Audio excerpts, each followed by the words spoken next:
part of the province, councillor from the town of Kittley. This morning's presentation is focusing on the All Net Meetings platform. Representing All Net, please welcome Regina.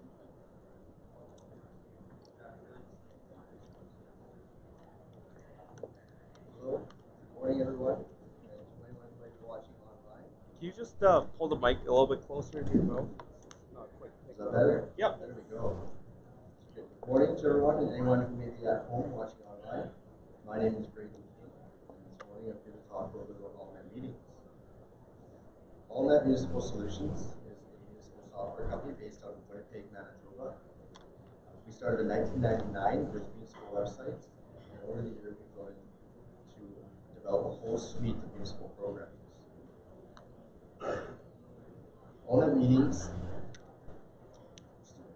was started 10 years ago when we were approached by a municipal administration association to develop a meeting solution that would save local governments time, money, and the environment.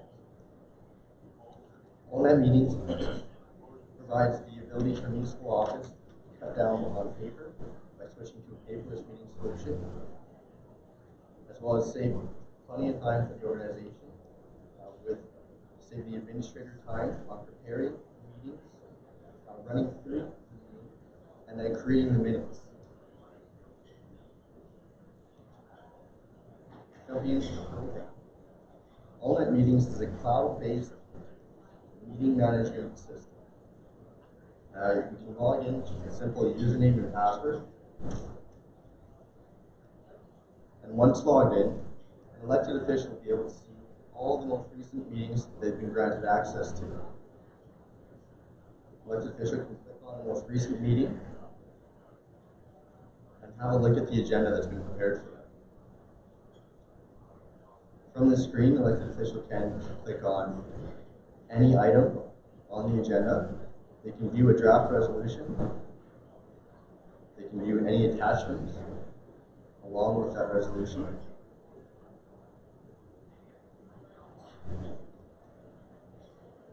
We also have a great feature built into the program called Meeting Manager, which many elected officials prefer to use the program in full time.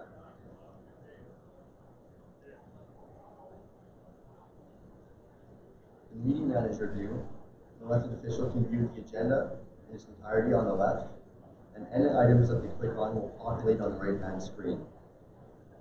From here, the elected official can make themselves some notes on any item they view.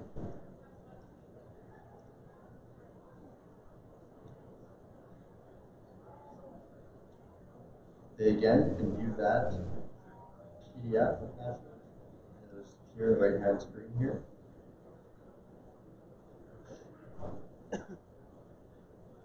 If they would like to ask a question, or if they want to share their opinion on an item with other members of council, they can use what we like to call shared notes.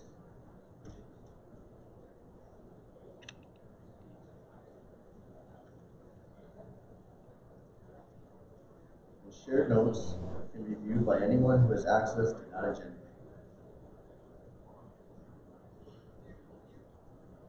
And now we'll see the shared notes on this item right here.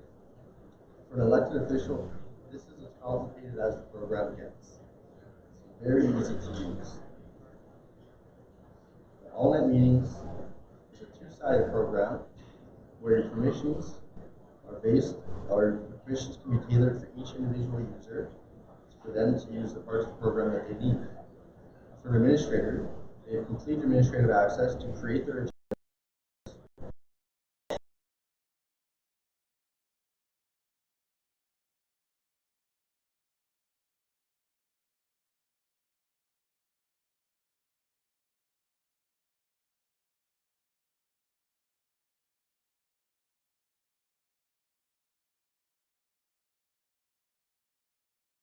Simple.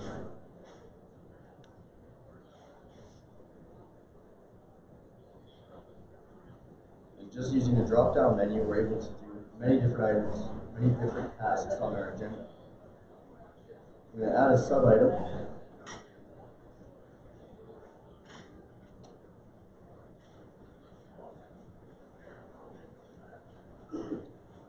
title. I just pre-select the motion template, list that I've already prepared. And you can even get my draft resolution prepared.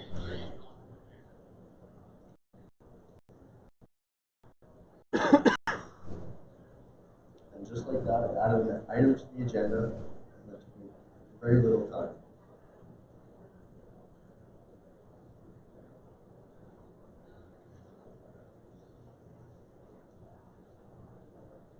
In 2019, we entered into an agreement with SUMA and their Student Advantage program that provides member municipalities $1,000 off the first year cost of all-night meetings.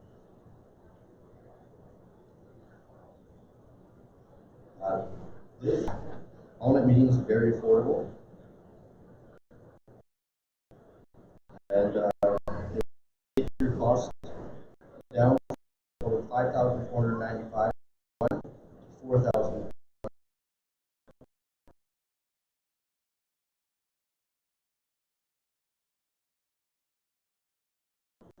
The review is more detailed at our booth. We're at booth 178. So if anyone would like to come by and get more information or full demonstration of all-night meetings, come by and visit us. And also, please enter our draw for some Grey Cup, or not some Grey Cup, sorry, Saskatchewan Rough Rider tickets. We will also be giving away some tickets to the Grey Cup later on this year. So stay tuned. And anything that we may be doing throughout the year. So come enter a draw and sign up to receive those updates. Thank you.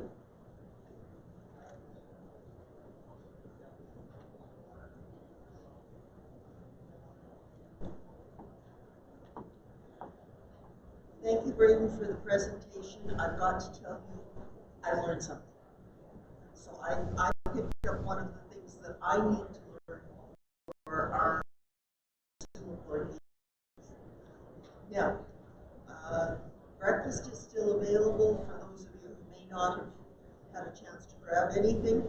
Official opening takes place in the grand ballroom of the Queensbury, down the hallway, up the stairs at 8:30. See you there.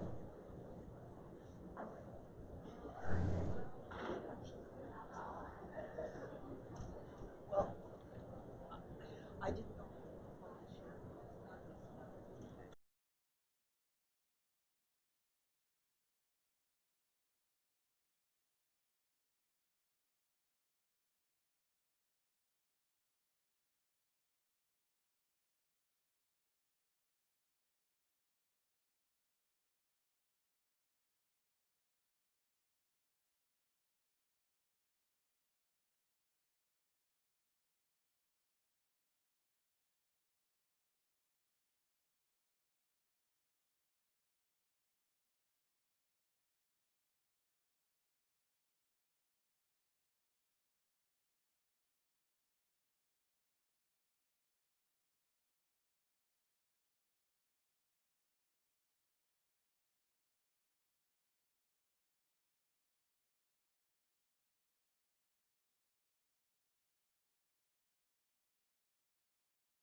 It's nice to be back in Regina, where I used to perform fairly regularly back in the late 70s and early 80s at the Pump, which I understand is no longer here. We used to play the Barquet in Saskatoon, North Battleford, Moosomin, Moose Jaw, all over the place. So always loved coming back to Saskatchewan. And as a matter of fact, my great-grandparents were the founders of Delisle, Saskatchewan. I don't know where the folks from Delisle are here today, but love to talk to you. My great-grandpa Joe and great-grandma Pearl Delisle. So our family did immigrate into Canada, came up through North Dakota, I think, and came through Saskatchewan, as so many families did. Now, I no longer perform full-time as a country music singer. My business has grown now, and I do a lot of corporate MC work and also fundraising auctioneering. We're going to have a lot of fun tomorrow night at the President's at the awards dinner. We're going to be doing a very quick fundraising auction, and I have lots of great experiences as a fundraising auctioneer. I travel all across North America working for organizations of every size, from the tiniest little school groups and church groups on up to organizations as large as the National Football League and the David Foster Foundation. As a matter of fact, I was doing an auction in Toronto for the David Foster Foundation a couple of years ago, and the featured performer that night was Andrea Bocelli. And he was on stage entertaining, and had a chance to meet him. And he donated in the auction that night 2 tickets to get on his private jet and fly back to Florence, Italy, to stay with he and his wife in their home for 4 nights. Can you believe it? Andrea Bocelli, that would be pretty amazing if you're a Bocelli fan. That sold, those 2 seats on his jet sold for $100,000. And so I flew back to Edmonton the next morning thinking, my gosh, I got to start charging commission. And then a couple of nights later, I'm in a church basement in North Edmonton trying to get $35 for 6 rings of garlic sausage. So I never get cocky for long. Now, years ago, my dad and I, we opened a country music. I don't know, I'm talking country music. Do we have any country music fans here? Yeah, I would imagine, right? Yeah, he's still... I even emceed Craven back in 1994, and I remember I got to stay at the Hotel Saskatchewan. To this day in my career, I've never stayed in a nicer room than I did at the Hotel Saskatchewan. For whatever reason, they put me up in the Queen's, the Royal Suite upstairs there. It was crazy. I've never seen anything like it. It was a huge dining room with a huge hand-polished table full of antiques and everything. And I had a bunch of weddings coming up that summer, so I did all my gift shopping for everybody right there in the room. I do that all the time. Anyway, I'm at the Doubletree this time, and they put me up in a nice room. And I don't like fancy treatment. I grew up in Tomahawk, right? I'm just a country boy. But they put me up in this fancy room last night at the Doubletree. So once again, bunch of weddings coming up this summer. And I got for one of my friends, I got a beautiful little 2-cup coffee maker and a bathrobe. And I got myself a 37-inch flat screen last night. Yeah. Staying at the Doubletree, they don't mind you taking that stuff, or they wouldn't just leave it lying around like that. I know Tomahawk, when people were coming over, Mom put everything away. Anyway, Dad and I opened a nightclub in Edmonton back in 1979 called Danny Hooper's Stockyard, and there were some people I was talking to last night at the reception who had been to our nightclub, the Stockyard. We opened in 1979. We went broke in 1986, but that's not true. We actually went broke in 1982. We just didn't realize it till 1986. But we had lots of big stars played the Stockyard: Merle Haggard, Tammy Wynette, Tom T. Hall, Gene Watson, Farron Young, Ferlin Husky, Freddie Fender, and on it goes.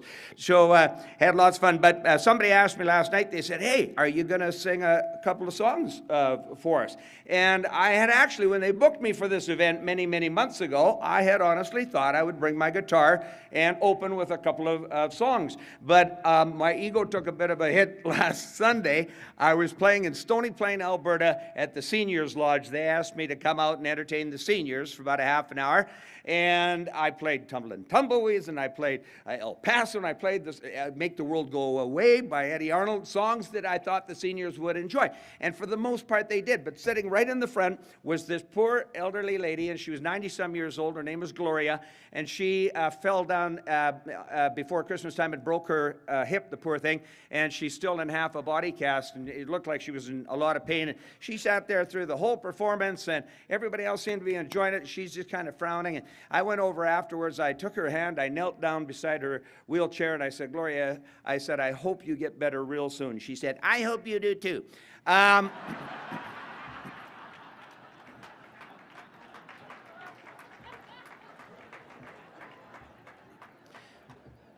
I didn't bring my guitar. That's one reason why I didn't bring my guitar. The other reason I didn't bring my guitar is I don't trust my voice right now because I went for my annual physical last Thursday, and good God, it's like he's trying to get the last pickle out of the jar.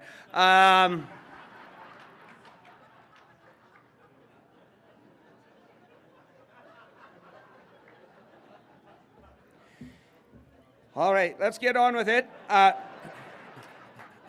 I got notes here, so I want to thank Sarah and Katie and everybody for putting notes. I don't do well with notes, but I will do my best here. So I'm asked to encourage delegates to check the map section of the SUMA convention app on page 2425, and I thought, wow, what's in there, right? So I opened it, and it's all the emergency exits, and of course, nothing is more important than your safety, ladies and gentlemen. So in the event of a crisis, if anything major happens, and it could happen here at any time in Saskatchewan. I'll tell you why. Being from Alberta, we have a big Air Force base with lots of fighter jets right there in Cold Lake watching this border. I have no idea why we're watching you people, but we are keeping a close eye on you. And at any moment, somebody could go crazy over and just start shooting scuds over here. So if that happens, right, or if anything happens, any kind of emergency, right, you're not going to go look at page 24, 25, right? We're going to be freaking out, right? Let's be honest. So look at it. Yeah, we want you to look at it. But if there's an emergency, I'm here for your safety. So just keep an eye on me, all right?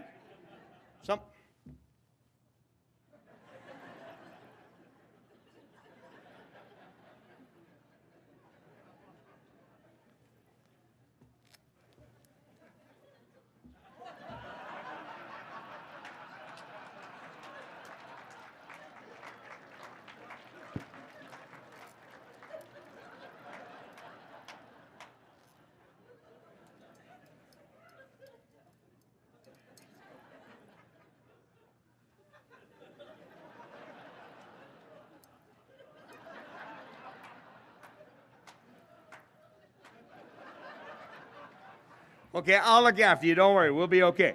All right. Anyway, seriously, in there we got the floor plans, fire exits, and the AED locations. And if you think you're having anything going on where you need an AED, all right, you should probably just go back to your room. Okay, and lay down. All right. Now, SUMA has a number of great sponsors. We already thank Walker Projects. There's no way that you could do a conference of this size and this caliber, and you couldn't do it for 115 years if it wasn't for great sponsorship.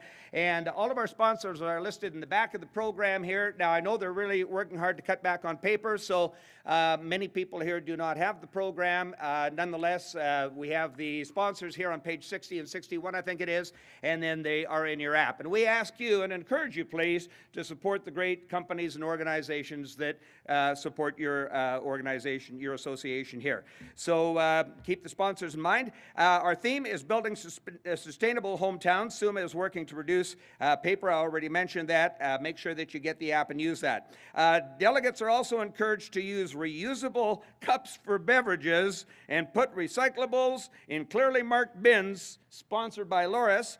Delegates are also encouraged to walk, to carpool, and use one of the shuttles provided, alrighty? And schedules are available on the SUMA Convention app and the delegates' hotel lobby. So lots of ways to get you around efficiently here. We want to remind delegates that when there is a session, when we're in session, to please turn your cell phones off. So if you've got your cell phone right now, I know it's often an oversight, just make sure you put it on buzz there. And if you do have to take a call, please, if you'd be kind enough to go out into the hallway and take your call out there. I did mention earlier that we have free Wi-Fi available. We want to thank SaskTel for hooking all that up for us. And if you go onto your Wi-Fi network, you're looking for SUMA, and the password, there's a password, okay?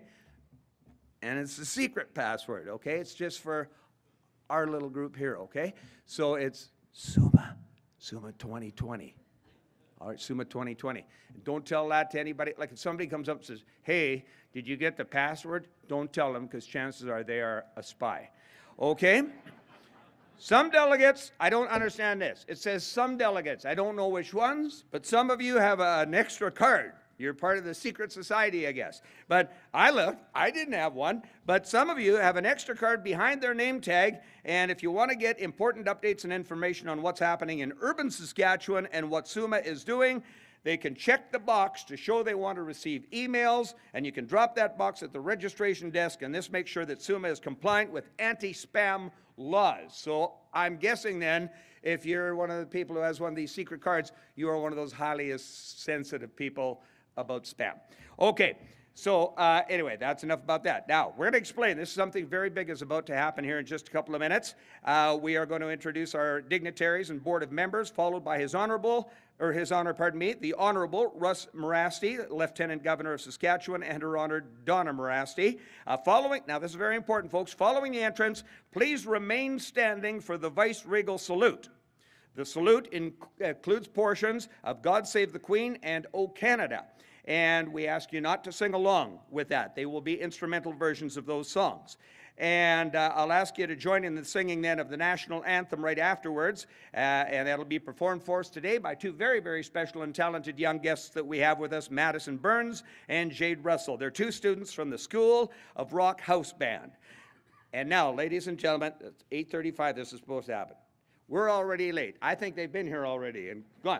No. And now, ladies and gentlemen, it is time to please rise.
Good morning.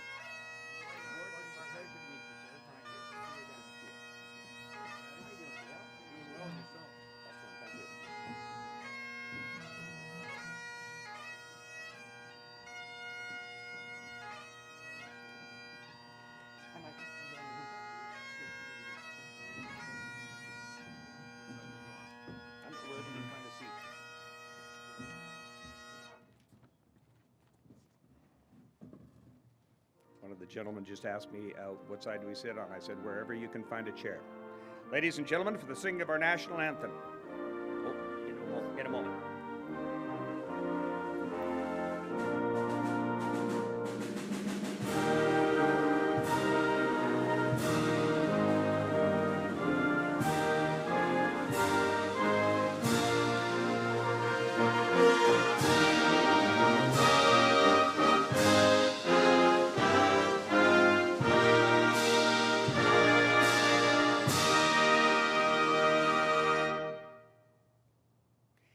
And now, ladies and gentlemen, for the singing of our national anthem, Madison Burns and Jade Russell.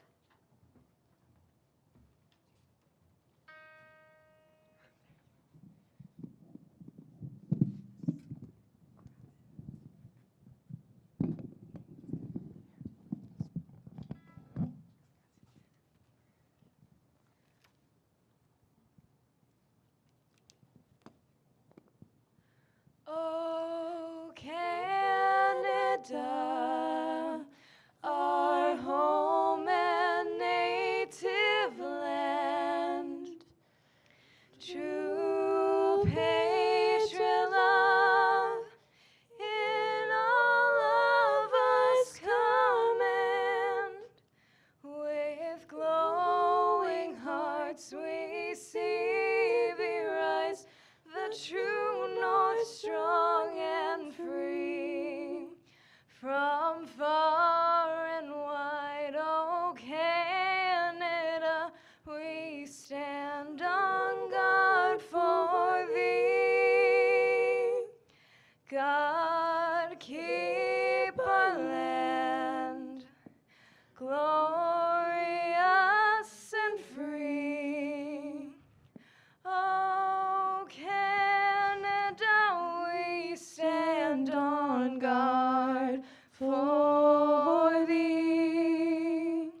Ladies and gentlemen, Madison Burns and Jade Russell, thank you.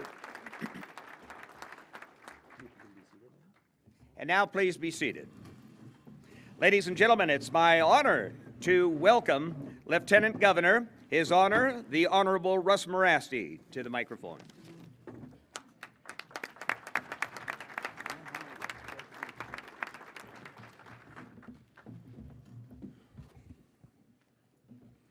Well, good morning. President Barnhart, board members, mayors, councilors, community leaders all, and distinguished guests, ladies and gentlemen. Good morning. Donna and I are very pleased to join you here this morning in the Queen City in Treaty 4 territory in the homeland of the Métis. It's my first time here at this convention as a Lieutenant Governor, although I was here last year as a delegate. I want to begin by thanking and acknowledging the convention hosts, the SUMA board and staff. And thank you for the invitation and allowing Donna and me to be a part of this morning. Thank you for all the hard work I know that it takes to put on these conventions, particularly one of this magnitude, and certainly does take a lot of work. I want to acknowledge and thank, as I have already, I suppose, the mayors, councillors, administrators present for all your hard work and commitment to Saskatchewan's urban communities.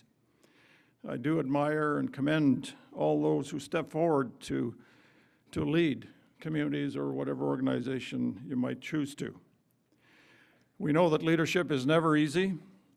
You must respond to ongoing issues while at the same time being strategic in terms of your deliberations and decision making. It's an ever-changing world, changing very quickly, and we must, and you must be adaptable and responsive to those ongoing changes. Thank you all for your willingness to provide leadership in our great province of Saskatchewan. Dawn and I have had the opportunity to live and work in many provinces across this great country. And I can tell you without hesitation that Saskatchewan stands second to none. And no apologies for those guests from outside the province. In terms of our diversity, our geography, natural resources, economy, and other sectors, but most importantly, its people. In 7 months since taking on this role, we have traveled to many communities and met many, many amazing people. From a 12-year-old philanthropist in Saskatoon who raised $4,500 for a cause close to his heart. A 100-year-old senior who was recognized for her volunteerism, and she still volunteers to this day. What a role model she is, and just shows you the depth of the character of people in Saskatchewan. Other people in the public sector working to make sure that the people of Saskatchewan are receiving the services they need. First responders who keep our communities safe, healthcare workers who keep us healthy as best they can, all contributing in their own way. Very, very impressive, and certainly motivates us in terms of our travels throughout the province. I see that reconciliation is on the agenda, and this is something that's very near and dear to my heart and thoughts. I know that there is work to be done in terms of relationships, particularly between Indigenous and non-Indigenous people, but I just look at that as a challenge that I know that we can overcome. I do see a lot of good work, and I want to acknowledge that. In terms of reconciliation across the province in many communities, a couple of examples.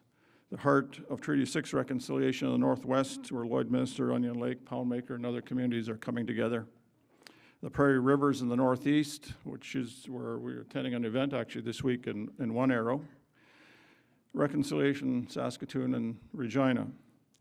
And as well the Office of the Treaty Commissioner, who continues to support efforts throughout the province. It always has been my belief that strong relationships really are essential to creating that change across any sector. But in this context, I guess we're talking about the province. Strong relationships based on understanding, mutual respect, and cooperation can only lead to positive benefits for the entire province. and I look forward to continuing to support initiatives in this regard.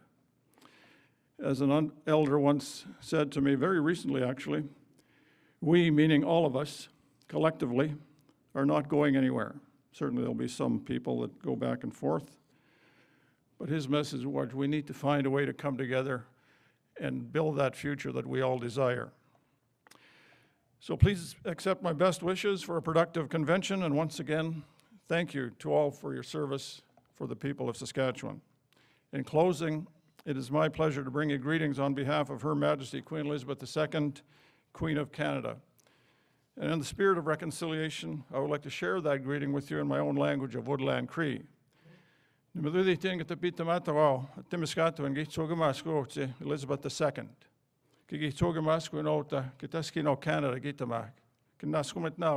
Thank you very much and have a great day.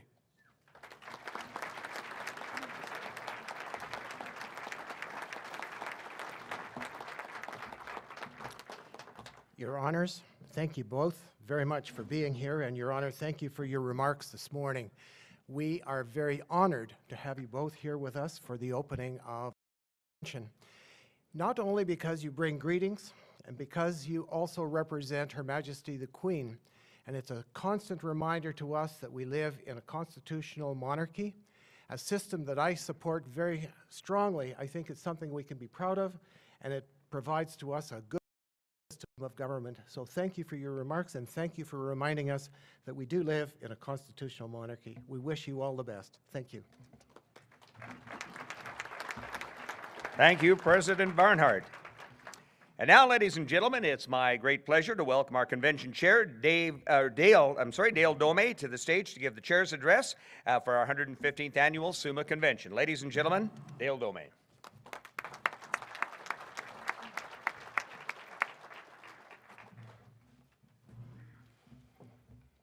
Good morning. As Danny mentioned, my name is Dale Dome, and I'm SUMA's Southwest Regional Director and the Mayor of Mortlach. I also have the pleasure of serving as chair of the Convention Planning Committee for this year, and I'd like to introduce the rest of my committee members. So would you please stand as I call your name? President Gordon Barnhart, Mayor Roger Hayward, Councillor Randy Donauer, Councillor Don Looning, Councillor Bob Hawkins. Bob is responsible for the weather. Councillor Gerald Roy, Councillor Randy Golden, and Jason Chernenko, who is our UMass rep. Thank you very much, gentlemen. And ladies.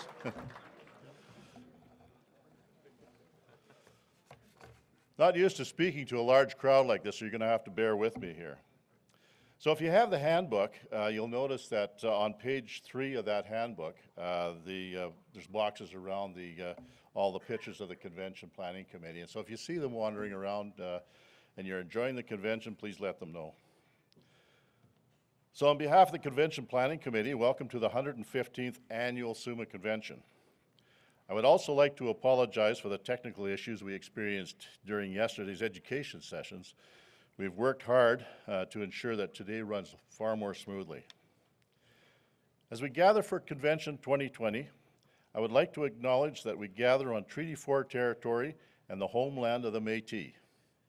We pay our respects to the First Nations and Métis ancestors of this territory. This year's convention theme is Building Sustainable Hometowns. Coming for these 4 days is an opportunity to learn from our fellow delegates and cultivate new and innovative ideas at the breakout and education sessions, sector meetings, trade show, and our SMA Awards. With a theme of sustainability, you may notice a few changes to the convention this year. SUMA is working hard to reduce our environmental impact of convention. So this year, the handbooks are available upon request as you register. We encourage you to use the new SUMA Convention app. If you aren't able to download the app, there is a website that you can access as well. We're moving to discontinue the convention handbook for 2020, so if you got one, it's going to be a keeper. Put it away. Maybe in 20 years it'll be worth something. But don't worry. We haven't gotten rid of the prize ballots. Those can now be found in your delegate envelopes. So. You may have also noticed one of the changes yesterday. Not only were there 6 educational session topics, but we also introduced the Sustainable Cities Speaker Series. And I guarantee we have many more great things to come. This morning, we are honored to have many special guests in attendance. We were already honored with greetings from His Honor, the Honorable Russ Marasti. We will also get to hear from the Mayor of Regina, Michael Fougere, and from Michael Walter, who will bring greetings on behalf of the official opening sponsor, McElhenney. I would like to take a minute just to introduce our special guests. I ask that the special guests please stand as I call your name, and please hold your applause until after we've introduced them all. First of all, Brad Selleck, Vice President of the Association of Manitoba Municipalities, or AMM. Murray Perrott, Midwestern Director of AMM. Nick Kravitz, Director of Policy and Communications with AMM. Not here yet. Mayor Michael Fougere, City of Regina. Bill Kirstein, President of the Federation of Canadian Municipalities, or FCM. Jara Hodge, Outreach and Engagement Advisor for FCM. Patrick Kehoe, Advisor of Programs and Outreach for FCM, FCM's Green Municipal Award, or Fund. Greg Miller, Deputy Minister of Government Relations. Sheldon Green, Assistant Deputy Minister of Government Relations. Matt Healy, CEO of New North. Soren Odegaard, Director of Rural Municipalities of Alberta. Erwin Blank, CEO of Saskatchewan Assessment Management Association, or agency, better known as SUMA. Ray Orb, President of SARM. Jay Meyer, Executive Director for SARM. Norm Norgulin, Division 2 Director for SARM. TJ Beemans, President of the Saskatchewan Parks and Recreation Association. Todd Schaefer, CEO of the Saskatchewan Parks and Recreation Association. Darren McKee, Executive Director of Saskatchewan School Boards Association. Randy Dove, President of the Saskatchewan Seniors Mechanism. Holly Schick, Executive Director of the Saskatchewan Seniors Mechanism. And finally, Jason Chernenko, President of UMass, and as I mentioned earlier, he is also our representative on our convention committee. Also attending are SUMA Life members, Sharon Armstrong, Don Cody, there you are, and Fred Klipsham. So please join me in welcoming our special guests.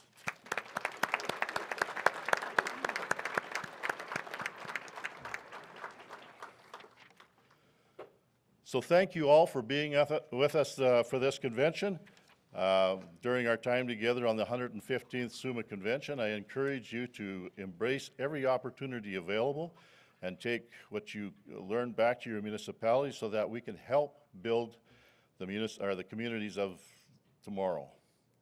I hope you enjoy the 2020 SUMA Convention, and I'll now turn it back to Danny, who will lead us through the rest of the official opening. Thank you.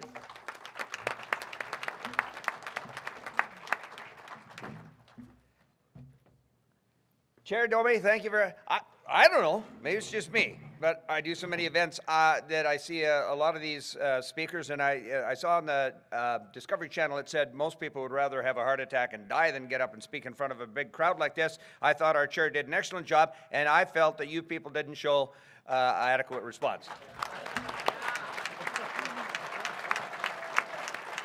You did a good job, did a great job. And that's the sign of a leader. He got up and acknowledged that yesterday we had some technical problems, not a big deal, but we got it up. Now, Yep, ladies, yep, perfect today. Now, so we apologize for that now. And all of we got here this equipment this morning and the brick and payments until August 2023. Anyway, okay. Now, being a professional MC is my job, just kind of make sure that everything stays on the rails. And it's also my job to be reading the audience. And as I can feel your energy, and I kind of have a sixth sense, and I know right now what you want more than anything is more speeches. So let's just keep this rolling right now. And it's my pleasure to welcome our mayor, our Regina Mayor, Michael Fougere, to bring greetings on behalf of this wonderful, wonderful city. Mayor?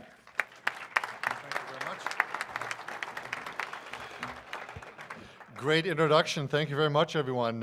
Your Honor, Mr. President, special guests, ladies and gentlemen, my council colleagues should join me in bringing greetings to say thank you for being here for the 115th Annual SUMA Convention, and welcome to Regina. And up until today, Councillor Hawkins was taking credit for the weather. Not so much today. It's only -20 with the wind chill factor there. So I want to acknowledge that we are on Treaty 4 territory in the homeland of the Métis, as has been said before, and this is a critical point to remember all the time. The theme of this year's convention is building sustainable hometowns. And the key word, I think, for many of us is the word sustainable. And I want to talk about that briefly in two contexts. The first one is community, economic growth, and sustainability for large centers, big cities. It's a topic of discussion we'll be hearing throughout our convention throughout the year. So in one thread of thought, I want to talk about the City Mayor's Caucus and SUMA's planning of a convention coming up in May 28th and 29th to talk about regional economic development and cooperation. And I think it's important we have this conversation now among ourselves so we determine our own fate, how we go forward, what we say, how we work together in sense of cooperation. The province is looking for some direction from us. They're looking for us to give them some guidance in how we feel things are going. So both SUMA and SARM are on a committee. The acronym is REDAC. It's a Regional Economic Development Cooperation Committee, of which I am co-chair with the Mayor of Moose Jaw. And we're looking for your thoughts on this. So please mark this in your calendar, May 28th, 29th, and do plan to attend. The second one I think is equally important is environmental sustainability. And this is a critical factor for the long-term health and prosperity of our city, our province, our country, in fact, the world. So we need to have a global picture on how we're going forward. So we're having a conference, the City of Regina is, on May 21st, 2021, Reimagine the Roadmap to Sustainable Cities. My council has passed a resolution, a very strong one, to say we want to be 100% sustainable by 2050. It's a big task. It's what do we do today, what do we do in the short term, and what do we do in the long term to meet that objective. We need to take action now and in the future for innovative strategies for sustainable infrastructure and renewable energy initiatives. Defining what sustainability means and how cities do this in the future is absolutely critical. So I'd ask you whether you plan to attend that as well.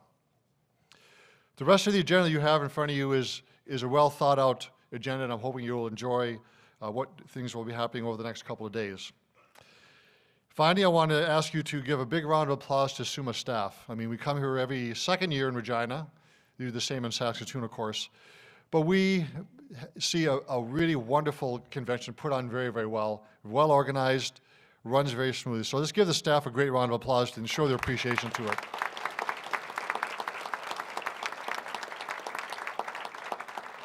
And on that note, everyone, have a wonderful Regina Day and a great convention. Thank you very much. Well, thank you, Your Worship. And now, ladies and gentlemen, we're going to hear from Michael Walker. And Michael is the Saskatchewan branch manager for McElhaney, and they are our official opening sponsor. Ladies and gentlemen, Mr. Michael Walker.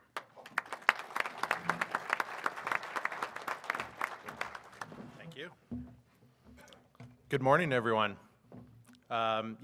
As I was introduced, Michael Walker with McElhaney. I live in Regina here. And hopefully I don't have a heart attack this morning. Right here. Of anyone who's up here, I think you guys are very brave to invite an engineer to come and talk to you at 8:30 in the morning. So we're going to talk about local improvements and pipe sizing and all sorts of riveting things to really get you guys going this morning. So I'll spare you from all of that. So anyway, yeah, I just wanted to thank everyone for having us here, councillors, Your Honor, mayors. It is an absolute honor to be here and to get the opportunity to speak with you. At McElhenney, we are an employee-owned firm. We're in our 110th year, so it's our birthday. I guess it's our birthday every year, but yay, 110. We are fiercely Western Canadian. We have 32 offices across Western Canada. I'm the branch manager for both our Regina and Saskatoon offices, and we also service clients in Saskatchewan out of our Lloydminster branch. We are employee-owned, so that means that we can do a couple things that people that are answering to the Ontario Teachers Union probably don't get to do. We can be a little creative, and we can really partner, and I think that's part of the important thing that we want to bring with that sustainability is it all starts with the partnering. We are part of the SUMA Advantage program, which I'm sure you're going to hear quite a bit about over the next couple of days here. And so that's, there's tons of details in there, but basically what it means is that you don't have to go out and do the procurement for engineering services, which I'm sure all of you just stay up late at night on a Friday dreaming about procuring engineering services. So SUMA has done that for you in the SUMA Advantage program. I'm not going to go through all the details, but we are a trusted partner with SUMA. We also work closely with a number of communities already. We don't tend to be out there. This is a little out of our norm for being in the spotlight, but we do have a lot of very good clients in the room today, and we very much enjoy being welcomed into your communities, working, helping deliver the services that help make us sustainable. So those are environmental, engineering, planning, landscape architecture for your parks, cities, trails. We do reclamation, really just helping you guys do what you do so that you can get back to being CAOs, mayors, councillors, not worrying about will the toilets flush, where will everything go, will there be clean water? So that's let us do that. Anyway, I think that was that's about it for me. So we are down in the trade show. We're in booth 138, I believe. So those of you that came to visit us yesterday, we have sustainable coffee mugs that are reusable if you want to bring your own.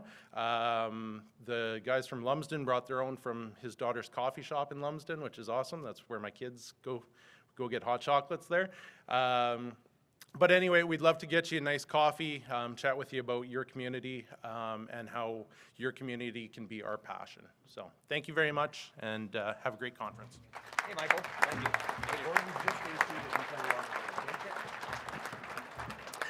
Well, that wasn't too bad. Not bad for an engineer, eh? For an engineer, that was awesome. That was great. Let's give Michael a nice big round of applause.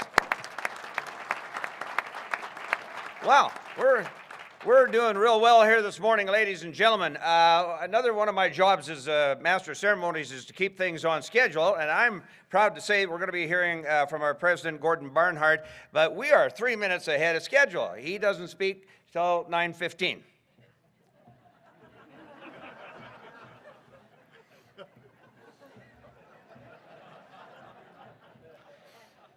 So, anyway, I don't know most of you people, so we'll maybe right now get you to stand one at a time and maybe just introduce yourselves to me.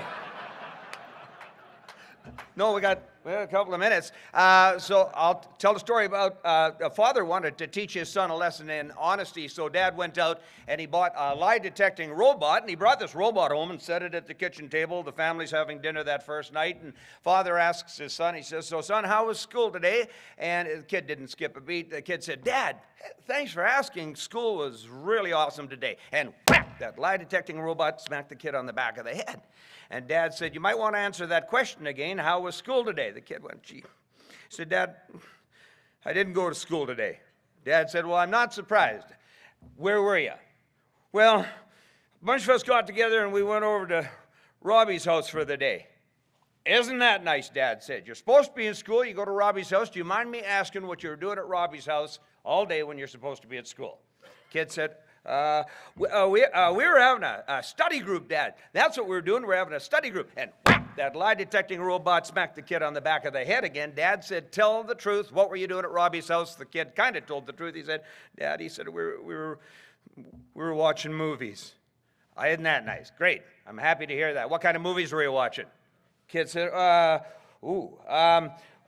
sci-fi, Dad, like mostly sci-fi, like a lot of Star Wars and stuff like that. And whap, the lie detecting robot hit the kid again on the back of the head.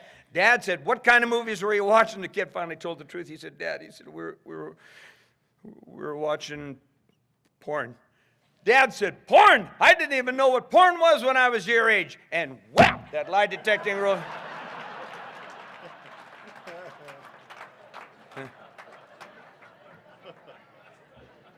Mom, she started to laugh. She said, ha, you can sure tell he's your son. And wow! Ladies and gentlemen, please welcome SUMA President Gordon Barnhart. It's 9:15. Well done.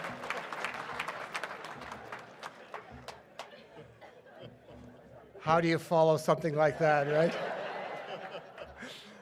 Good morning, everyone, and welcome to SUMA's 115th Annual Convention. Just as I was about ready to get up, Danny says to me quietly here, just play along with me on this. So I'm sitting there waiting. But in the meantime, I had added 3 more minutes to my speech. No, seriously, it's a great honor for me to be here with you each year at the convention. It gives me real energy to be here with you. And you know, during the year, sometimes we get bogged down into the internal politics of SUMA, and I start to get feeling a little discouraged about how some things might be going. And then I go to the regional meetings in the fall, or the northern visits in June, the regional meetings in October, and I see the membership. And I come here today to the convention, and I see our membership again. And you folks give me energy, and you remind me why we meet together. It's because we can work together and make our communities that much better. So thank you for giving me, and I think the members of the board, giving us energy to continue on with our work with SUMA and with making our communities that much better all across this province. The convention is all about continuity and facing a renewal, facing change. We live in resilient communities. We hope they're resilient, and we want them all to be ready for the future. As we prepare for provincial and municipal elections, we hope that you will feel inspired and motivated to look at where you are now and where you want to be in the future. We are, whether you're wrapping up your municipal career, and if you are wrapping up your municipal career and you're not running again, we say a huge thank you to you for your public service. We know that none of us are in this for the money. You're in it for public service, and we say a huge thank you. Let's give a round of applause to those that are now not running.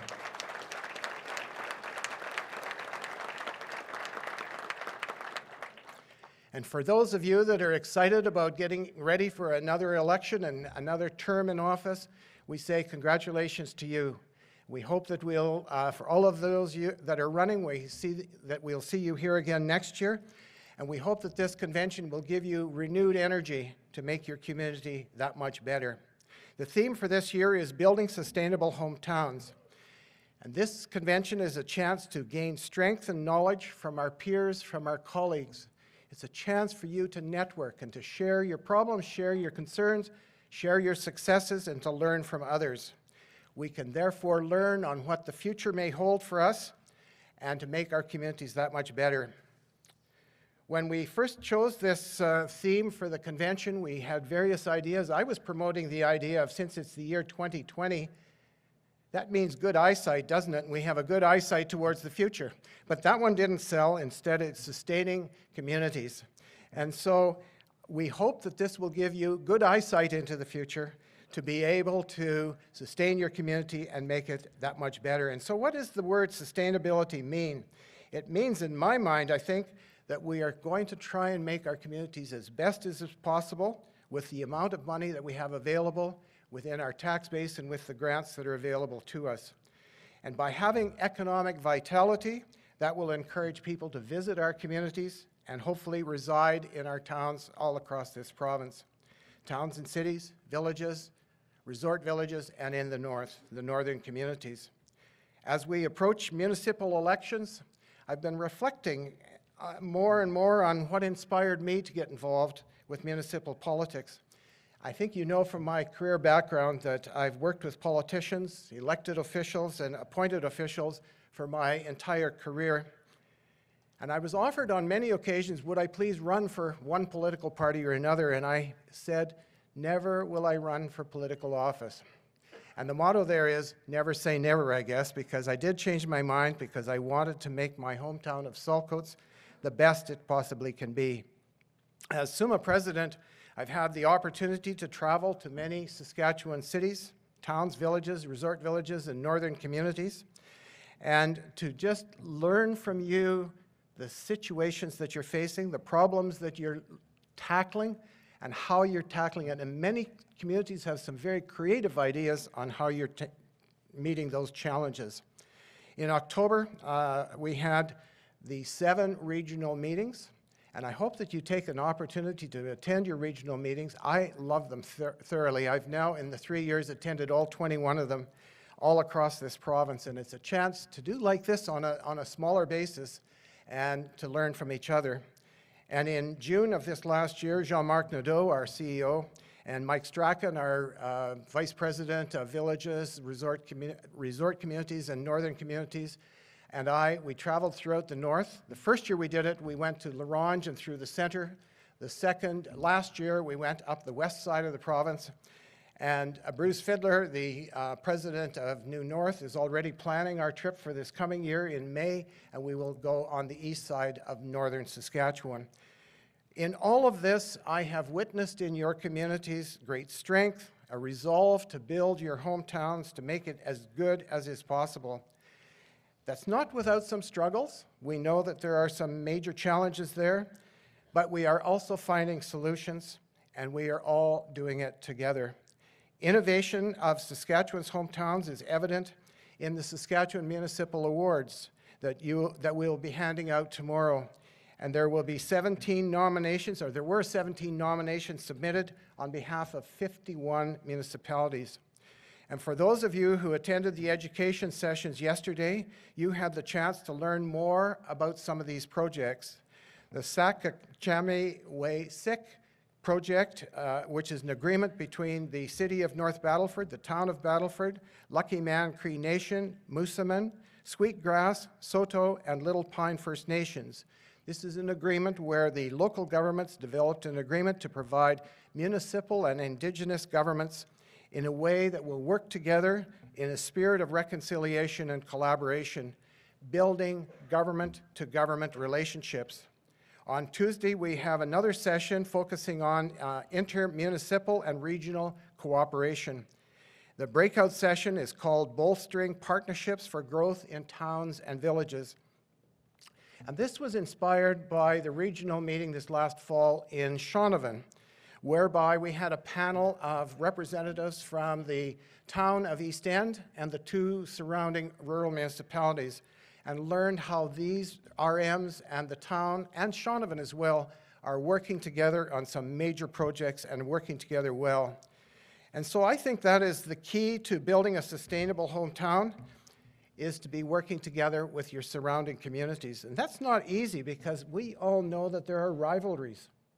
How many times haven't you heard someone say, well, we sure don't want to work with that town because, 25 years ago they beat us in hockey or baseball or whatever. And so sometimes those rivalries make it difficult for us to find our common goal, but yet we have to go beyond that. And financial necessity is going to make sure that we do, to make sure that we set those rivalries aside to make our communities that much better. Over the last several years, I've become aware of rifts within SUMA. And that's a difficult topic to talk about, but I think we have to talk about it, where people will say, well, I belong to a town, but I don't know, those cities seem to get it all. Or people in the city say, well, these towns or these villages, etc.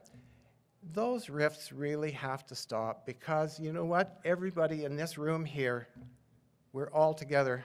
We're all part of SUMA. And if we're divided, we're weaker. And if we're together with one voice, we will be that much stronger. So I'm going to ask a favor of each and every one of you at the next break and at the other breaks throughout the convention. If you're from a town, go to the table next or table down that way where there might be someone from a village or there might be someone from a city, and sit down and talk to them. Because you know what? All of our problems are the same in so many ways. Bob Maloney, the mayor of Yorkton and a good friend, he and I would compare the budgets of Yorkton and Saltcoats, and he'd say, you know what, Gordon, the problems are the same. It's just a matter of the number of zeros. And so Michael Fougere or Charlie Clark, I'm sure, can sit down with you in the same breath as a town or a village or a smaller city, and you will find that you share a lot of things in common. So please do that. Go and say hello to your neighbor and find ways that we can all work together. In July, SUMA hosted the Municipal Symposium. This was in the place of the summer school, and just for 1 year, we'll return to summer school next year again. But the symposium had 62 elected municipal officials, city managers, provincial government representatives. And what the task was for the symposium was to project into the next 20 years. What is this province going to look like as municipal government in the next 20 years? What will we look like? It was called The Future of Municipal Development, and there were three foci for that, and that was governance, infrastructure, and public safety. And so we had great discussion, and there'll be a greater report coming out of that, but one of the key things was finding ways to bridge differences, and how can we work that much better together. Intermunicipal and regional cooperation fosters sustainable future for our municipalities, creating patterns of sharing knowledge, resources, and allowing our partners to effectively plan for growth. In 2019, SUMA also partnered with the Ministry of the Environment to launch the Landfill Environmental Site Assessment Program. And anyone involved in the municipal sector will know very clearly how expensive it is to be closing a landfill. And this program is designed to help fund environmental site assessments for closing or closed landfills. ESA not only will determine if the landfill will have any negative impacts on the environment, but it'll also help to establish an appropriate plan for that community and that facility. In December, 10 applications were selected. Each municipality received up to $22,500 in funding for the treatment of their landfill. These are just some of the partnerships that are being fostered by SUMA to make us a stronger organization, you and your communities. We also value partnerships with groups outside our municipal sector, partnerships designed to save you time and money, and I'm thinking now of SUMA Advantage. And there's a large display down in the trade show on SUMA Advantage. In 2018, SUMA Advantage, and for those of you that aren't familiar, SUMA Advantage, as you know, is an arm of SUMA, whereby it's group purchasing to get the best possible price for you. 2018, we had 23 partners, and today we now have 123 partners offering 53 different programs. And so that is a 300% increase, and I'm sure you're seeing the publications that come out to you, all of the various things from engineering services through to buying large equipment, through to fuel and tires and insurance through SUMA Assure. So this is a very important part of working together to create savings for our communities. The provincial government is putting more emphasis on collaboration, and the targeted sector support initiative is now receiving applications. And so this program will encourage inter-community collaboration, and we're looking for projects that will fall within the streams, including relationship building, regional cooperation. And we are the strongest when we work together. It's important that we are heading towards a provincial election, and we have to speak with a strong voice and a united voice. So I wish you well in this convention. I hope that you have a good opportunity to talk to your neighbors, to share ideas, to share your problems, but share your solutions. Brag if you want about some of your solutions. And I'm sure that you'll have some fun along the way as well. Thank you very much for being here, and we look forward to the next couple of days together. Thank you. Thank you, Gordon. Thank you, President Barnhart. And now, ladies and gentlemen, if you would please rise for the departure of our vice-regal party.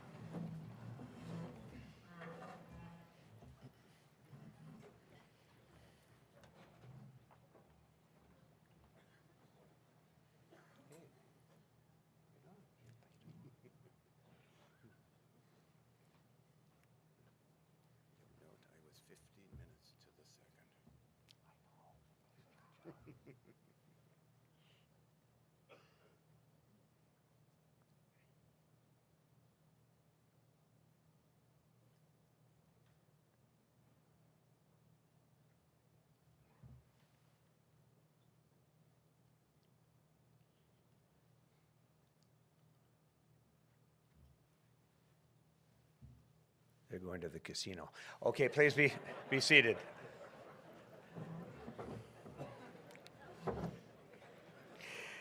Well, ladies and gentlemen, we're just about ready for a break time, and it's my great pleasure right now to welcome Lorne Randa. Lorne is a partner with Brownlee, and he's going to come up and say just a few words on behalf of Brownlee. They are our first break sponsor here today. Ladies and gentlemen, please welcome, if you will, Lorne Randa.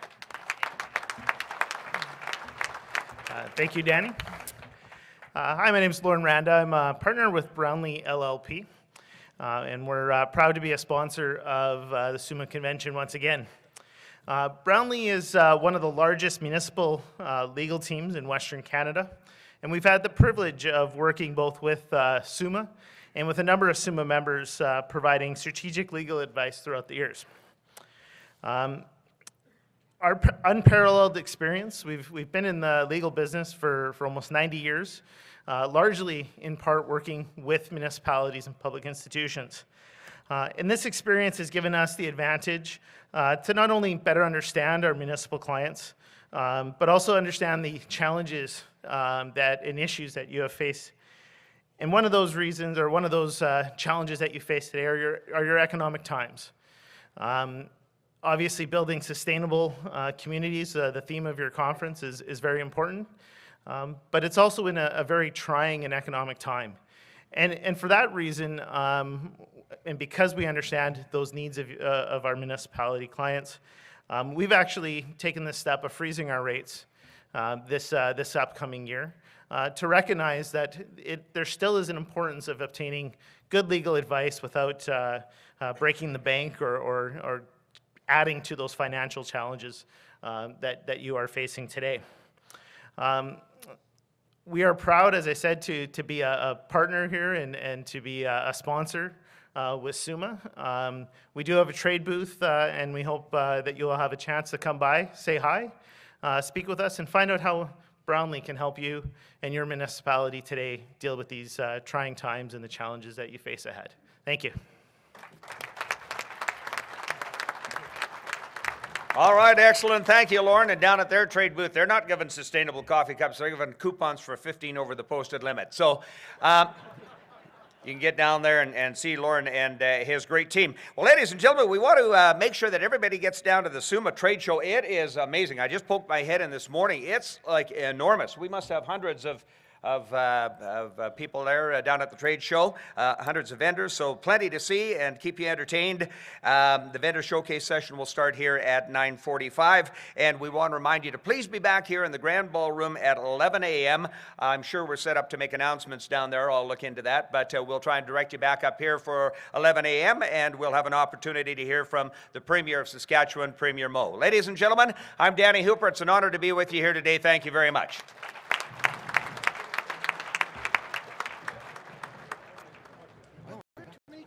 Yeah, I'm sorry, I forgot I was supposed to send you guys back down to sit in the crowd, but... No, that's fine. Okay. No, we're good. Great job. Funny as hell, as good as always. Appreciate that. Well, thank you. I appreciate that, sir. Thank you. Thanks for being a good sport. Oh, yeah, absolutely. It's good. Good. Thank you, sir.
environmental consulting company.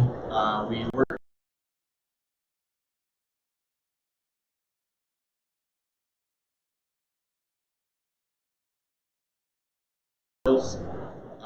within that landfill segment. We are assessments of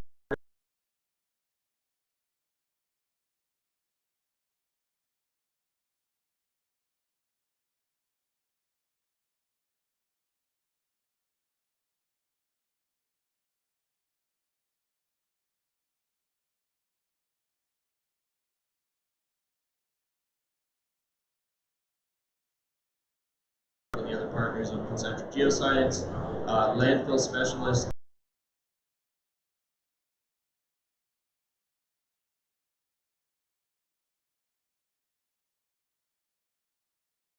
Review of the ESA process.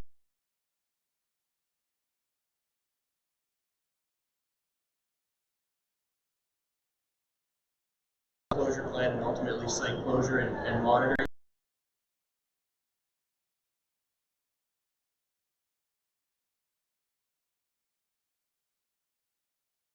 And how they relate.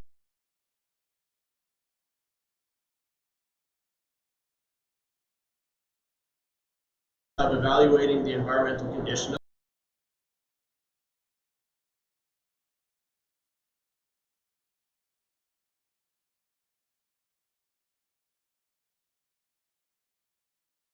records review right off the bat. You can move pretty quickly into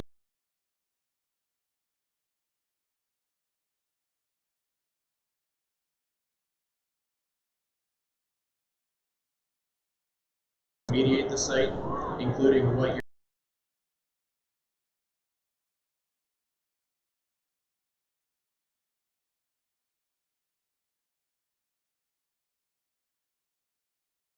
range from tier 1, which are the most conservative parameters, to tier 3, which are more complex, more site specific, but also more costly to generate. So tier 1 and tier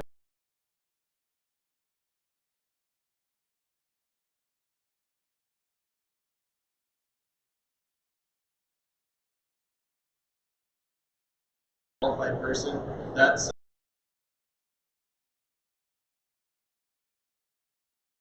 work, but generally speaking, a professional engineer or geoscientist. And finally, before you get to talking about acceptable and alternative solutions, you need to talk about the concept of risk. So risk is formed when you have the intersection of receptors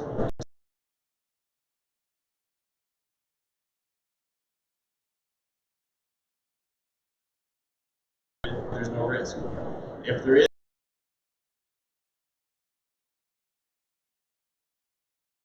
an alternative solution, acceptable solutions follow ministry guidelines. It's a very prescribed process. They have documents that outline exactly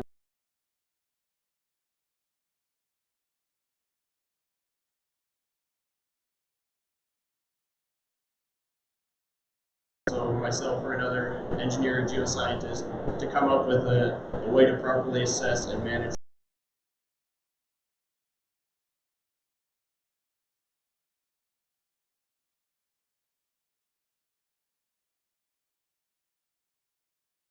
activities.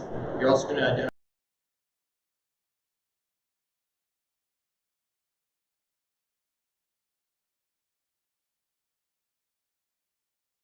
total organic carbon, obviously chloride.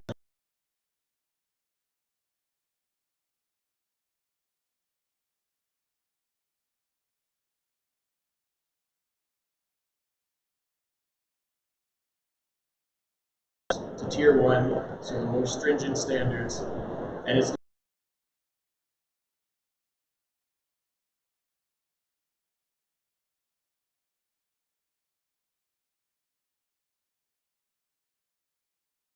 some of those pathways where you can control them, then you might only need to do one or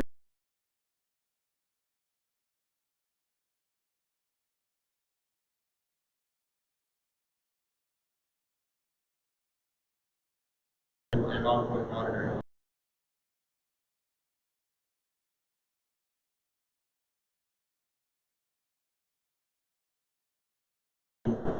Saskatchewan. I'm not going to tell you which town, but this just kind of shows where the landfill is in red, where the receptors are.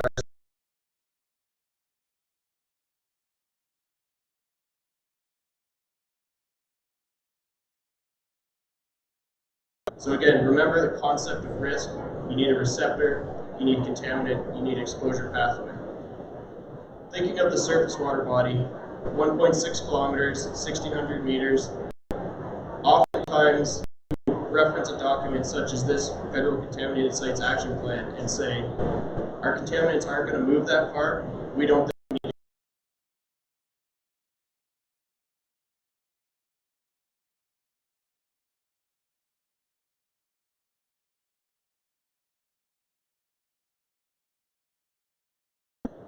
The same is true for potable water.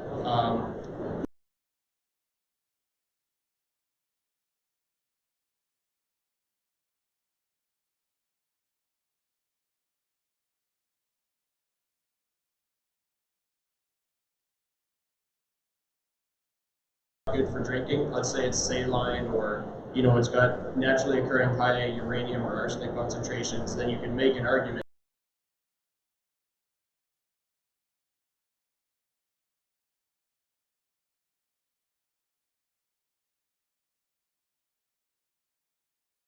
Although we're pretty sophisticated individuals,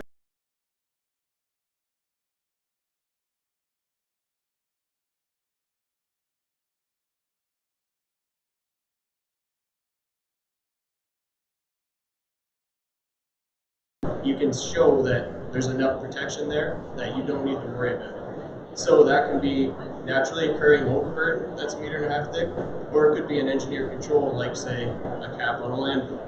Again, this is an alternative. It's very easy. The same would ring true for ecological contact. The depths are different because you're protecting things like soil invertebrates, worms, plants. You got to consider the entire root ball, but generally 1.5 meters to 3 meters, you can get away with writing that off as well. So what does that all mean? Well, for your groundwater assessment,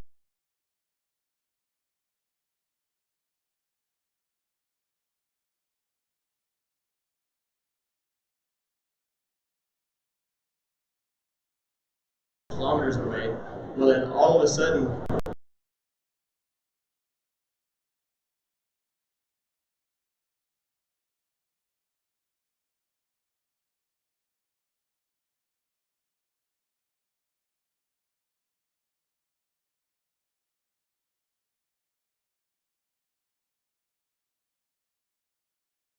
are not there.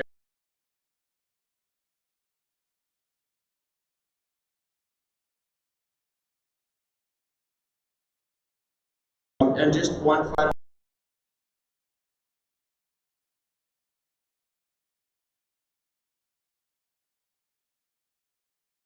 EQGs, or environmental quality guidelines. This is when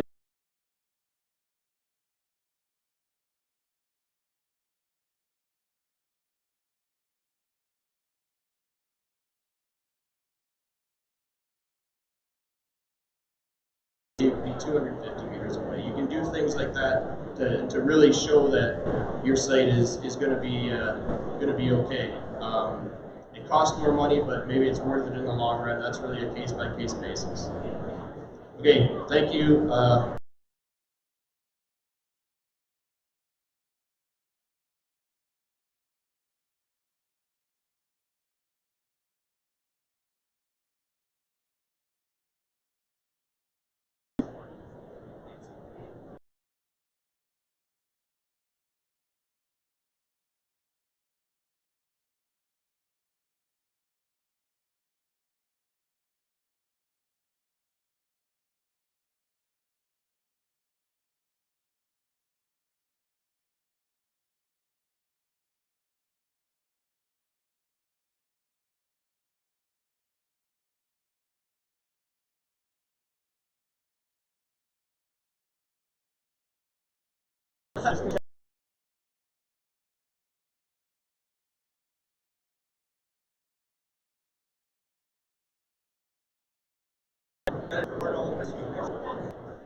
Oh yeah, sorry. We had a change.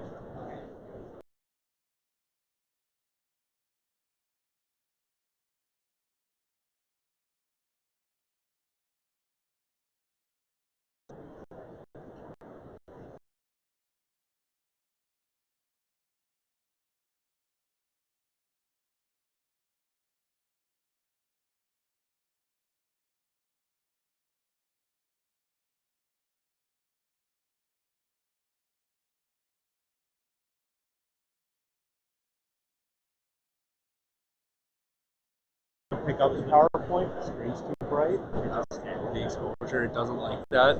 It's either like you're like blacked out and I can see the screen nicely.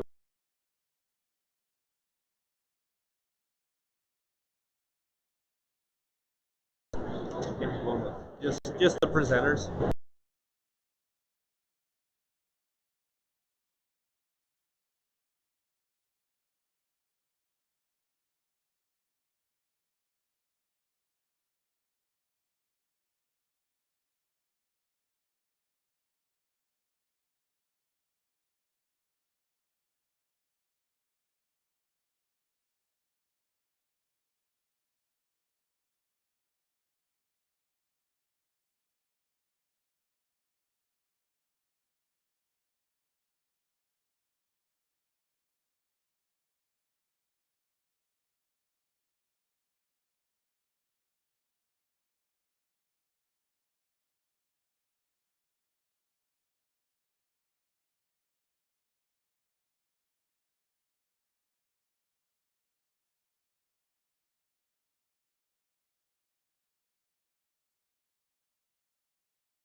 to? We are ready to go. Get people online?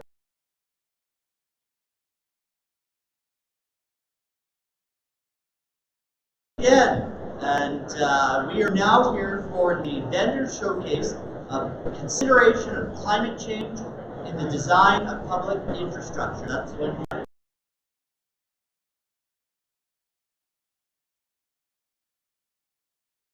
board member, and your presenter today is Jeff O'Driscoll from Associated Engineering. Oh, his name is right there in it. Presenter changed to Jeff. It's going to be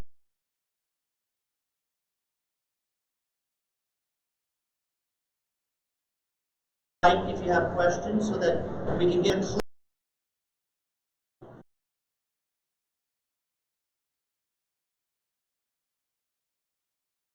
Myself, my name is Jeff O'Driscoll.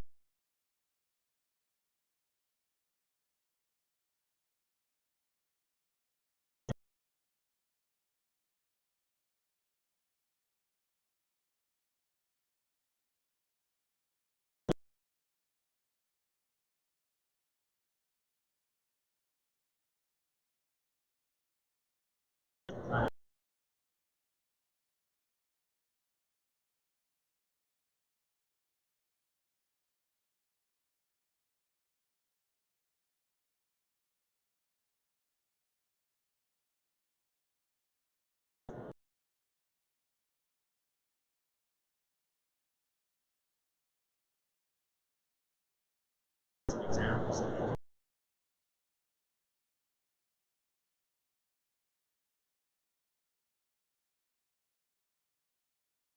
Well,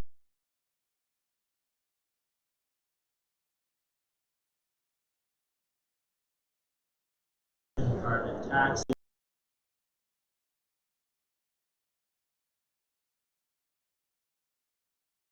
That may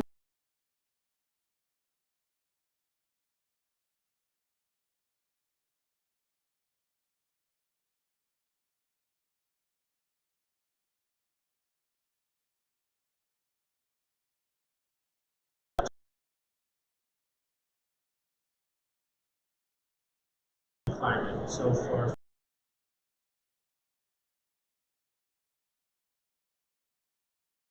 infrastructure to that. And where we have vulnerability is a lack of resiliency. So if our infrastructure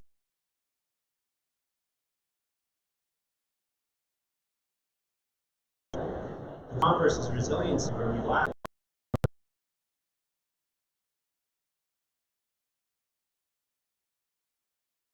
invested that infrastructure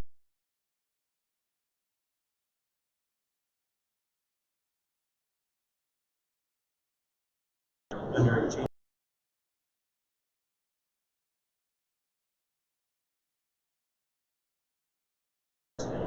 We've been warming as a country, and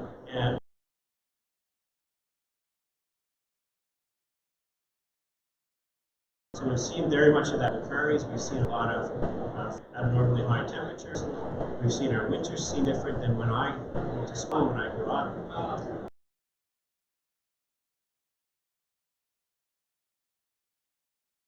Very non-historic. So the climate is changing. That's the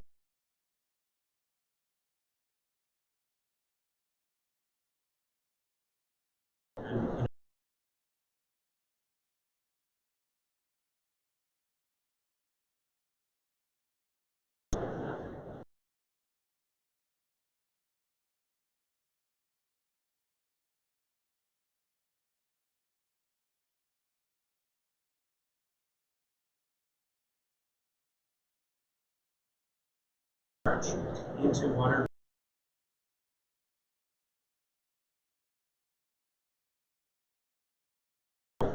And some of our practices.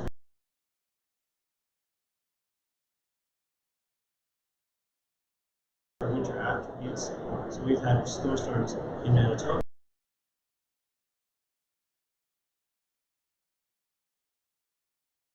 And we had a huge snowstorm with leaves on.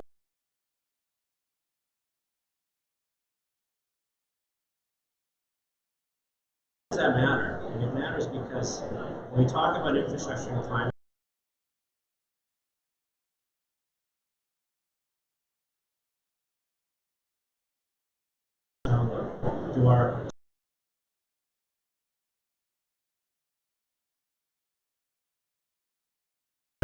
have air conditioning and normally they haven't. There's a variety of changes that we have to look at in terms of things. So once we start to think about those, we can start to understand these changes and these impacts on our infrastructure.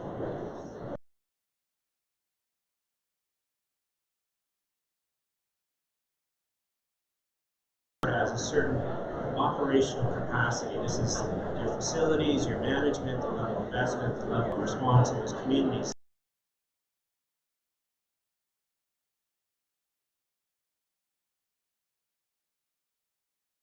Becomes heavily impacted. This is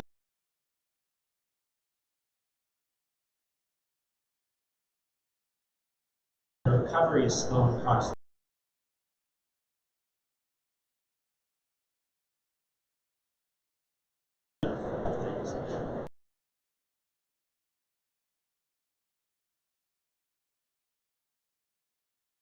But because of your plan, you won't be impacted to the same degree, and your response will be faster.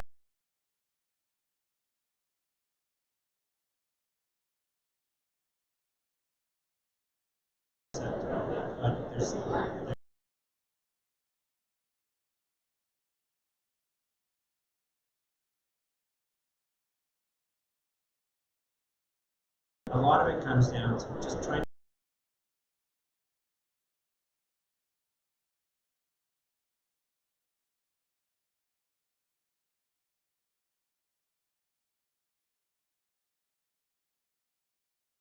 longer the case with the changing climate.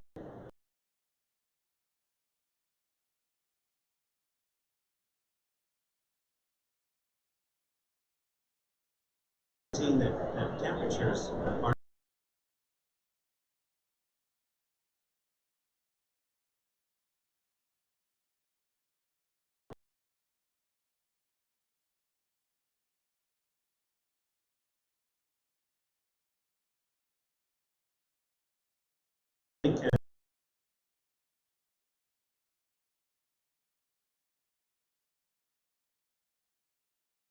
we're not talking weather, we're talking climate. Climate's sort of the aspect of all of the weather-related trends, averages that happen over a time frame.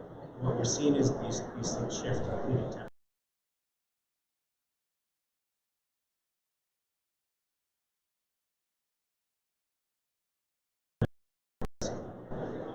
Things that we have to understand. So to understand risk means that we can try to mitigate those risks. So if we have a simple example,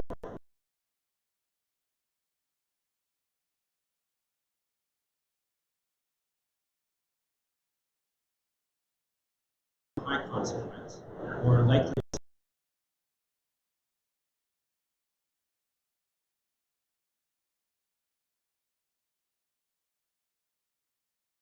major flood.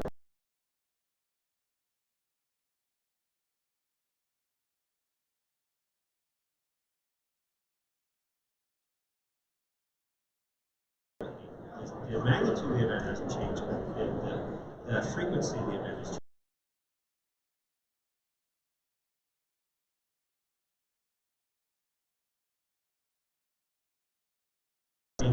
Some adaptive measure. We have to adapt to try to now not reduce the magnitude of that event, but the impact to our communities, to bring it back to a low risk situation.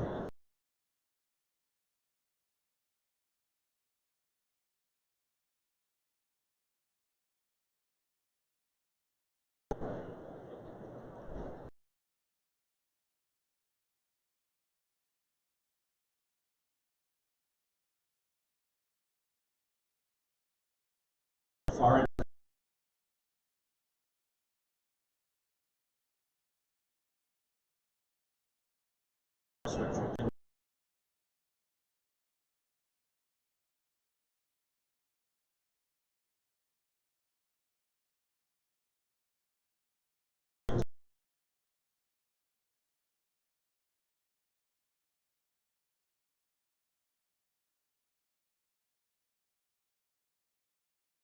So in terms of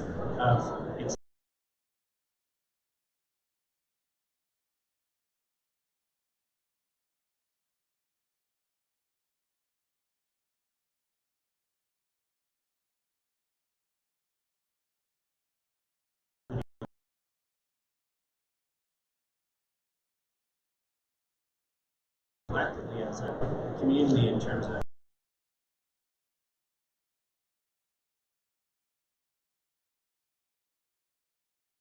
new tools and the science available.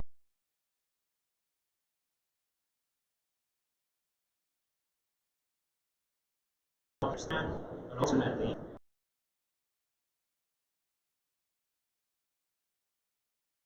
there's no standard yet. We're not that.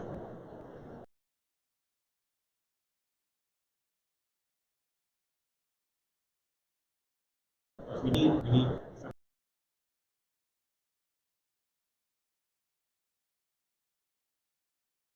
how much risk you take it.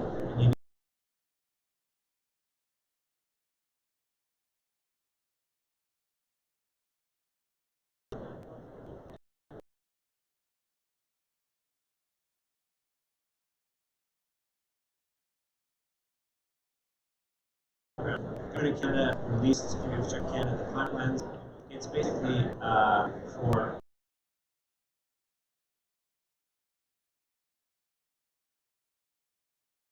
proponents.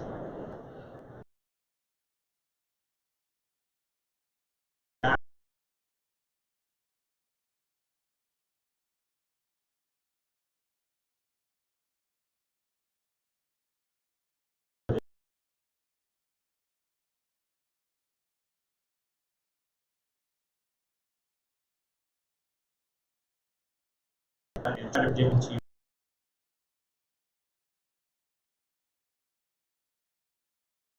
climate guidance under the current program. It's triggered at various levels.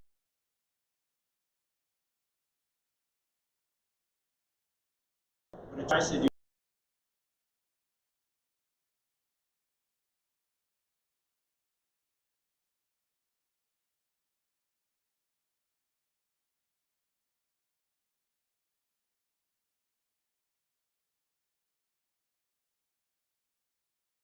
talk about carbon footprint.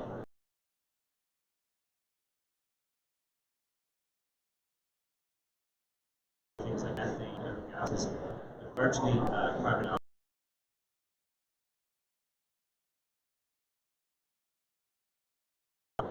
So, just an example.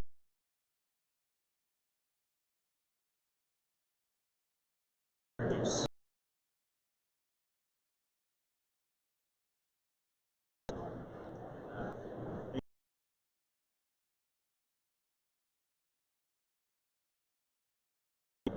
So we look at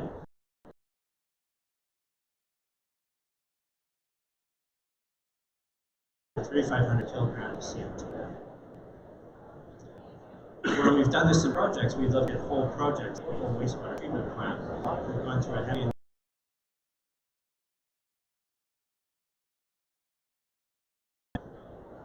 and at the end of it, we end up with the overall summary related to those gas. So, that's the detail that if you have a question, you can comment on that.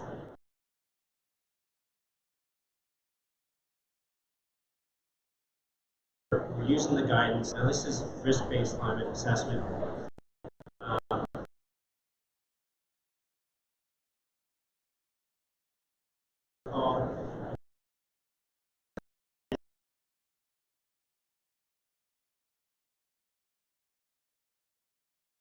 Risks related to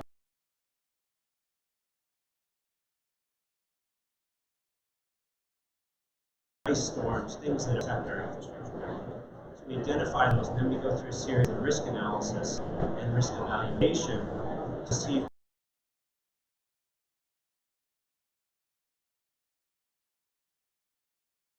risks related to this. So when you understand those risks, you can take actions in your design to change your designs. We can do things like build additional capacity. We can relocate facilities that are floodplains. We can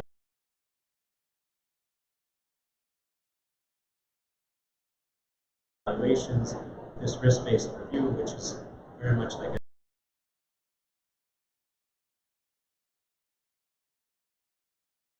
across Canada as well, it's used, and we can learn.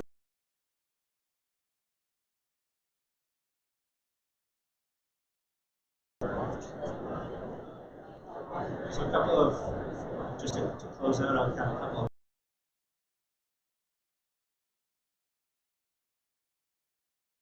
work with the regional water. So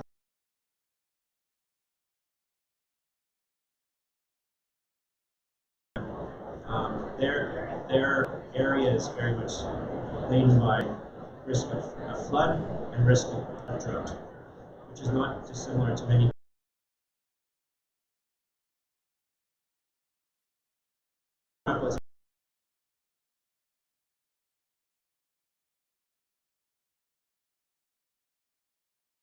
different magnitudes of drought. They had absolute.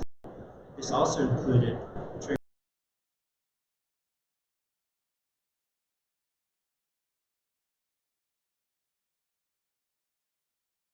developed because under all the crisis situations, working with neighboring jurisdictions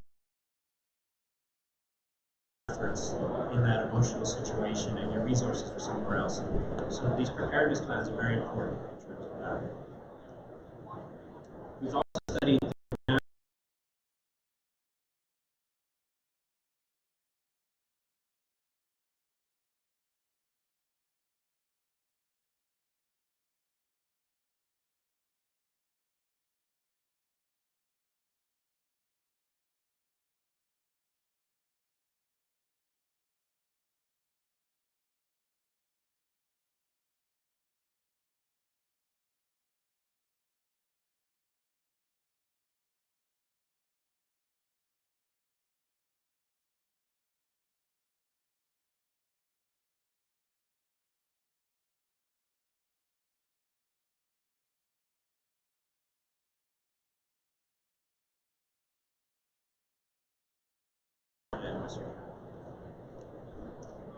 this includes some coastal flooding studies as well, and work in the north.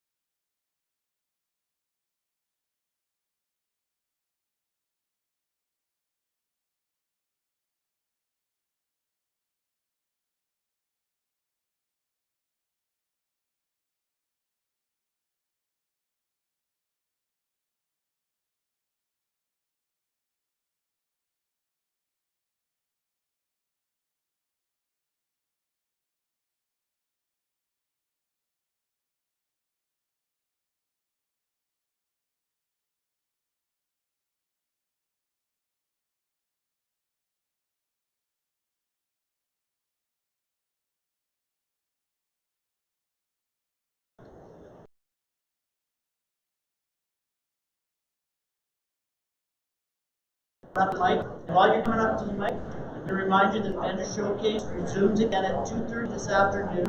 SaskPower is going to be making a presentation. Go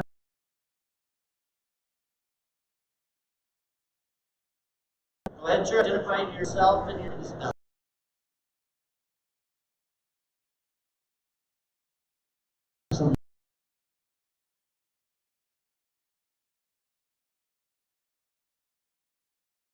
Back down into our well.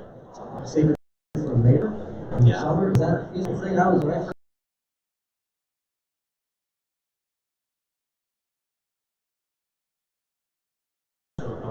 Public water supply.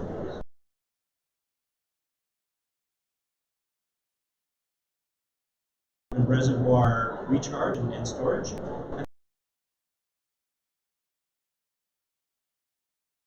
Availability of water, you can treat it. And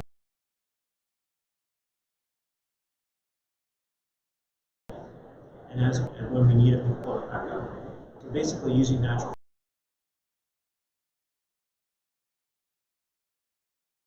We've always had a lot of water, but as we see different challenges into the future, we'll look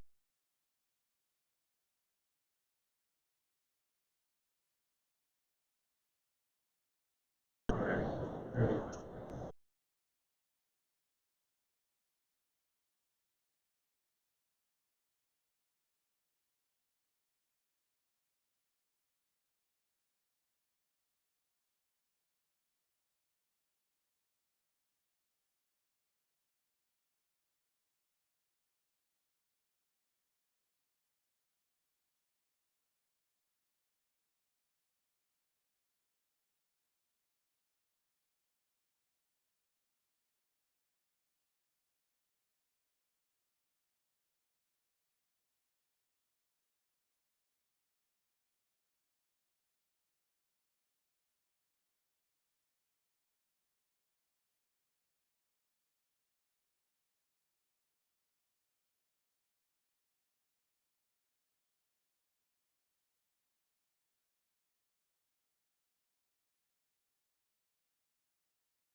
Program resumes in 5 minutes' time, so we'll ask everybody to please get centered and seated.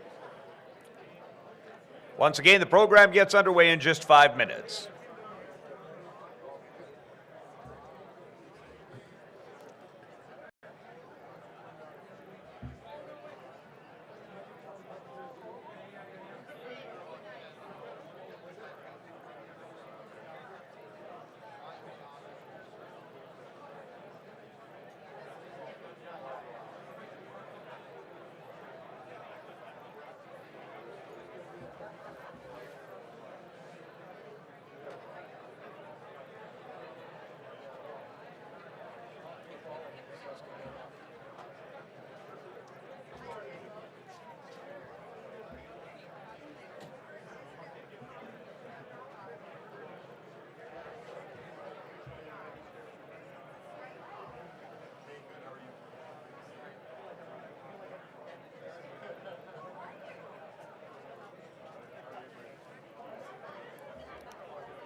Once again, ladies and gentlemen, we ask everybody to please be seated.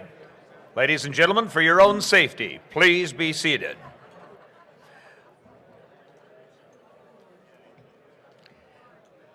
Ladies and gentlemen, we have 1,000 delegates. We have 960 chairs. Please be seated.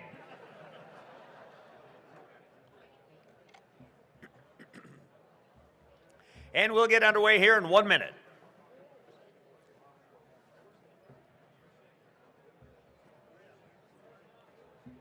Premier, where are you from originally?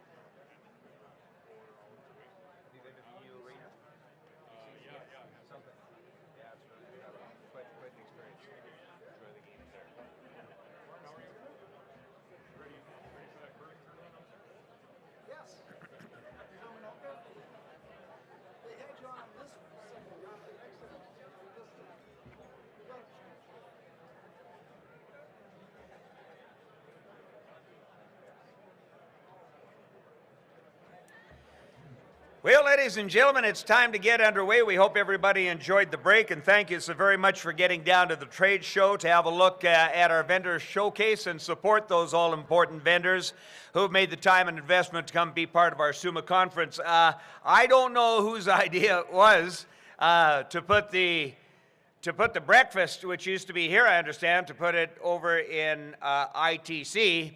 But anyway, that's quite a stroll from here to there. And if you think this is bad, next year, ladies and gentlemen, when we move the SUMA conference to Saskatoon, I just learned that they're going to have the breakfast in Lloydminster. So this is really not, and I say that so you actually enjoy this experience here this year. Well, without further ado, it's my pleasure to welcome to the stage Tim Eckel. He is the Vice President of Asset Management, Planning and Sustainability with SaskPower. Ladies and gentlemen, you've read his book. We've all enjoyed his videos. We've seen him on Oprah. And now here he is live, Tim Eckel.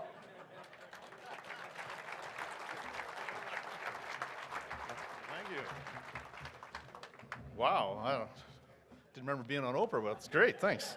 And I will be signing my book after that. Thank you. So, anyways, thank you very much. I'm honored to be here this morning in what I consider a prime spot, you know, right before the premier and also before lunch. But by sounds of it, you probably need lunch because you had that long walk, so it'll be good for you. The theme of your convention is building sustainable hometowns. I'd like to share some of the work SaskPower is doing to support this theme. Like many electric utilities in Canada, SaskPower is going through a time of significant change. The way we generate and deliver power today could be very much different in the next decade. There are a few reasons for this, and I'll touch on two of them. The reason number one, changing federal regulations on conventional coal and now on natural gas generation. This means we must significantly reduce our greenhouse gas emissions. I'll talk a little bit more about that in a minute. The second reason is the changing needs of our customers. We're upgrading our aging power grid to respond to the changing ways you want to use power and to deliver levels of service you expect. All of these require modernizing our power system to allow for electric vehicles, efficiency and conservation programs, and finding quicker ways to identify and restore power outages. Currently, the system is designed for large-scale central generating stations where power is provided only by the utility. This is how our system has run for the last 90 years. Now we're quickly looking at modernizing this system in the next 10 years to accommodate two-way power flow and support community and self-generation projects and programs our customers have asked for. Today, SaskPower is on track to meet our goal to reduce CO2 emissions by 40% below 2005 levels by 2030. But we know we'll need to make even deeper emission cuts by 2050. That's why the future system we're evaluating is a range of generation options that provide steady base load power 24/7 and do not emit carbon dioxide.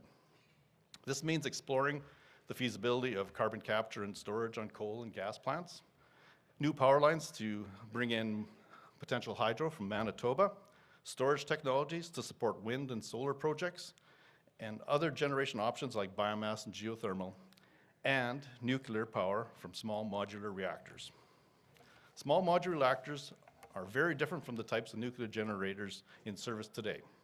They're very much smaller. The reactors units themselves are located underground, and those that use water for cooling use much less of it than today's fleet of nuclear reactors do. They can be safely shut down remotely if there's ever a need to. SaskPower continues to work with Ontario Power Generation, Bruce Power, and New Brunswick Power to evaluate the feasibility of small modular reactors for Saskatchewan after 2030. It's important to remember that each of these clean electricity options has pros and cons. We must balance reducing emissions and meeting our customers' changing needs with our mandate to provide reliable, sustainable, and cost-effective power to our customers across the province. Having a diverse mix of options is the best way to do that. That's 438 members and 80% of the population of Saskatchewan. And just this relationship with government is so important for us, and it's a relationship between two levels of government. And not only is he here today, but he'll be back along with his cabinet on Wednesday for the Bear Pit. So please give a warm welcome to our Premier, Scott Moe.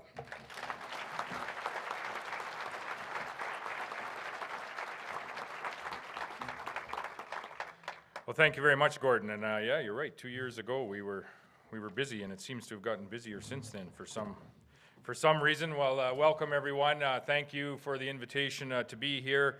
Members of SUMA, delegates, executives, and all guests that are with us here today. Good morning, and I hope your conference is off to a great start. And from what I hear, it is. And I also hope everyone had the opportunity this weekend to enjoy the big game. And I don't mean the 49ers and the Chiefs, I mean the Battle of Alberta on Saturday evening, which had a great turnout as our Oilers were able to trounce the Calgary Flames and repay, yeah, absolutely. In all fairness, it was likely the best second period of hockey in the history of the league, to be quite frank, as it had everything that Gordie Howe would have certainly been proud of. But it is a pleasure, a true pleasure for me to be here with you again today. We have a good turnout of MLAs I see sprinkled throughout the room, as well as our members of cabinet. And as Gordon said, the members of cabinet will be back on Wednesday, I believe, this week. They'll be back happily and eagerly returning for our annual Bear Pit. They will be happy and they will be eager when they come back for the Bear Pit.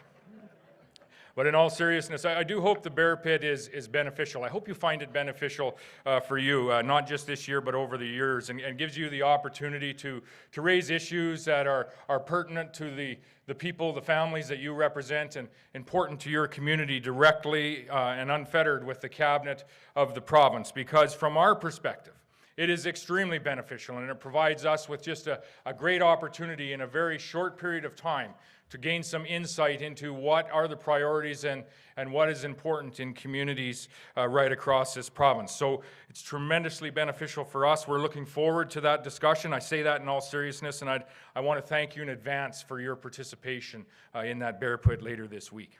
In fact, we're looking forward to all of the discussions that we have the opportunity to have here this week with our partners at the municipal level, with our mayors and councillors who are completely committed to serving their communities. And with our strong leadership on the front lines, our administrators and our workers, the folks who all too often don't receive much in the way of attention, acclaim, or accolades, but the odd time they do, and when they do, it's good to see. You know, a few months back, we noticed an article that had ran in the Herbert Herald. Residents of Morse, they were raving about their town foreman, Mr. Dale Gerald. Dale has worked for a number of municipalities in the Southwest over a number of years, and he seems like he's just one of those guys that is actually trying to retire. He's been trying to retire for years, but just when Dale thinks he's out, somebody pulls him back in. Well, Tamara Knight is the administrator at Morse, and I think Tamara is with us here today or this week, and this is what Tamara had to say about Dale Gerald, and I quote, "Dale has a big heart. He's kind. And he's an unbelievable worker, and we feel very fortunate to have Dale on staff. Well, ladies and gentlemen, my colleagues and I in government feel fortunate that all of you are on the job each and every day. There are too many Tamara Knights and Dale Geralds working across this province for us to count. They are keeping our communities running, ensuring our communities remain vibrant, remain resilient and strong, and really just remain the great places to live that we know. It's very much appreciated for what you do each and every day. Thank you."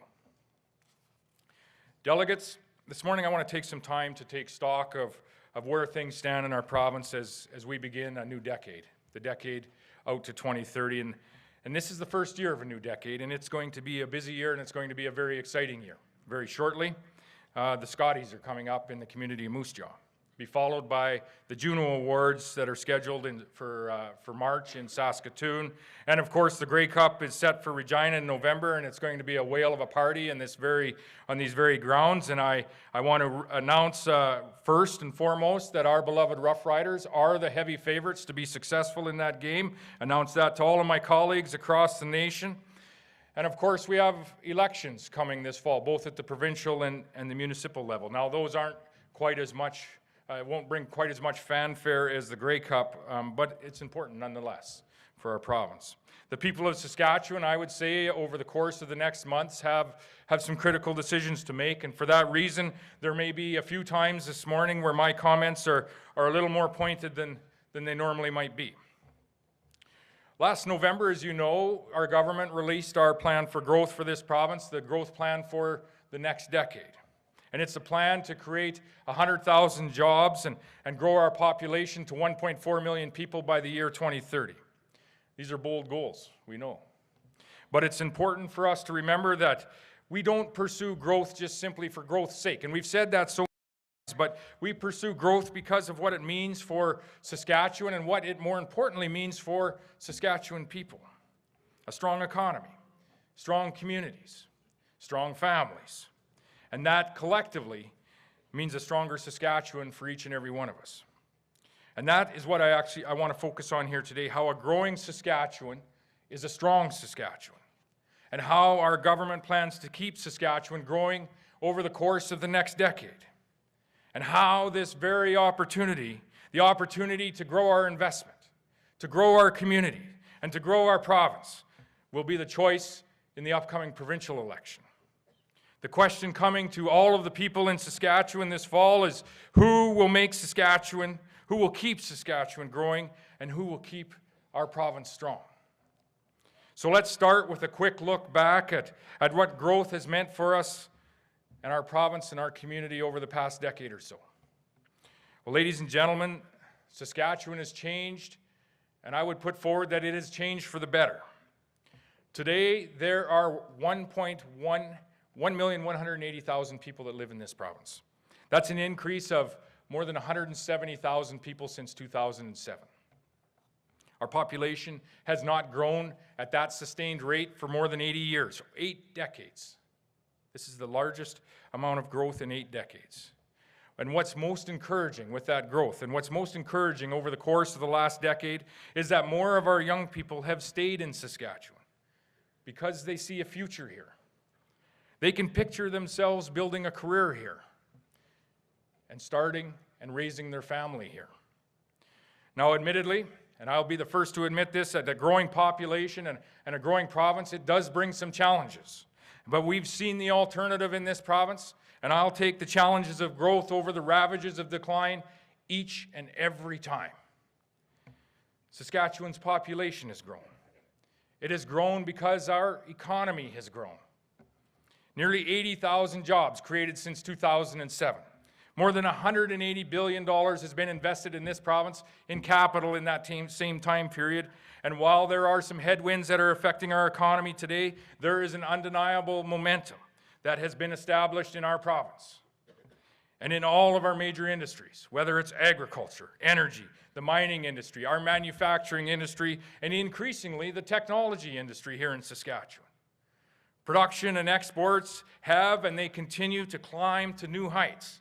Our exports are up more than 60% since 2007, and now we ship products to over 150 countries around the world. And because of that growth, we've been able to invest in a quality of life here in our province, in our communities, in a tremendous way. Since 2007, we've seen the largest investment in infrastructure in the province's history, more than $30 billion. And we've done it together. The provincial government, the municipalities, there's billions of dollars that have flowed through cost-shared programs, and we've worked together to identify priorities and to administer those programs. A record investment in infrastructure. And we see the results of that investment in every corner of this province. We see a new hospital in Moose Jaw. We see planning for new hospitals in Weyburn and in Prince Albert. The new Saskatchewan Hospital in North Battleford, and of course the Jim Pattison Children's Hospital in Saskatoon. We see 42 new schools across this province. We see new elementary schools being built today in Regina, in Saskatoon, and in Moose Jaw. More than 14,000 kilometers of highway that has been built or upgraded.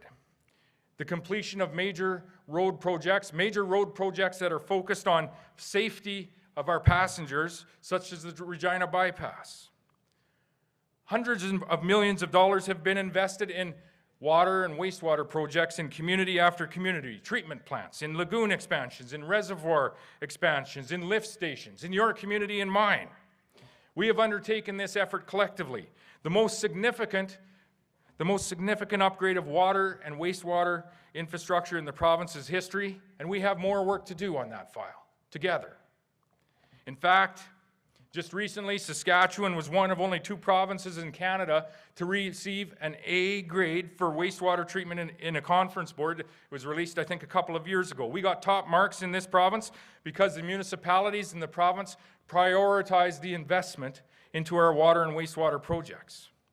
Not all jurisdictions across this nation have made those investments a priority. Ladies and gentlemen, I think this needs to be said. When you are dumping millions of liters of raw sewage into our rivers and into our oceans each and every day, you may want to hold your judgment on the behavior of others.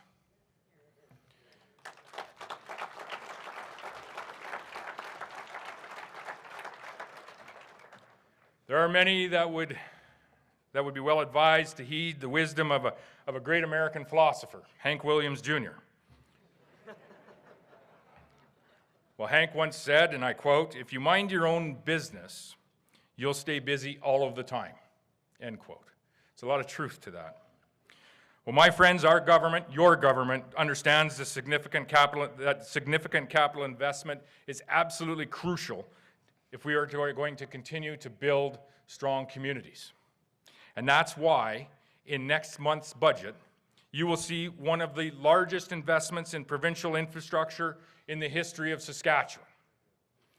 That's why you will see in next month's provincial budget the largest investment in municipal infrastructure in Saskatchewan's history.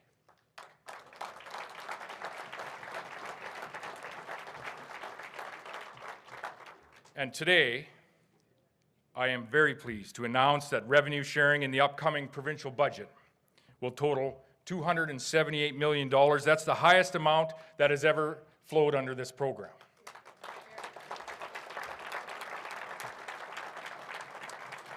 $278 million, that represents an increase year over year of $27 million. Revenue sharing is going to rise year over year 11%. It has risen now since 2007 by 119%. 11% year over year, 119% since we had the honor and the opportunity to form government. This large increase, this massive increase in revenue sharing tells you all you need to know about why we continue to be so committed to growth. Revenue sharing has grown by some 119% because our economy has grown. And that growth has allowed us to make investments in our communities to ensure that we have stronger communities right across this province. My friends, the foundation of our growth plan has always been, and it will continue to be, strong financial management and balanced budgets. And I say this with Minister Harpower looking at me out of the corner of her eye.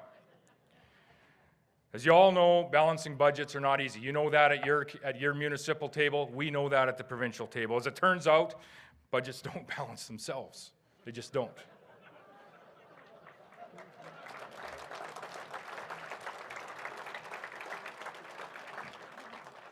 Sometimes, more often than not, there are some difficult decisions that need to be made. They aren't always nice decisions. They are difficult. They're choices, like we faced in this province just a few years ago. But these decisions, they were necessary because it put us on a path that means that we will balance the budget this year, a path that means that we will balance the budget next year, and we will balance the budget in the years ahead. That's the path that we have chosen in this province, and it is the correct path to ensure that we will be able to sustain the high-quality public service that we expect, not just today, but sustain those services for generations to come. Our friends in the opposition, they have already declared that they will run deficits if they're given the opportunity. They won't say how big those deficits will be. They won't say for how long those deficits will be. We just don't know the answer to that, but what we do know is what's at stake. What's at stake is these deficits will take away the ability of our children's generation to invest in our communities in the same way that we have over the course of the last decade. That is what a deficit will remove. The recipe for success in Saskatchewan also includes competitive taxes. It includes sensible regulations and important investments in infrastructure and services. And you will see all of those ingredients in that new growth plan. And as I mentioned earlier, our goal is to grow the province's population to 1.4 million people, do that through attracting investment, creating 100,000 jobs by the year 2030. These are ambitious goals, we understand, but we think it's realistic to shoot for the stars in this province because of the tremendous progress that we have made over the course of the last decade. We can build on that progress. We have the resources, we have the people, and we have the energy and the optimism, and we most certainly have the vision. We expect the value of our exports in this province will rise by over 50% in the next decade. And to achieve this, we need to strengthen our international engagement, and we are strengthening it. We're opening up trade offices in Japan, in India, and in Singapore to better connect Saskatchewan businesses with our customers, and also to promote the province as a great place to invest. My friends, there are other noteworthy priorities in the growth plan that need mentioning here today, and that's expanding the province's export infrastructure. This is what we do, is we export to more than 150 countries each and every year, and we need infrastructure to get our products to port and to market. We need roads, and we need railways, and we need pipelines, and I want to focus just on that last one for a moment. There is still an urgent need in this province for more pipeline capacity. There's an urgent need in this nation for more pipeline capacity. Our resource companies, they continue to lose hundreds of millions of dollars each and every year because we aren't getting world price for our energy product, our sustainable energy product. And at the same time, governments, municipal, provincial, federal, are all losing out on millions of dollars in taxes and royalties, revenue that we could use collectively to build our communities, to repair our roads, to build schools, and to improve health services. We think that there may be ways for our government to work with others to expedite pipeline projects to ensure that Saskatchewan, and by extension all of Canada, receive full value for our resources. In this province, there are a number of groups that are looking to advance various projects. Groups that are, yes, active in the resource sector, but there are also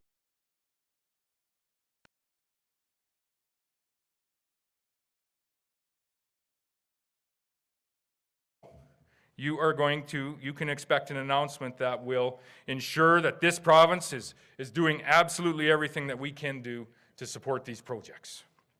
We know that building pipelines in this province and getting our products to market not only has the direct effect of lowering that oil differential that we talk about and getting that world market value for our sustainably produced Saskatchewan energy, but in addition to provide an indirect benefit to our economy on a broader base by freeing up valuable rail capacity, valuable capacity on our rail lines, so that we can ship more agricultural products, so that we can ship more potash products, more mine products, and more forestry products. Quite simply, we need the oil in a pipe, and we need our grain on the trains. And that is how we grow our exports in this province.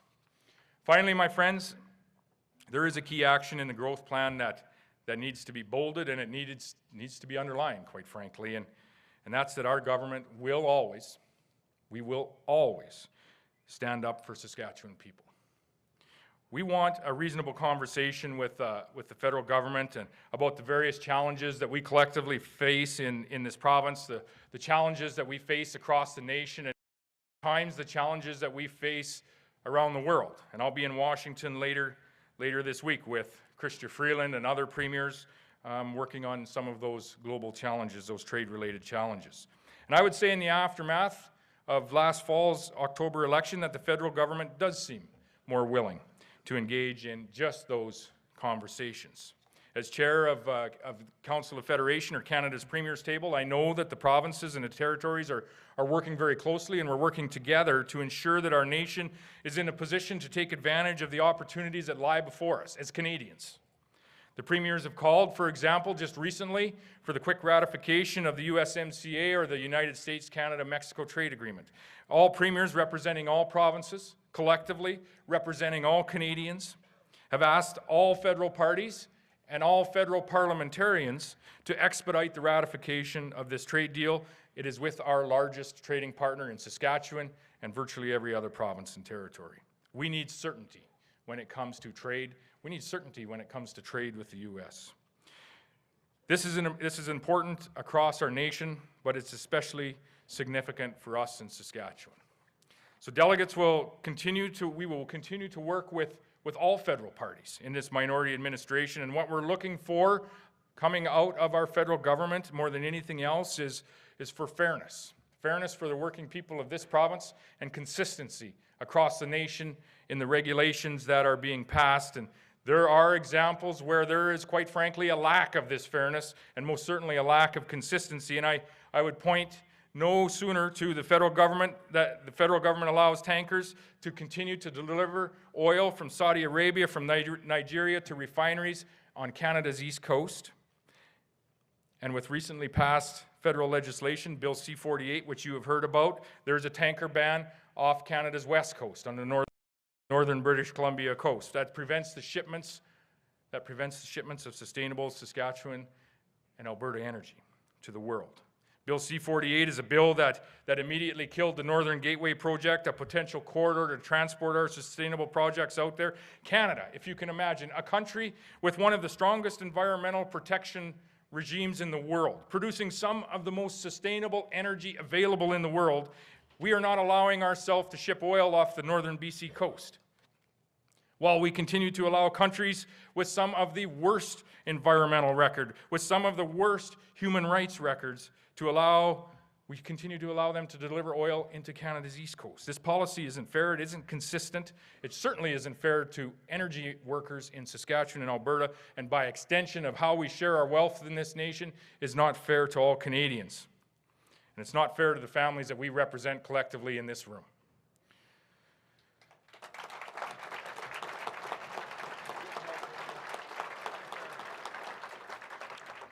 One more example before I get the hook. Look in the other direction, from west to east. When the mere conversation about Bill C-69 arose, that essentially killed the investment in the Energy East pipeline, while the largest industrial emitter in another province was built without an environmental review. This is not consistent. The biggest emitter in the province of Quebec, it's a $1 billion cement plant. It's in the Gaspé. A cement plant that is actually backed by public money. A few years ago, Maclean's magazine called it, and I quote, "the cement factory encased in hypocrisy." You know, sometimes I don't always agree with the media headlines. I don't actually think they're accurate, but this one might be. According to Maclean's, the emissions from the Quebec cement factory dwarf the yearly emissions from Shell Canada's oil sands operations in Fort McMurray, and they rival the emissions that were associated with the Energy East pipeline project while it was being considered. Energy East pipeline project, which would carry sustainable energy that would be produced in Saskatchewan, putting Saskatchewan families to work, and was effectively killed by the conversation around Bill C-69 by the federal government, supported by Quebec.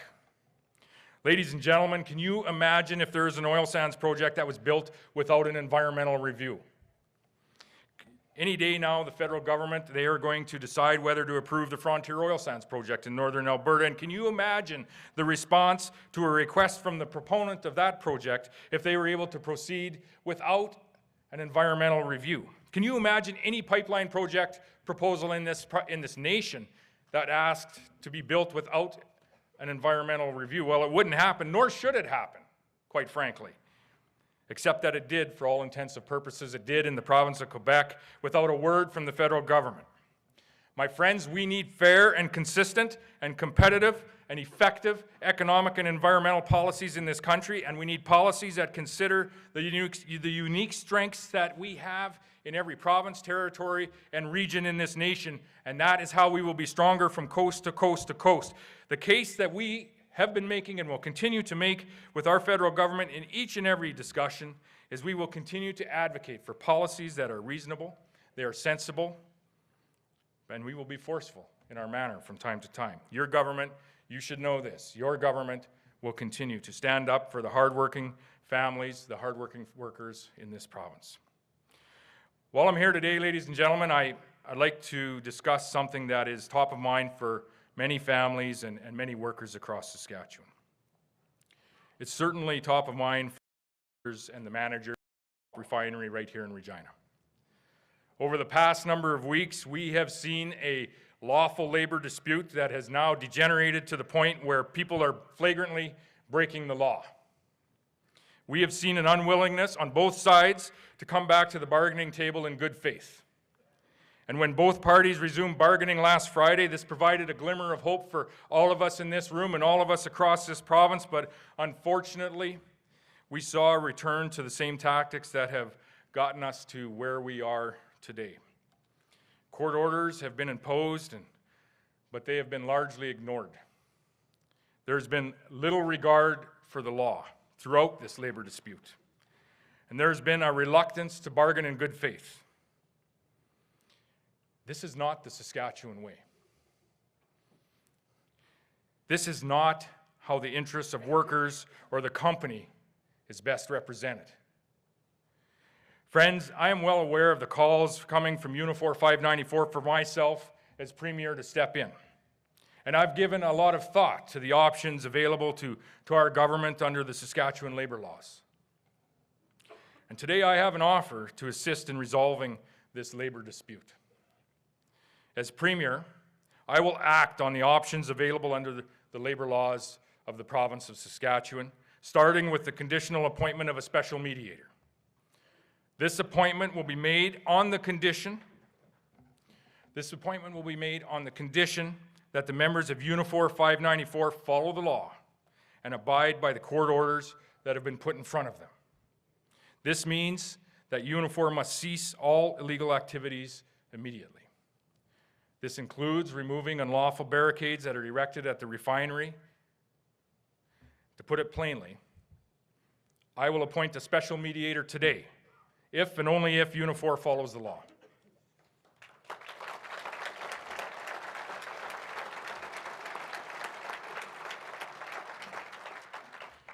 It is our strong belief that a negotiated settlement is possible, and it is in the best interests of all parties.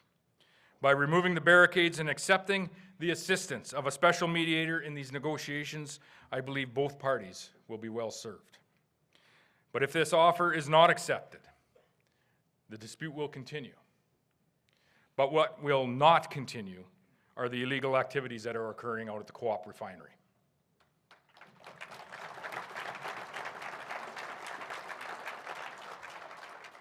If the government's offer is turned down, it is my expectation that the Regina Police Service will uphold the law, they will enforce the court order, and they will remove the barricades at the refinery.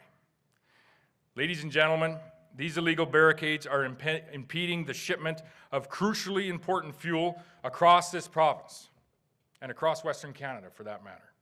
Fuel that is used in Saskatchewan communities, some that use diesel to heat their homes, for school buses that transport our children, for emergency vehicles such as ambulances and fire trucks in your community and in mine, and for industries that drive our economy like agriculture and mining.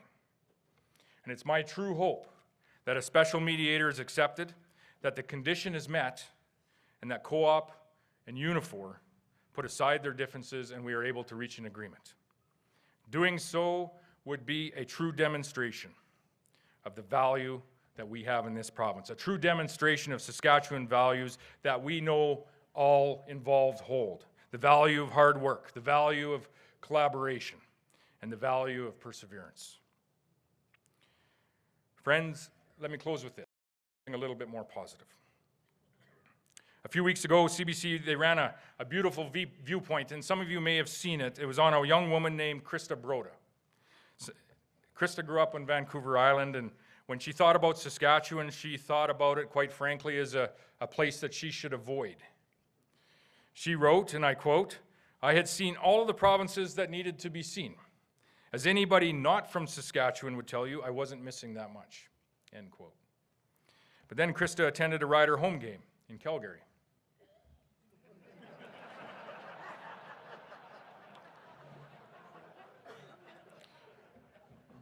That particular game, there was thousands of Rider fans at McMahon Stadium, and Krista was quite impressed by this.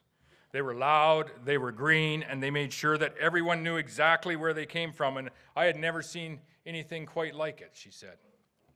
Well, Krista sat beside one of those fans, a friendly young man from the village of Grayson. She liked him. In fact, she fell in love with him by the second half. Her first trip to Saskatchewan was for the Labor Day Classic, if you can imagine that.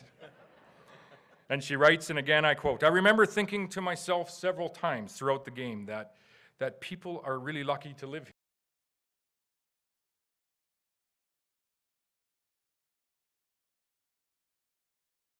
They truly believed that they lived in the best places in Canada. And after that weekend, I was starting to believe it too."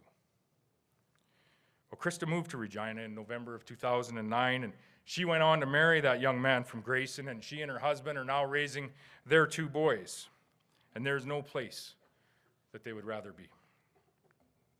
Ladies and gentlemen, when we talk about growth, when we set goals in our population, they aren't just numbers. They're people. They're people like Krista Broda. People that make our communities of Saskatchewan such a better place. And that is why we will continue to seek growth, because of what it means for our great province. Together, we can build a strong Saskatchewan with a strong economy, with strong families and strong communities. Together, we can build a strong Saskatchewan that's ready for a decade to come. God bless our great province of Saskatchewan. Thank you for having me here today, and have a great convention.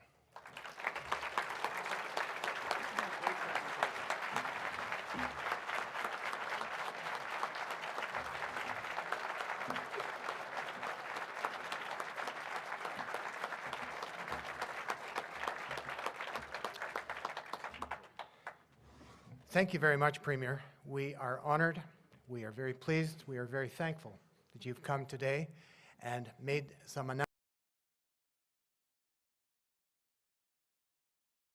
Finance.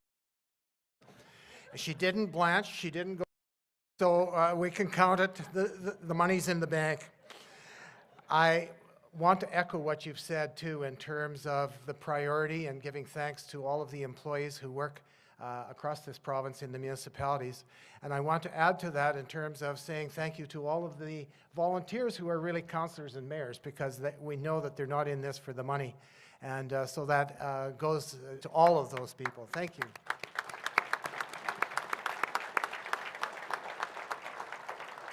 Premier, you mentioned a word that comes to the lips of virtually everyone in this room when we have convention and I'm out at the front greeting people as they're coming in. One of the things they talk about the most is infrastructure. And I'm so glad that you mentioned that in your speech today. You've talked about how much you've been putting into infrastructure. But Premier, I want to, on behalf of everyone here, put in an extra plea to say it's still a huge problem. And I think you know that, and the Minister of Finance knows that too.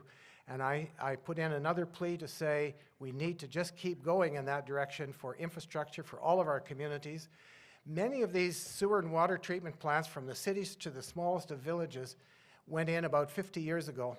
And they are now running out of their lifespan and needing to be replaced. So we say, good on you for doing what you've done so far, and we really want it to continue on from there. Let's keep it going. We also want to say thank you for the revenue sharing. That has now been in place for some years, and I know we've been expressing unhappinesses from time to time about that, but we are very much appreciating that, especially from the predictability to know what our revenue is going to be coming out of the sales tax. So again, thank you for that, and let's keep that one going as well.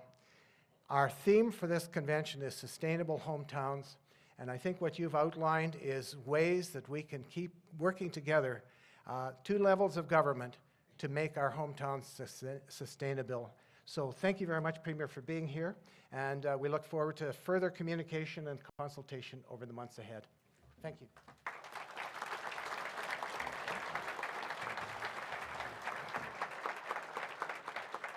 We'll now just give a few seconds for the Premier to leave the stage. You're welcome to stay longer than that, Premier, although I think you might have a few other things on your agenda. I'd ask for the media to make a space there so that he can get through. And then I'll be calling on Minister Carr. So would you please come up to the stage while we're waiting for the Premier too?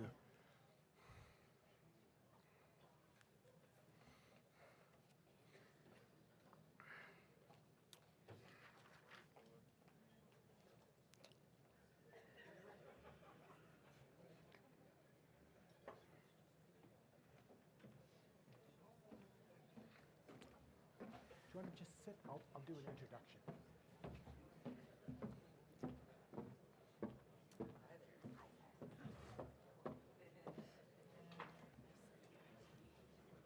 Do you want, I don't think anyone's touched that water if you want that.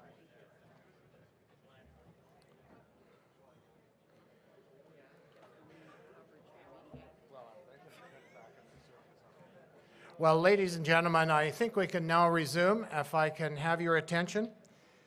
It's my distinct pleasure on your behalf to introduce the Honorable Laurie Carr, the Minister of Government Relations, Minister responsible for First Nations, Métis, and Northern Affairs. This is Minister Carr's first SUMA convention in this role, and I hope that you'll give her a very warm welcome. We have enjoyed working with her as the Minister of Government Relations. As you're very well aware, she's one of the key ministers that we relate to within government, so a vital role for us in our communication. I want to say thank you for that communication, and we look forward to your address this morning. Please welcome Minister Carr.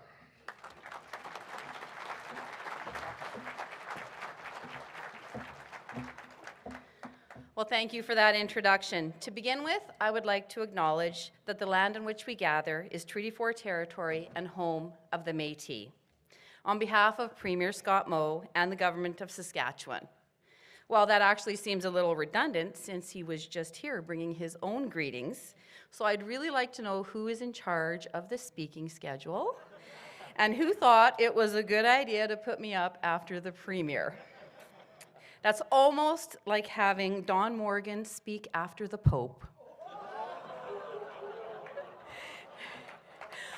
Regardless, it is a pleasure to be with you here today as we begin a new decade, the 2020s. The new decade also marks the very start of our government's new growth plan, which was released last fall. It's a roadmap for increasing our population, fortifying our economy, and keeping our province strong. Its purpose? Economic growth is an investment that will lead to a better quality of life for all of us who call Saskatchewan home. So as the Minister of Government Relations and the Minister responsible for First Nations, Métis, and Northern Affairs, I want to highlight some key topics that strengthen communities across this great province and provide local leadership some of the tools to better position their municipalities for the next decade of growth. They are municipal revenue sharing, governance, intermunicipal cooperation, and infrastructure. So let's dig into these a little bit. Under our administration, provincial funding for the municipal revenue sharing program has grown. Now, for those of you who may not be aware, I was on Estevan City Council for 10 years, and I can tell you from personal experience, the day we received municipal revenue sharing that was predictable, reliable, and with no strings attached was a really good day for our municipality. Long gone were the days of uncertainty, and not being able to build accurate budgets with reliable timelines in mind. And I'm so proud to say that it was this government, the Saskatchewan Party government, that has made this reliable, predictable, and sustainable program possible. And I'm very happy to say it is still going strong. Funds transferred through the program went from $127 million in 2007-8 to more than $251.6 million in 2019-20. That's about a 98% increase in funding, and once again, it's set to rise in order to support you and your communities. Municipal revenue sharing is based on a formula of 0.75% of provincial sales tax revenue collected from a fiscal year 2 years prior to the current one. So what does that mean? It means that overall municipal revenue sharing for 2021 will be $278 million. Now, I know the Premier has already announced this, but I actually think it bears repeating because it's really important for all of our communities. That's nearly an 11% increase for the program, or about 27 million more than the current fiscal year. It will be a new record. That's because in 2021, the province's municipal revenue sharing program will provide its largest ever amount to Saskatchewan municipalities, funding that allows you to target local priorities determined by your communities and your councils, to support key local decisions, to help municipalities thrive as we move through this new decade, to help lay the foundation for growth. After all, local leadership knows their municipalities and their needs the best. And as introduced last year, 1.5 million of the total municipal revenue sharing program will also be invested in the targeted sector support initiatives for municipalities, an administration adjustment that will occur next year as well.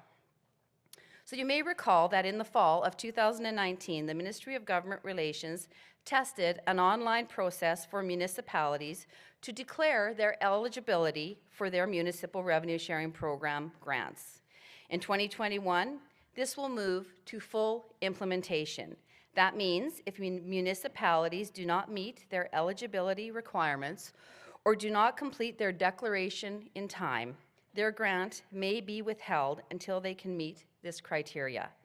Eligibility requirements include submission of annual audited financial statements, submission of water work reporting, if applicable, collecting and submitting education property tax, adoption of a council procedures bylaw, adoption of an employee code of conduct, and council members filing annually updating public disclosure statements with their municipalities. These steps are to support municipalities in providing their citizens with good, transparent governance. Our government is also taking other steps related to this topic. Following consultations with stakeholders, our government introduced a bill in the fall of 2019. It's to amend the 3 provincial acts governing municipalities to ensure the current needs of municipalities and citizens they serve are being met, as it's common practice for this legislation to be updated every few years. If passed, the majority of the amendments would come into force the spring of 2020. The proposed amendments will do such things as better protect municipal employees from reprisal, reprimand, or dismissal for reporting wrongdoing to a person or authority that has the power to investigate. Require all municipalities to prepare and post public accounts like cities currently do. This will happen at a future date to be set in regulation to allow time for consultation with our stakeholders, so all of you. Require by January 1st, 2021, that urban municipalities under 100 people and northern municipalities under 500 people have administrators who have or are working towards their certification, which will provide them with the same basic qualifications as their peers at other and larger municipalities. These changes would also add the ability for Government Relations Minister to act on and report if the Information and Privacy Commissioner or the Minister of Labour Relations and Workplace Safety, similar to the existing investigations that are allowed by the Provincial Ombudsman.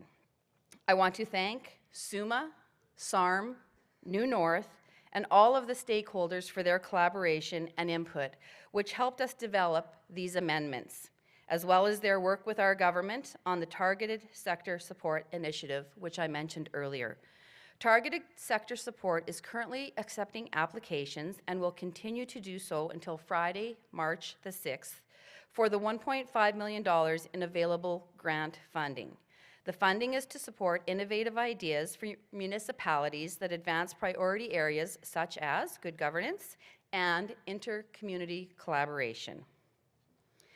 After all, it makes sense for communities to work together, whether they're rural, urban, or Indigenous. That's why I continue to challenge local government leadership to take an inter-community cooperation and regional planning on projects and initiatives when it makes sense. Last fall, I had the opportunity to sit in on one of your regional meetings in Shaunavon. I was encouraged by the conversations that were taking place at that table about municipal cooperation.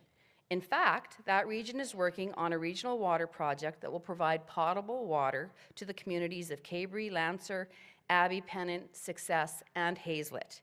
They are working together and were successful in securing over $17 million in joint funding through ISIP, the Investing in Canada Infrastructure Program. So for them, it was not about winning arguments or losing autonomy, it was about meeting common needs with common sense. So collaborative working relationships can potentially result in more effective use of resources, more cost-effective services provided for citizens, better funding leverage, making every dollar go further. One example is the program I mentioned just a moment ago, the Investing in Canada program, which saw the government of Saskatchewan secure more than 800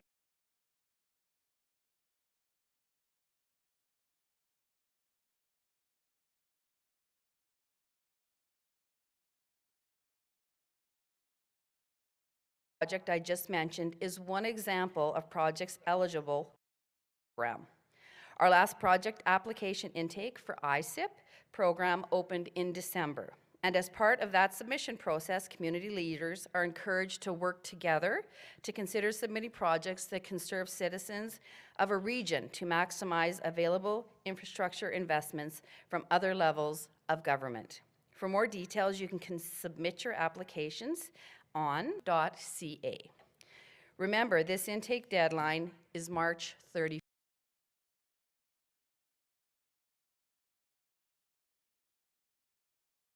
All plan builds upon commitment to since 2000, the provincial government has announced the commitment $735 million of provincial funding through the Ministry of Government Relations towards more than 2,400 various Saskatchewan projects that serve local communities and help improve infrastructure. Investments that build and strengthen communities by improving water and wastewater systems, local roads, and places for neighbors to gather. Before I go, and resources designed to help elected officials and their administrators. First, consider the Municipal Peer Network. It is a partnership involving the Ministry of Government Relations, SUMA, SARM, the Urban Municipal Administrators Association of Saskatchewan, and the Rural Municipal Administrators Association of Saskatchewan. This network of seasoned administrators and elected officials can provide advice to their peers to help resolve issues or a conflict. And whether you're new to local government or a veteran public servant, some help and advice is available if needed. You just have to visit saskpeernetwork.org to find out more. Also, our Ministry Advisory Services has 10-minute trainers, a free online tool to help expand the knowledge of counselors and administrators. The 10-minute trainers include short videos and questions designed to engage municipalities in discussions about local issues. So based on personal experience, I suggest you do those 10-minute trainers at the beginning of your meeting, not at the end, because we all know when the meeting's done, we just want to go home. The training can be easily completed as a group before or after, but like I said, before would be best. And please remember to always read our latest regular edition of Municipalities Today. I think if you're down in the trade show, they have a booth set up, and they'll give you a free copy today, maybe even. In closing, thank you for the invitation to join and for the work you do in your communities each day. Having spent 10 years serving on a municipal council, I understand the time commitments and dedication it takes to serve local government and the importance of having constructive relationships with neighboring communities and other levels of government. As I wrap up, I just want to add what a true privilege it is for me to be here today. As I look around the room and I see so many familiar faces that I know from years ago, I think I attended my first SUMA in 2004, and there are still quite a few people around from then. And some of those people have become very good friends of mine, and I'm happy for that. It's also great to see so many new faces. I encourage all of you to embrace the opportunity you have to lead and guide your communities. Enjoy the time you spend on council, do the best job you can do, and remember, you can never make everyone happy. For myself, being on council in Estevan, that's right. For myself, being on council in Estevan was one of the most rewarding experiences I had. Now I get the privilege of working not only for my city and my constituency, but for our province. So let's continue to work together to build an even stronger Saskatchewan for decades to come, for the new decade of growth we're going to have to enjoy. Thank you. Excellent job. Very good job. Thank you.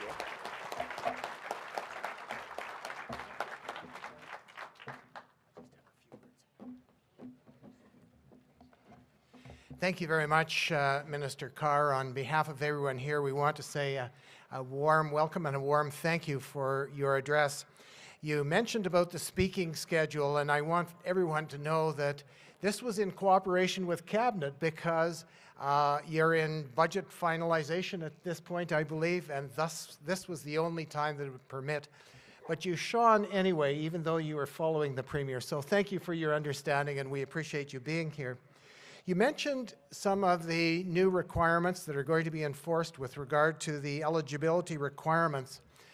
And I think we're supportive of those, but I'm hoping that you'll also be patient with us because some communities are lacking the administrative ability, not only the ability, but the manpower within the CAOs.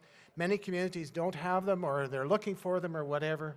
And SUMA is working very hard on a new training program that will be offered in about a year from now, hopefully, through SaskPower.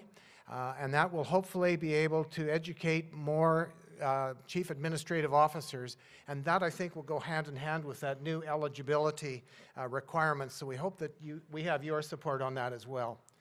And finally, I want to just say in terms of the targeted funding, we very much appreciate that. I know that SUMA is taking a very active part in the administration for that, and we're hopeful that that will become a very successful program. So once again, thank you for being here. Thank you for your support of SUMA and all of our communities, and we wish you a great day. Thank you.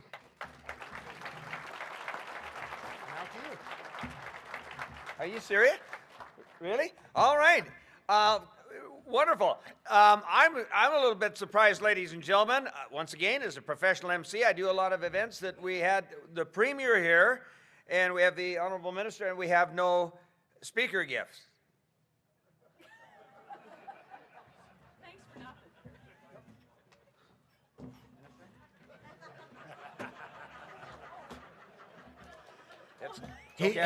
He left the mic. I can take it back. I had it in my notes that I was going to mention that because all of you will remember that in the past we have always made a donation to the Mike Badham Award. Mike Badham was a community leader, a high school principal, and a very active member of SUMA. And he unfortunately passed away in a traffic collision a few years ago now, quite a few years ago.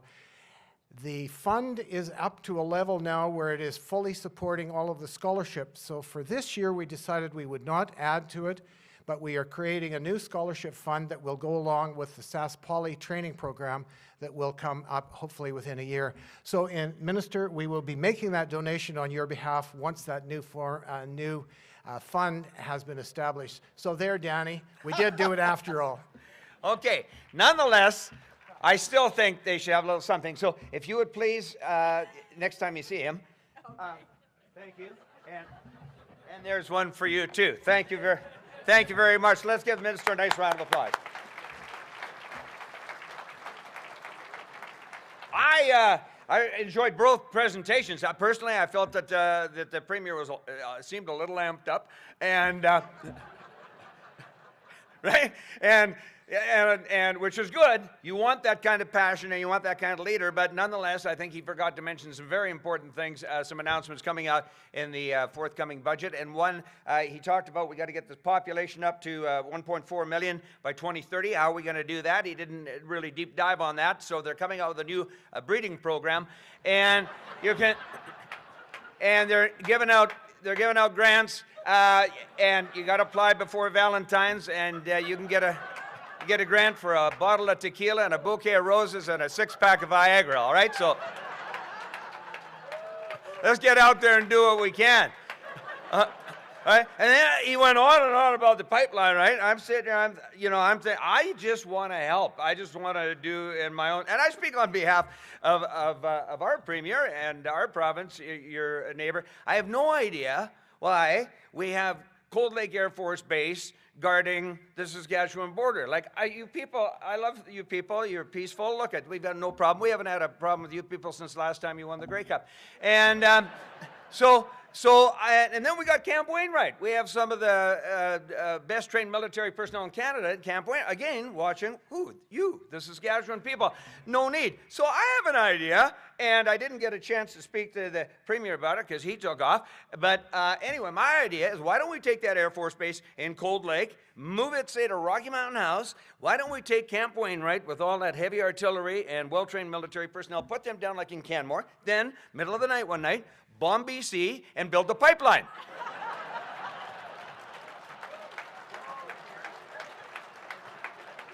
Where's the media? Huh? Where are they now? Now, I know what you're saying. At first, everybody goes, oh, yeah. And then you start to kind of go like this and go, hold it. We got a vacation home in Kelowna. Okay, so here's part of my plan. I haven't fleshed this thing out completely, but I can tell you right now, we will not touch the Okanagan because of the wineries and the fact that a number of people do have vacation homes in the Okanagan. So that's awesome. We're not going to bomb Surrey because my beautiful daughter, Jordy, she lives in Surrey. My son is a firefighter paramedic in Vancouver, so we're not going to bomb Vancouver. My ex, on the other hand, lives in Victoria. The island goes. And that's just that. All right, lady, we'll let the minister step off now, and our president, thank you very, very much. We appreciate your excellent work, and we're going to meet a young gentleman right now who's going to come up and take us to lunchtime, and his name is Jet Daylicker, and Jet is with our lunch sponsor, Saskatchewan in Motion. So I think that might be Jet sitting there. I kind of wondered about that. And would you please put your hand together, and please welcome from Saskatchewan in Motion, our lunch sponsor, Jet Daylicker.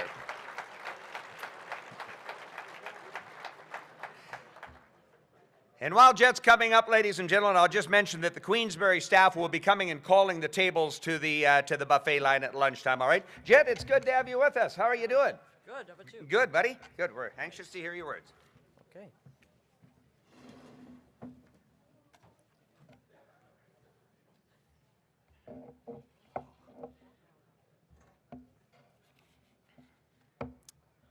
Okay, so, hi everybody. My name is Jet, and I'm Saskatchewan in Motion's newest kid ambassador. If you've seen our friend Sydney speak before, you know that I am here to talk to you about how leaders like you can help kids like me move more. I'm sure you all know that kids aren't active enough, and you've probably seen it in your own hometowns and in your families. And I know you've heard it from Saskatchewan in Motion, that we don't spend much time outside at all these days. Let's take a short look at a video that explains why it matters and how you can help.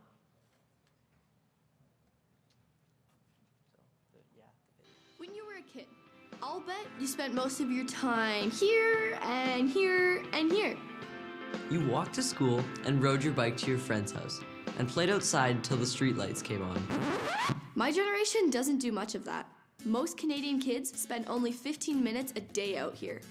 You'll almost always find us here or here or here. They say we spend 7 to 9 hours a day in front of a screen. Hard to believe, but it's a fact. That's the bad news. The good news is that Saskatchewan in Motion has a simple solution. We just need everyone to do their part to make it work. Kids need to move 60 to 90 minutes a day to be healthy and happy, and you can help make that happen. All we need is 30 minutes of physical activity at home, 30 minutes at school, and 30 minutes in the community. That's where you come in.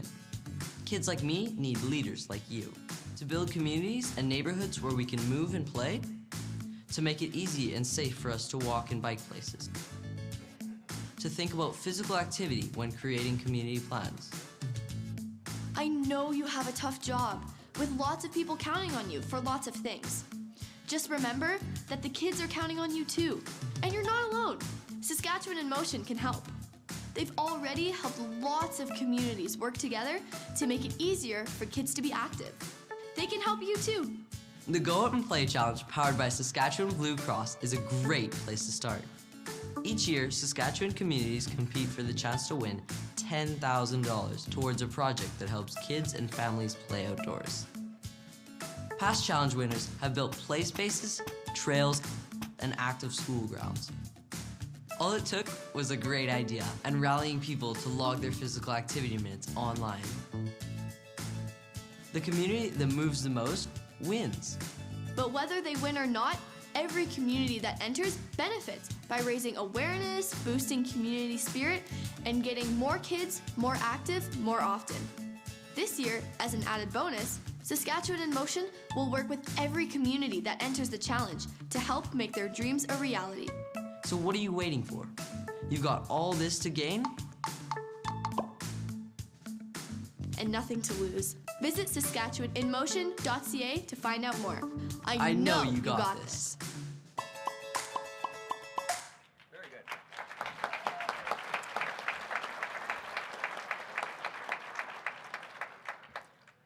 Okay, so like the video says, there's a lot you can do in your hometown to get kids moving. Kids need your help to make sure we have fun places to play and move.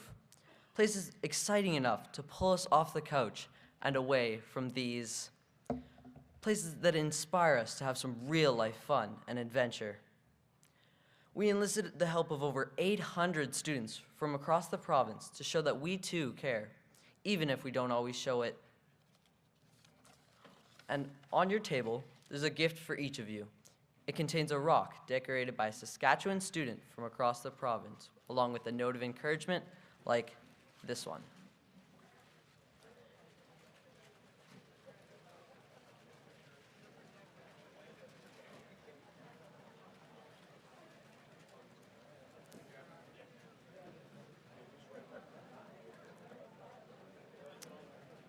So, on the back of the note is some information about a cool project starting this spring called Outside Rocks. We hope it will have people painting and hiding rocks all across the province as another way to get kids and families outside.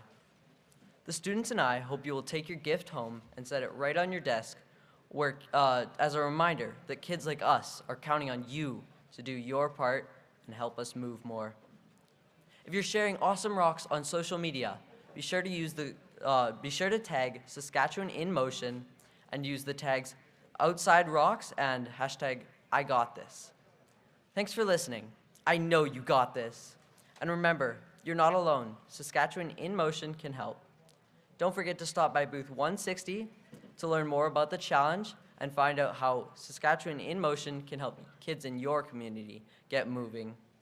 I'd like to thank Saskatchewan in Motion for letting me do this and having the opportunity to be up here. So yeah, thank you. Good job, buddy. You did an excellent job.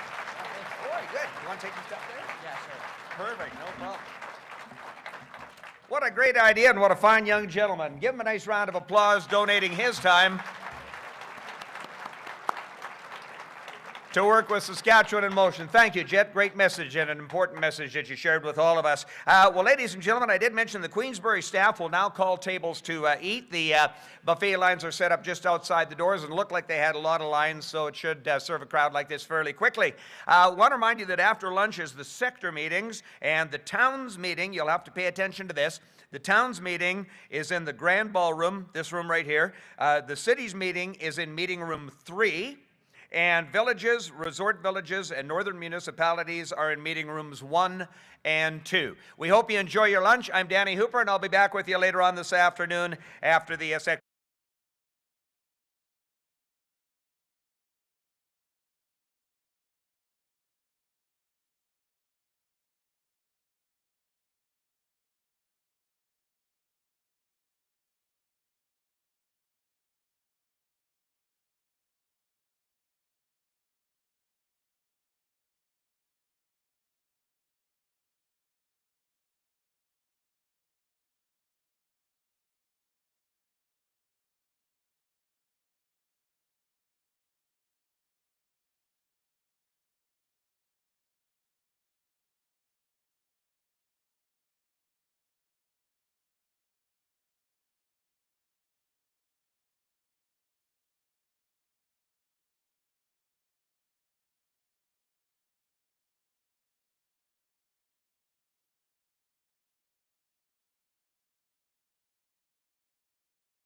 Okay, hello everyone.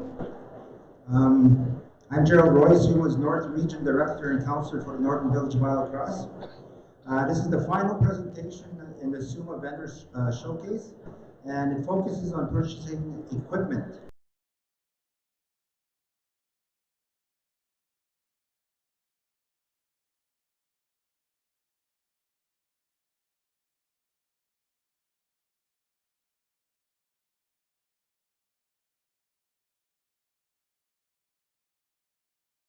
Well, everybody, it's half the crowd are from our team and half the crowd is from our enemy. So, as you mentioned, I'm going to be focusing mostly on Komatsu, Bomag, the product that we carry, but a lot of this that I'm going to be talking about can be carried into any purchasing area. And I know there's been a lot of talk. I was actually in a class yesterday that was talking about Sourcewell. And that's something that if you don't know about, you really need to look into, because it is a real benefit to SUMA through the SUMA group. It's an excellent system. Bear with me here as I go on the screen. Okay, these are the associations that we're working with.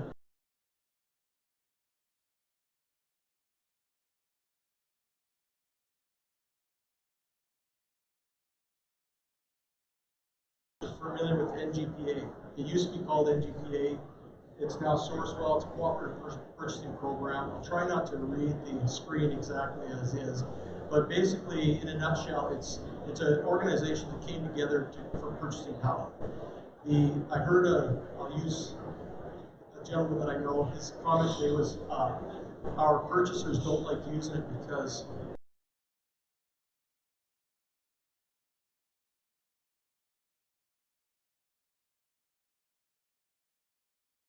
directly with the manufacturers, and the pricing they can get is really phenomenal. And these three are all available through Sourcewell. So some of the questions that get asked when I'm talking about this, people say,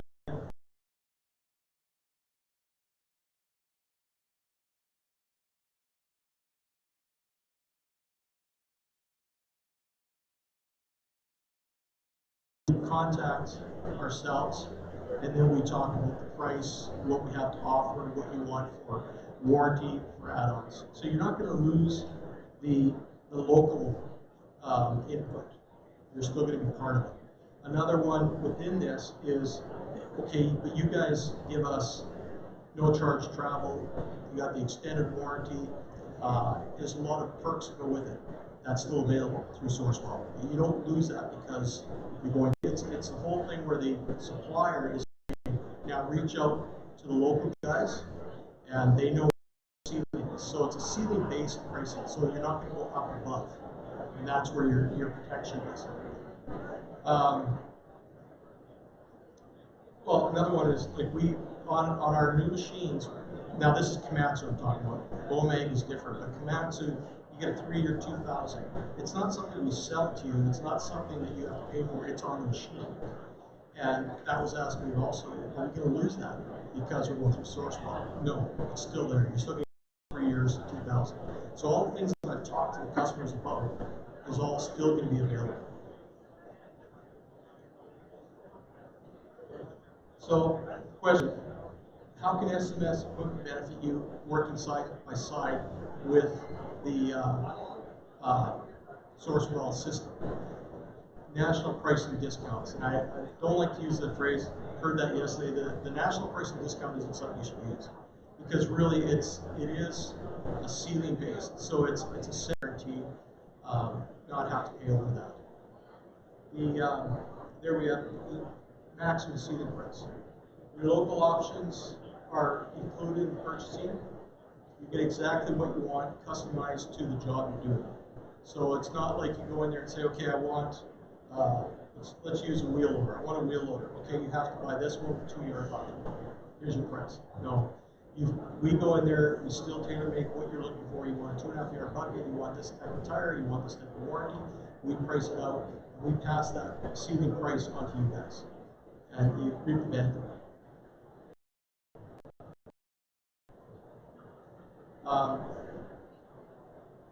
Again, here's a warranty giving a comparison of the cost of travel. And I know there's some CAT guys here, so everybody uses different numbers, whether it be per hour, whether it be kilometers. These are the numbers we use. And just to give you an idea, this is also included with our warranty that you're not going to lose it with source well. You're still going to reap the benefits of it. So for example, if you had no warranty and there was some travel time, cost per hour mechanic, over a 5-year period, you're paying $32,275 if you have 4 call-outs a year. Now that can change depending on the call-outs, that sort of thing, how far you are away. This is just a general idea. The beauty of it with Sourcewell, you're still going to get the zero charge. So you're not going to say, okay, we got this really good ceiling price, but now we're going to pay $32,000 over the life of the equipment. No, you still reap the benefits of $0, zero pay, zero travel. You got no cost of it. Here, get a glitch already. I knew this was going to happen. I fear computers. Yeah. Yeah, let's try this. There we go. Sorry. A little bit about SMS with our trade side of it. SMS, we historically don't have a big footprint. We don't have buildings all over the place. Well, we put our strength and our resources into our fleet. So mobile service is what we do. And that goes back to the previous slide talking about the travel. They say your furthest reaches, let's say you're up north somewhere and it's 300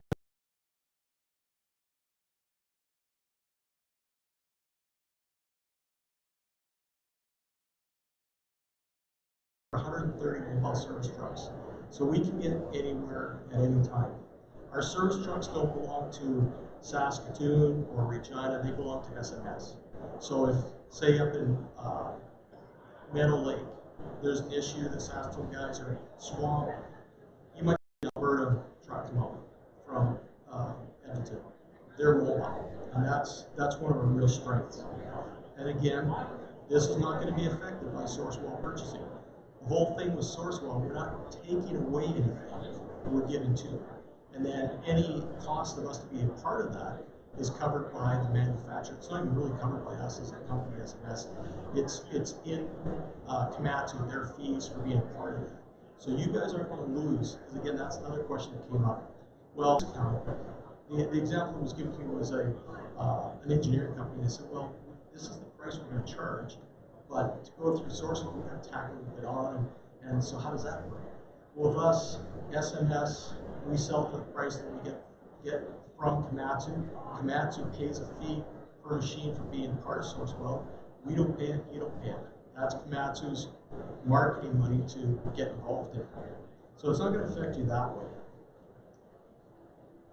So I made it kind of short because I want to open up if there is any questions about Sourcewell. If it goes beyond my knowledge of equipment, we have somebody here that can answer that.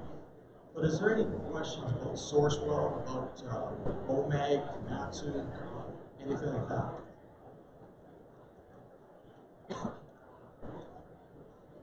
Is there no questions? Full product lines? Full product lines on all those? Yes.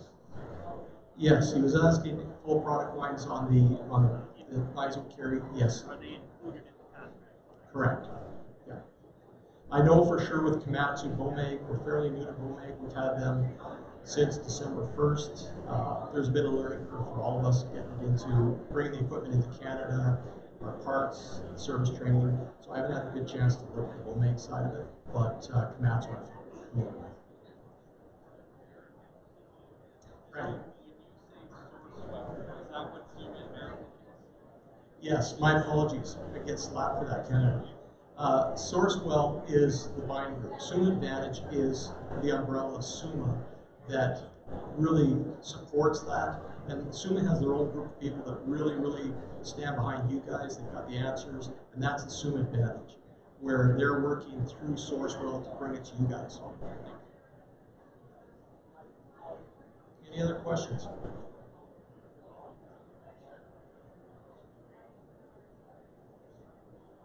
Well, that's short and sweet, to the point. I know there's been a lot of talk about Sourcewell and the SUMA Advantage at the show, so I didn't want to go into a lot of depth. Yes? Are you business in Regina? Like there? Yes. Are you right at East Regina? East number one? We were. Oh, you were? Yeah, we're in a new shop on the north end. Jeff, do you know our exact address? Oh, okay. Yeah. So we're in our nice big shop up there. We just moved in there in November. We've been in Saskatoon and Regina for years. Saskatoon, we've been in the same location for 20 plus years. So we've been around. It's give you a little bit of history on it. Probably doesn't mean anything to you. My dad actually worked for this same company, retired in 1989 as a service manager. So they've been around for a long time. So I just wanted to know, we're looking, getting something new, but we just didn't know where you're from. I knew it was the east side, but I didn't know you guys. Yeah, a lot of guys still refer to the east side, but we just moved up recently. We're going to have a grand opening. We're just going to spend a ton of money and let everybody know that we've moved and where we're at. And I've got my cards to show. I can take you for a tour if you're in town. Show you our equipment. We'll do demos on your site, everything like that. But yeah, give me a show. Thank you very much. One. Has anybody bought this, or no? It's here. Has anybody bought through this here yet? Let's ask that. Has anybody taken advantage of the SUMA Advantage source program? See, that's something that, here's the man coming up here. This is something you usually hear the wrong things. And so it's really worth your while to look into it and get the information. It's a gold mine. So just to elaborate on that, yeah, there has been. And one of you, if you go talk to Jennifer Thompson about it, it's assumed to be made a purchase. They were trying to find a method of getting their order into the budget. And over the past 2 years, they couldn't. The public works person went to Jennifer and said, hey, what about the source code? And boom, they're now, they save 35% on that sale, which is going to come through in the spring, so it's snow melt. North Battleford did a purchase, that would have been probably about 5 months ago, where they saved $30,500 on the front end loader. We've got multiple graders that are going to Prince Albert, L'Orange. We have another one that was done through Shotgun, I believe. So yeah, it's significant. It's upticking. It's been a slow trudge. We've been going through a little bit of mud, if you will, trying to get through it. But the real key that we need to let you guys know about, though, is on these programs there is no requirement. In fact, you cannot RFP this.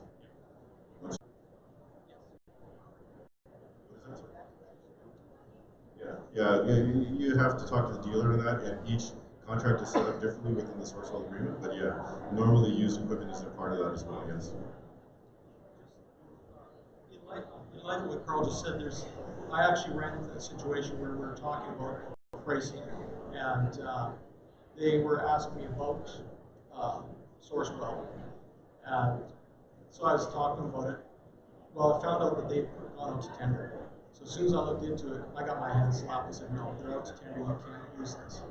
And they actually ended up paying more by going to tender than going through Sourcewell. So that's something you got to be aware of. And there is a bit of a myth out there that we're going to save money if we do it ourselves. You're going to save money going through Sourcewell, not just money but time. If any of you guys have done tenders, it's not easy. There's a lot of time, requirement, a lot of input, a lot of research. These guys do it all for you ahead of time. So it saves a lot of time, a lot of headache, a lot of hassle, and in the long run, it will save some money. And I think the last note I would say, the rationale behind that is it's not Saskatchewan, it's not just SUMA municipalities all built together, it's not the other associations where it's SARM or AMM, it's also when you start looking into the sourcewell side of it, it's also the US. And that's a big hammer to thrust around to these guys to influence them to get their pricing down. Thank you guys. I'm just gonna maybe just one more comment.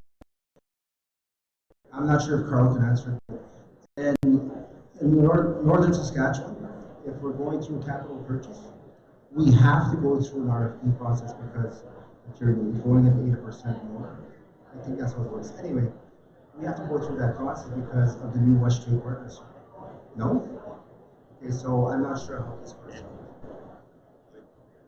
When it comes to dealing with the compliance, whether it be the CETA, Canadian Economic Trade Union, whether it be the new West Partnership Trade Agreement, the Canadian Free Trade Agreement, all of those are satisfied through the RFP process that we run. For you to post removes you away from that. Yes, you're allowed to do it, you just can't take part in these programs if you do it on your own.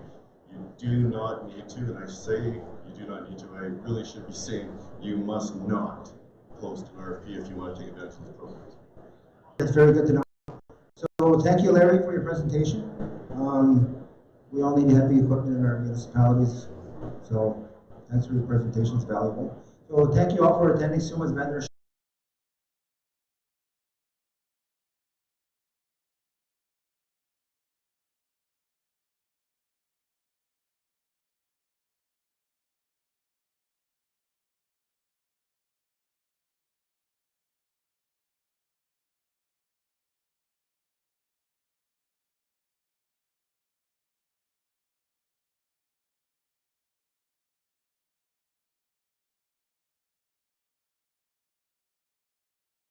Resolutions Committee, please come forward.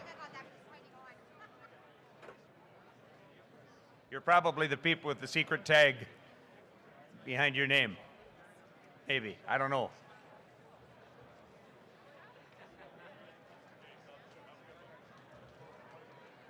Oh, not now. Yeah, don't come now. Definitely, no, definitely not now. After the draw, I meant.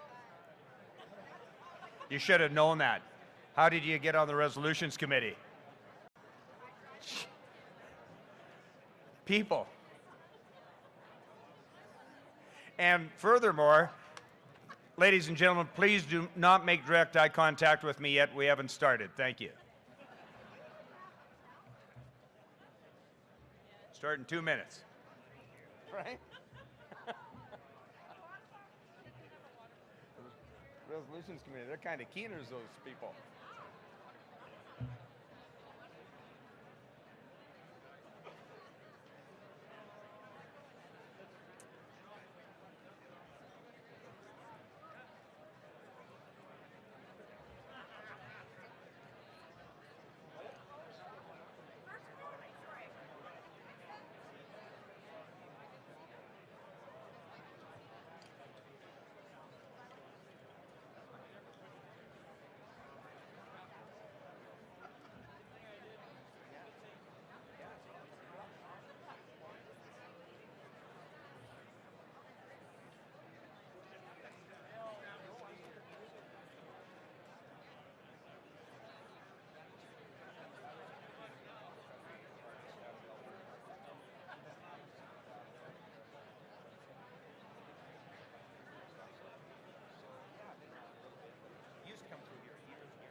Ladies and gentlemen, something's going to happen in 44 seconds.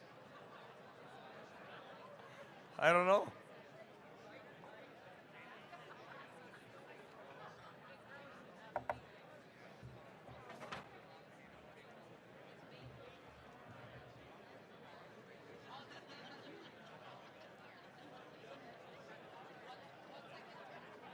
I was just wondering about that. And I thought, well, I'll just make that part of the show if there's no.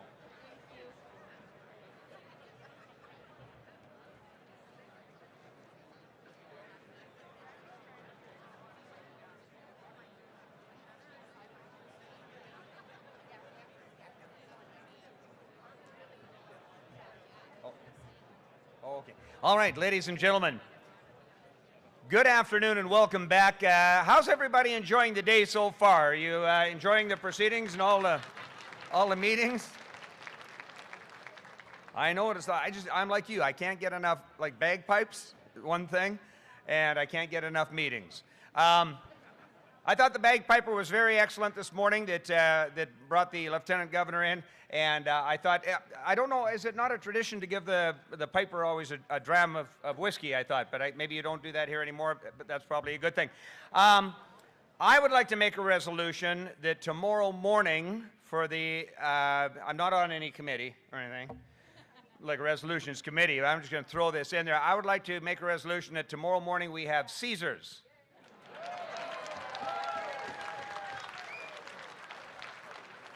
During the keynote presentation. Now, I would just like to say before we get started with the afternoon's program, I had the most interesting lunch, and I should never, ever have said anything about bombing BC because I got to have lunch with some nice people from the RCMP. Anyway, so I was just joking. Now, let's just get on with it. Folks, we have with us a very interesting lady's going to join us right away, Carleen Bartel. I've had the chance to visit with her a little bit. She is an engineer. She's the principal design engineer and partner representing our prize sponsor, and you're going to be blown away when you see the prizes that we are going to be drawing for here in just a few minutes. We have 2 tickets anywhere in WestJet's Manitoba. We have a prize that I don't think is a good idea because we tried this in Alberta a couple of years ago, and it's a hot air balloon ride, a Remax hot air balloon ride. And I say that's not generally a good idea. At least it wasn't for us. I was at an event, they gave that away as a prize, and that wound up being a 16-day trip, 285 miles northwest of Fort McMurray for some poor guy and his secretary.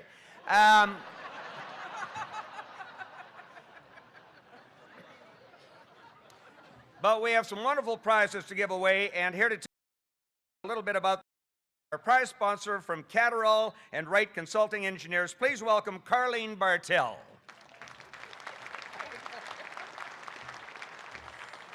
Oh, that's a tough act to follow. Okay, good afternoon. As mentioned, my name is Carleen Bartel. I'm a 3rd-generation partner at Catterall and Wright, which was established back in 1965 by Fred Catterall and Don Wright, and we'll be celebrating our 55th anniversary here this year. Yeah, thank you. Both Fred and Don are still around today, actually, and they promoted being a team player, maintaining high standards, taking pride in your work, providing customers with sound design at reasonable cost, principles we continue to exhibit today. We're located in Saskatoon, and my partners and staff specialize in municipal engineering, transportation, and most recently, we've added community planning to our list of services. We are a small, locally owned business, and we take great pride in long-term relationships that we have with municipalities in Saskatchewan. We partner with our clients to deliver the right solution by understanding their needs and adding value to each project. We're very happy to support SUMA and its members in sponsoring events such as this, and hope you enjoy the rest of the convention. And with that, let's hand out some prizes. So yeah, I don't know what the prizes are. They didn't tell me that. So well, yeah, someone's going to have to announce what it is for me because actually I don't know either. But I haven't been briefed on this. But my job as a professional MC is to make everything sound exciting. So let's take a look here. Okay, the first prize now. Oh, there's I should explain. You had to fill out ballots earlier. Let's find out how you qualified for these prizes. You filled out ballots, and all the ballots now are on the draw barrel. And Carleen will make the draw, and I'll describe the prize. Oh, here it is. Delegates had to fill out ballots and drop them in the draw drum at the trade show on Sunday. So thank you for doing that. Very prudent of a number of you. Package number 1, ladies and gentlemen. I'll tell you what the packages are. Package number 1. Oh, I got a nice package. HP laptop and Beats Solo 3 wireless headphones. HP laptop and Beats Solo 3 wireless headphones. And we're giving this away because we couldn't get them to work. Okay. There's just a buzz. Just the right side is working and it's just a buzz. But yeah, we're ready to make the draw now. And we brought an engineer in to do the draw. Very good. Very good. Thank you very much, Carly. And the winner of package number 1 is Colin Abig. Abig, I hope I've got that, from Rosthern Town of. It says Rosthern Town of. So, I don't know which is actually the town in there. But if you remember being at the trade show yesterday and filling out this ballot, Colin Asberg, or Asbig, A-E-S... Abig, right. There's not even an S in there. Sometimes I just throw a vowel in anywhere, right? Okay, so there is no S. I apologize about that. Here he is. Abig. Yeah, there you go, my friend. And you'll enjoy that. You got the Beats Solo headphones. You go get yourself a skateboard and just have up and down the streets. Right in the parade this year, you'll be a hit. Okay. And now, in Tomahawk, we used to just get flatbeds and trailers and just pull anyway. I was gonna say some, anyway. Okay, do you know what? I'm being serious right now. This is very serious. You gotta watch everything you say as an MC now. It's not even any fun anymore, and that's why I really haven't been able to have any fun here today. Oh, second prize. DJI, I'm sorry. DJI, Osmo, a pocket camera, and Fitbit versus smartwatch. That sounds like 8 prizes, didn't it? How many things is in there? There's a lot of stuff in there. The DJI Osmo pocket camera. What are you going to take a picture of in your pocket? Really? That's actually not a bad idea. That's okay. All right. And the winner is Richard Murray from Riverhurst. Richard Murray, are you here? Richard Murray from Riverhurst. And the winners have to be present. Okay, so Richard Murray from Riverhurst, are you here? Is that? Oh, good Lord. All the winners are in the very back row today. Okay. All right. Okay, let's draw for a couple more prizes. By the time he gets here, we can get 2 more prizes done, I'm saying. There you go, Richard. Thank you. Congratulations. What do you get? Okay. You got a Fitbit there, buddy.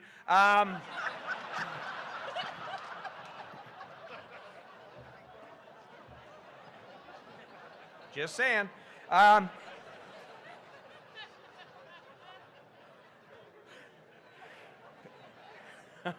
That was funny. I know I'll probably get a letter on that, but it was funny. Okay. Might as well just put that on your bomb letter. No point sending 2 separate letters. All right. Package 3 is the iRobot Roomba, the Ring Video Doorbell 2, and a Google Nest Hub and a Nest Mini. I know. People are saying, whoa. Yeah, so we got electric, it's a robot vacuum cleaner is what it is, and the Ring Video Doorbell 2, and that's very cool because you put that on your door, and then when your doorbell rings, it goes off on your phone. So if you're sitting at the casino and somebody's robbing your stuff, you can see them right on your phone, which is very cool. Anyway, and the winner of this is Carmen Dodd-Vickery from Macun. Carmen Dodd-Vickery. There she is. All right, let's give Carmen a big round of applause if she gets up here to... iRobot Roomba, and the Ring Video Doorbell 2, and the Google Nest Hub and Nest Mini. Very good. And how are things in Macomb these days? What? Oh, quiet. Quiet, all right. Well, it always has been, hasn't it? Yeah. All right. I don't ever remember Macomb being like on any travel agent's thing. Okay. 128 gigabyte gold iPad and iPad smart keyboard. Honest to gosh, I just bought one of these last weekend at the Apple store, and I paid like, it was all in, it was about $1,300. So we got some great prizes here. Package number 4, 128 gigabyte gold iPad and the iPad smart keyboard. You're going to love this. Everything you can do on your computer, you can do with this here, and this little keyboard is just amazing. So this is our final prize here, and we'll get Carlene to do the final big draw for us. Excellent, thank you. Thanks to everybody who entered. Too bad, you know, this is kind of a bummer, right?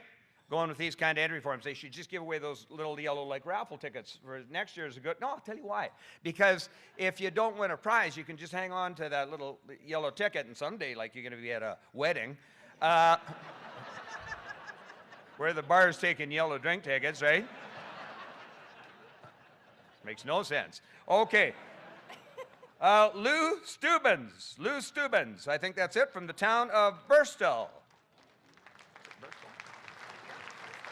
Birstall. All right. Is that Lou? Oh, Lou's right here. Very good, Lou. So we had 2 gentlemen that won nice prizes, 2 nice ladies that won prizes. Let's give all our winners a big round of applause.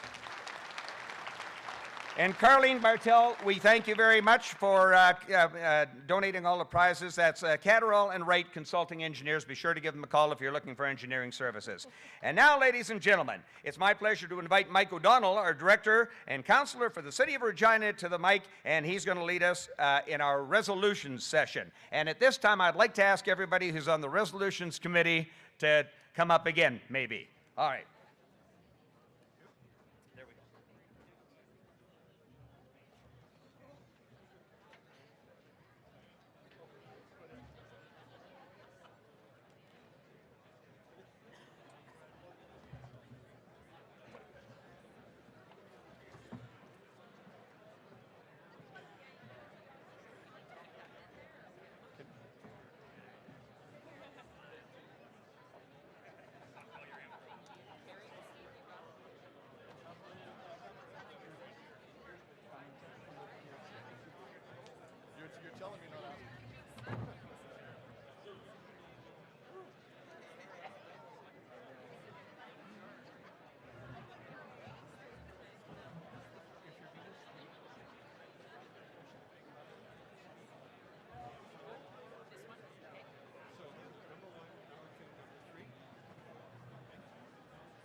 I'm going to do something before I go to resolutions, so just get yourself settled. Ladies and gentlemen, if you mind, I could have your attention, please.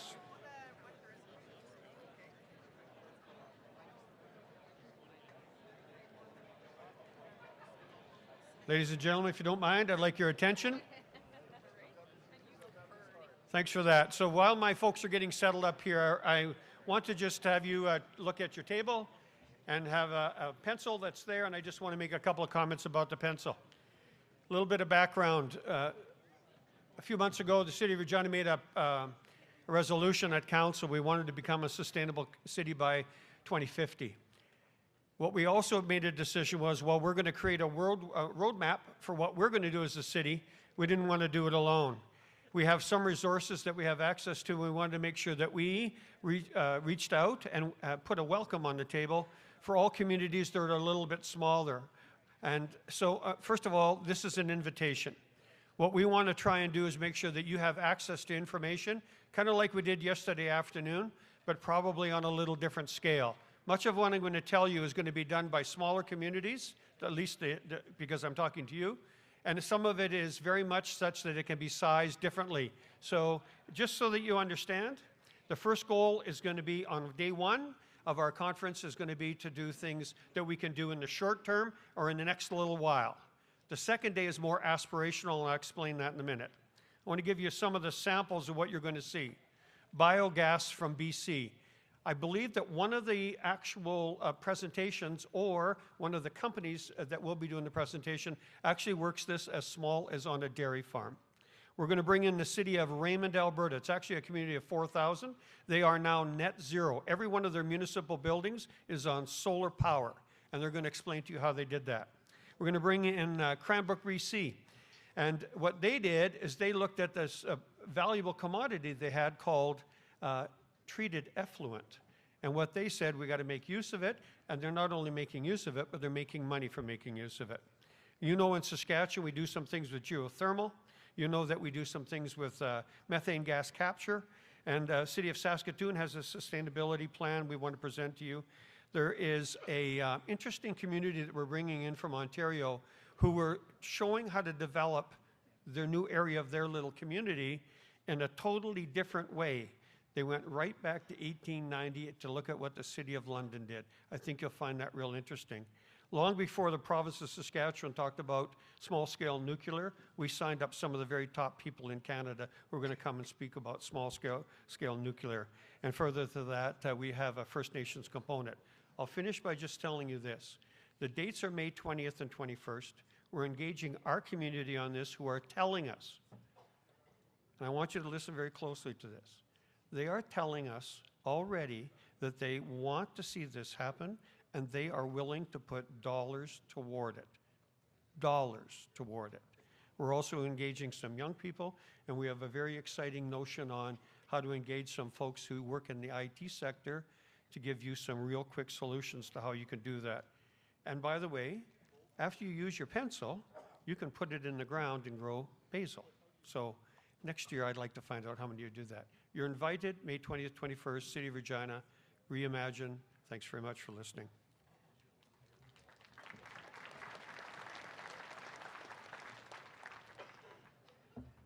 I'm asking you to have a couple things in front of you when I start these next comments.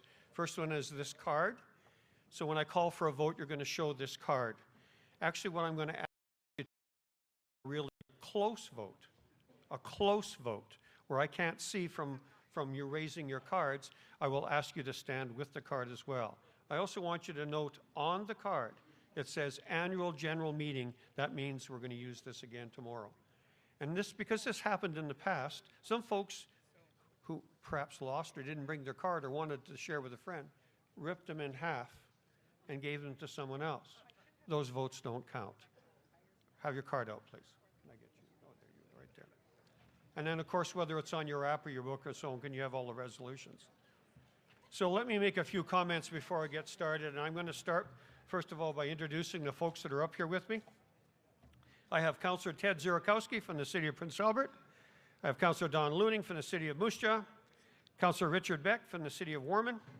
I have Councillor Patricia Jackson from the town of Kipling. And I don't have Mayor Fraser told me off here right now. Okay, I know he had to leave. I also have Jason Chernenko, who's the president of UMass, and Chris Costley, who's the vice president of UMass, and they are here to help us when I have a problem. Staff gave me a whole pile of notes here to read, and I'm going to skip a little bit of them because I want to speak to you a little bit more on a personal level. I want to tell you, last year when I chaired resolutions, it was a very difficult hour and a half.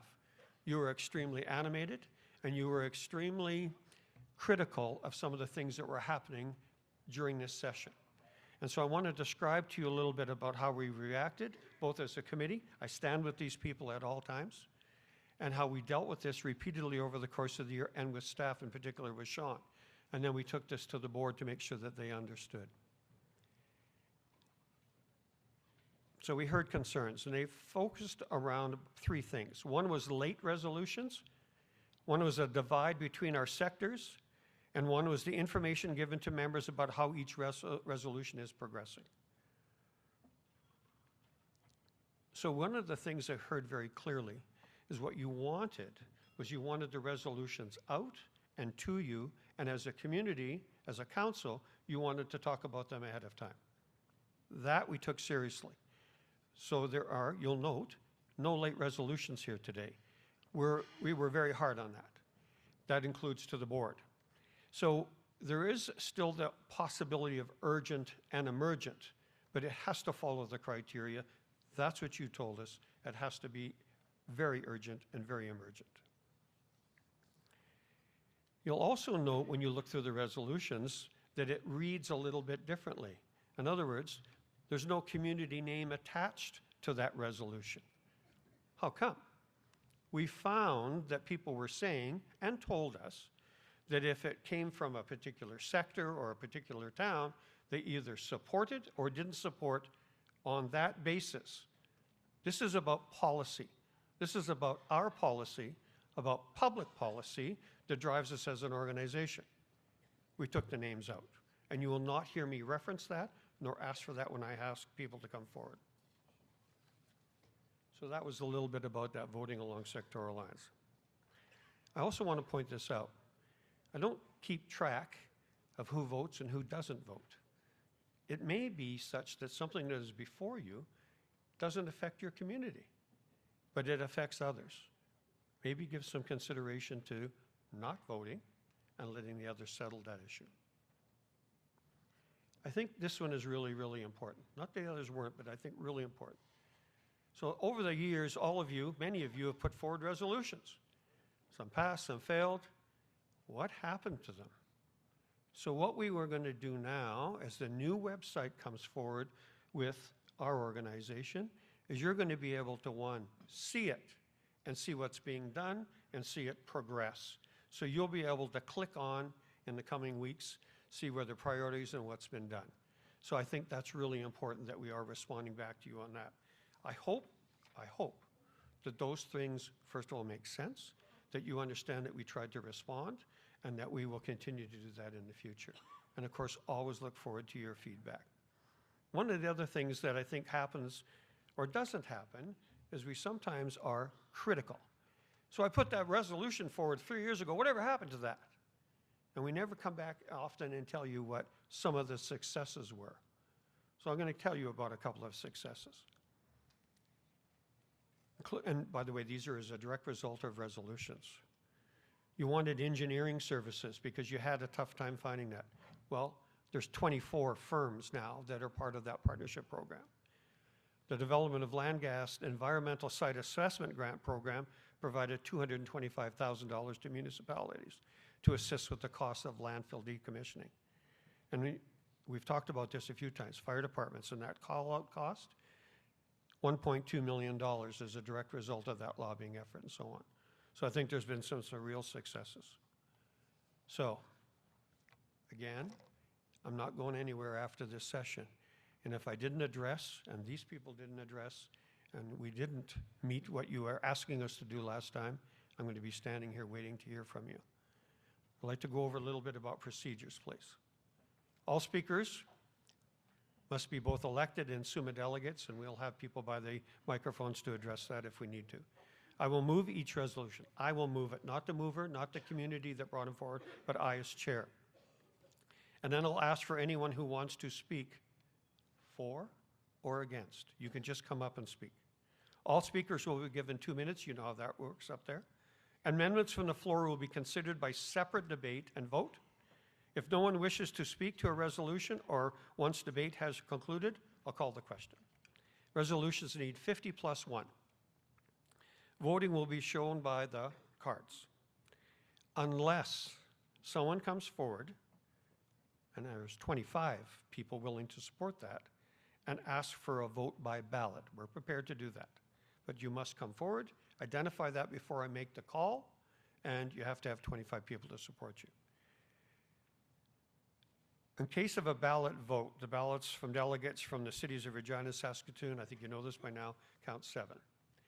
Procedural challenges will be resolved through the consultation with the nice men at the end of the table here.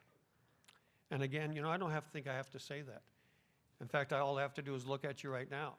The notes here say to me, you know, please be respectful of the speakers. You're always respectful, and I want to thank you for that. And I look forward to what we're doing here. So what we're going to do now is I'm going to ask, and I'm going to start with Pat. And she'll read the first resolution just in terms of the thereas, or therefore, pardon me. And then I'll simply turn to you. You know where the microphones are, and I'll call you forward and so on. Folks, let's get going. Pat, the microphone is yours. Resolution number 1. Therefore, be it resolved that the Saskatchewan Urban Municipalities Association advocates SaskPower and the minister responsible for SaskPower to recognize the not-for-profit nature of community rinks and the value that they provide by offering a reduced electrical rate for all community-owned rink facilities or offsetting electricity costs through a grant program. Go ahead, Michael. Why, is there any aspect of this that wouldn't include other municipal facilities? Are places like swimming pools or other aspects excluded from the language of this for any specific reason, or what was more the context behind the way this is phrased right now? I will give you just my personal background. Yep. This was a program that was there before. It was targeted to this area because of the high cost of the winter. And the other one, in terms of adding those other facilities, was not a program that's been around before. So this is a reiteration. Thanks for that.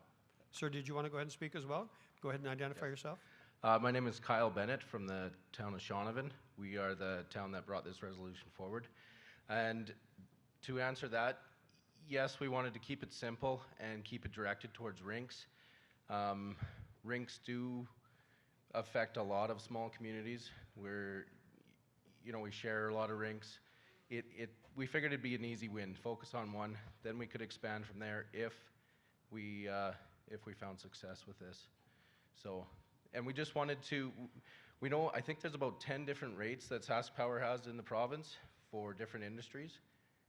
What's that? Oh, 26. Yeah, so there's quite a few. And rinks are currently billed out at commercial rates. So there are a lot of different rates. Commercial is one of the higher ones. So if we could get it to fall within one of those lower rates, we would see a lot of savings in our electricity. And rinks are a big energy consumer. Thanks for your thoughts, and I just want to reiterate, you don't have to identify yourself. You can, that's up to you, but you don't have to identify yourself that you initiated. I'll go to microphone number 1, please. Yes, Rebecca Hill from the town of Fort Capel. I was wondering if an amendment to the resolution might be appropriate in that it's very specific, that it speaks to either re-implementation of the existing program or through offsetting grants. And I wonder if a resolution might be less specific, we might be more opportunity for us to look for other solutions that might be just as good or even better. So to your question, I can't answer your question, but I want you to know you're free to put an amendment forward, you or anyone else. So I can't answer whether it would be better or not. That's up to you. Okay, so I'd like to put an amendment forward. You may.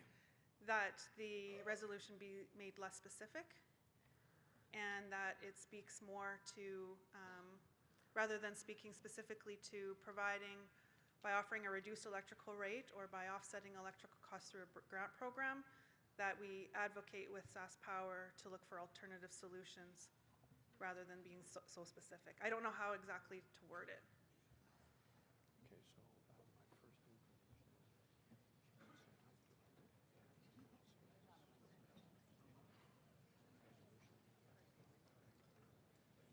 that would be my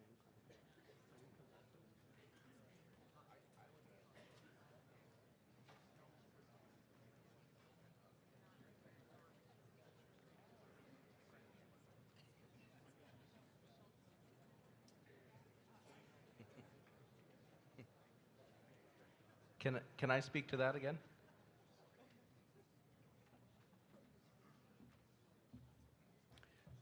I'll allow you to speak and then I'll answer. Go ahead, sir. Okay, I'd just like to say that we would like to see it stay specific because it is a direct energy savings. The grant program, I think, yeah, let's bring out a grant program, but that's a totally different resolution. We want to see a savings in our energy costs, and we know there's 26 different rates in Saskatchewan with SaskPower already. Let's try and get it underneath one of those other rates. So I want to be respectful, and I'm in a quandary because based on what you said to me, I really don't know how to write that and what's there. So I'm willing to listen again. If you want to give me a very specific amendment, and then we will deal with the amendment as long as it doesn't change this dramatically. Okay. And then we can deal with it, okay? All right. So do I have someone doing the writing and reading? Okay, so to the best of your ability, if you could be concise, please. Okay. So my recommendation would be that we change the amendment to say, therefore be it resolved that the Saskatchewan Urban Municipalities Association advocates SaskPower and the minister responsible for SaskPower to recognize the not-for-profit nature of community rinks, and that the value they provide by offering a reduced electrical scheme or program, period.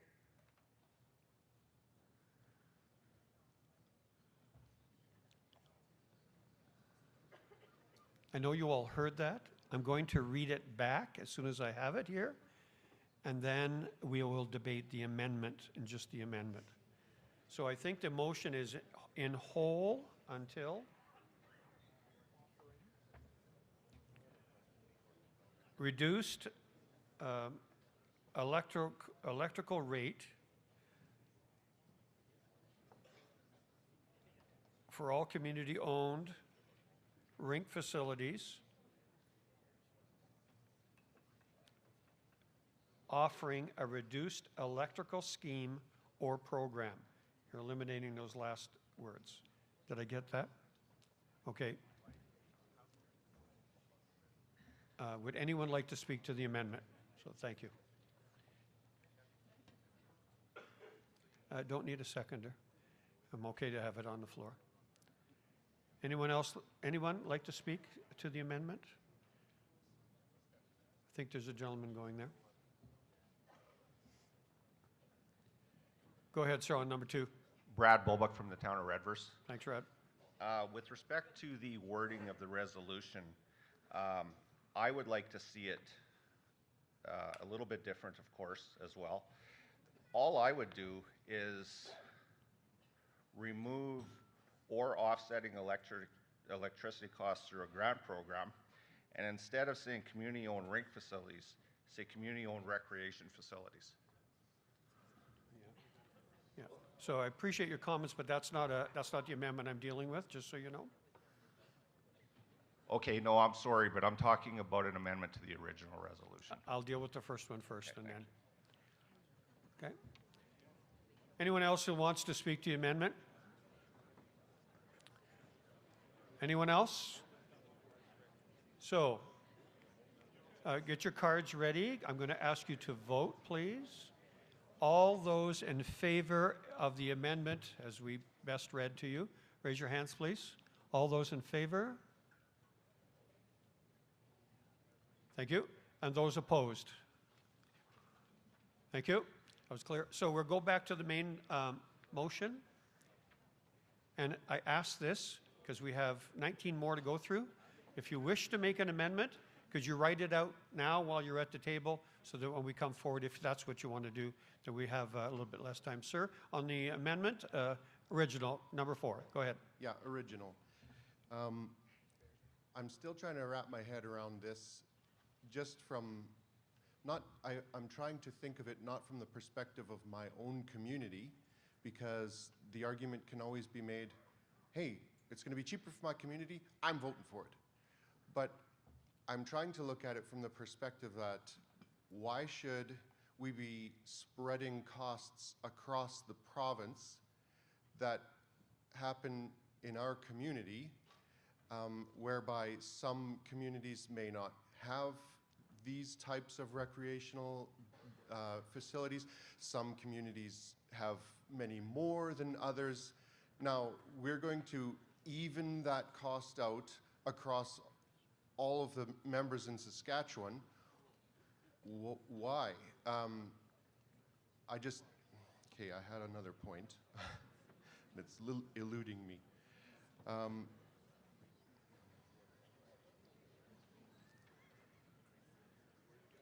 may have to just call it at that.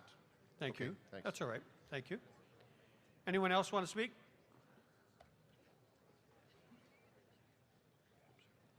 So I'll go to number 2. I'm sorry. I just go to 2. I saw his eye. Go ahead, sir. Yeah, I'm going to keep this quick and short. I think we're overcomplicating something that can be incredibly simple. We're just looking for a reduced rate. That's it. It's very simple. We're not looking to share the cost with anybody else. We're looking for anybody with a community rink that usually is shared in the district, if your town is too small to have one, to pay maybe the same cost as a farmer would for their electricity, just to make it super simple. That's all we're after. I think we're really trying to overcomplicate something. If we can get started here, we can look at pools, we can look at other things, but we need to get a drop in the bucket first. Thank you, sir.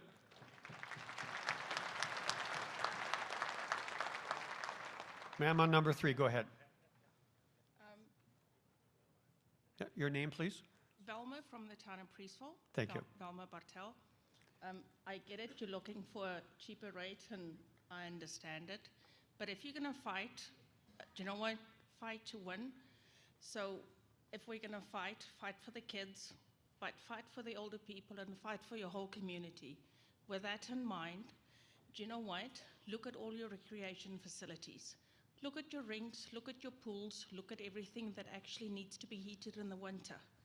If you're going to heat your rink, heat your heated pool, and help everybody, help the smaller community that cannot afford to have a heated pool because the cost is too high. If we can cut their cost, maybe they can afford it too. And they can help their whole community and draw more people to their community because they have the facilities. And you guys have helped them give it. With that, I'd like to propose an amendment to the resolution. Go ahead. Okay. Whereas community-owned recreation facilities are the hubs of Saskatchewan communities, providing a place to exercise as well as to socialize. And whereas the benefits of our exercise to our health and well-being are well known, whereas instead of our youth, the community members will be benefit. Do I really need to read all the whereases? No, not at all. Awesome. Skip it. Skip it. Therefore, be it resolved that the Saskatchewan Urban Municipality Association advocates SaskPower and the minister responsible for SaskPower to recognize the not-for-profit nature of community-owned recreation facilities and the value that they provide by offering a reduced electrical rate for all community-owned recreation facilities or offsetting electrical costs through a grant program or any other means necessary. Okay.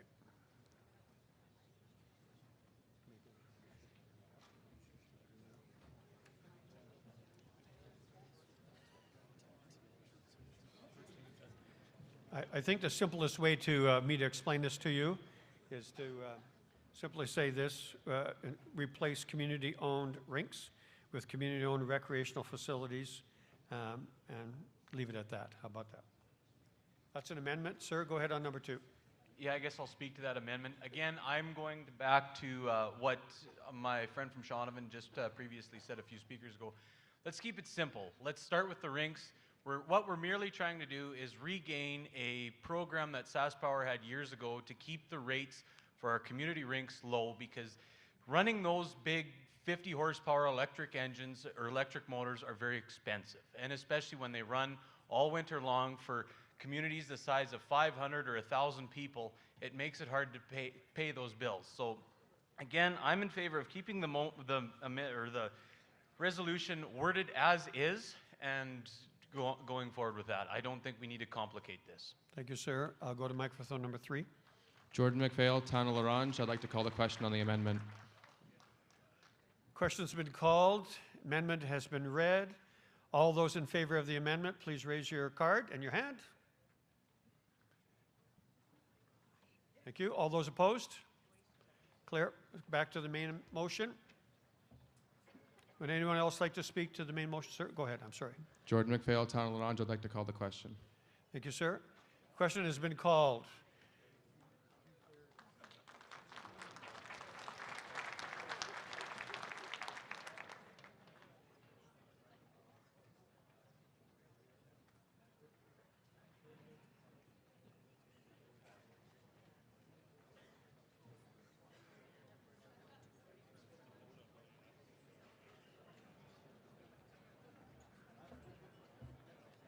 In order for me to call the question on debate, I just learned this. In order for me to call question on debate, 2/3 of you have to agree that I can call the question.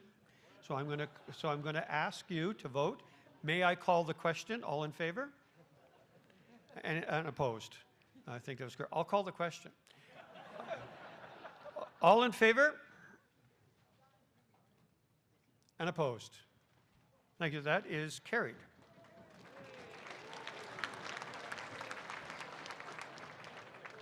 Turn your attention to number 2, SaskPower Net Metering Program, please. Therefore, be it resolved that the Saskatchewan Urban Municipalities Association advocates SaskPower and the Saskatchewan government to reconsider changes to the net metering program and make amendments to it to support municipal clean energy development. Thank you for that. Would anyone like to speak to the motion? Would anyone like to speak to the motion?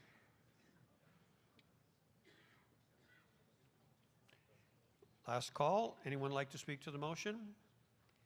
I see none. I'll call the question. All in favor? Opposed? That is carried. Number 3, a seat at the table. Therefore, be it resolved that the Saskatchewan Urban Municipalities Association advocate the Government of Saskatchewan to adopt a consultation protocol agreement under which SUMA would have a seat at the provincial table when decisions that affect Saskatchewan hometowns are being made, including legislative changes and infrastructure priorities. Thanks, Ted. Anyone like to speak to this? No, got to go to... Yes, it is.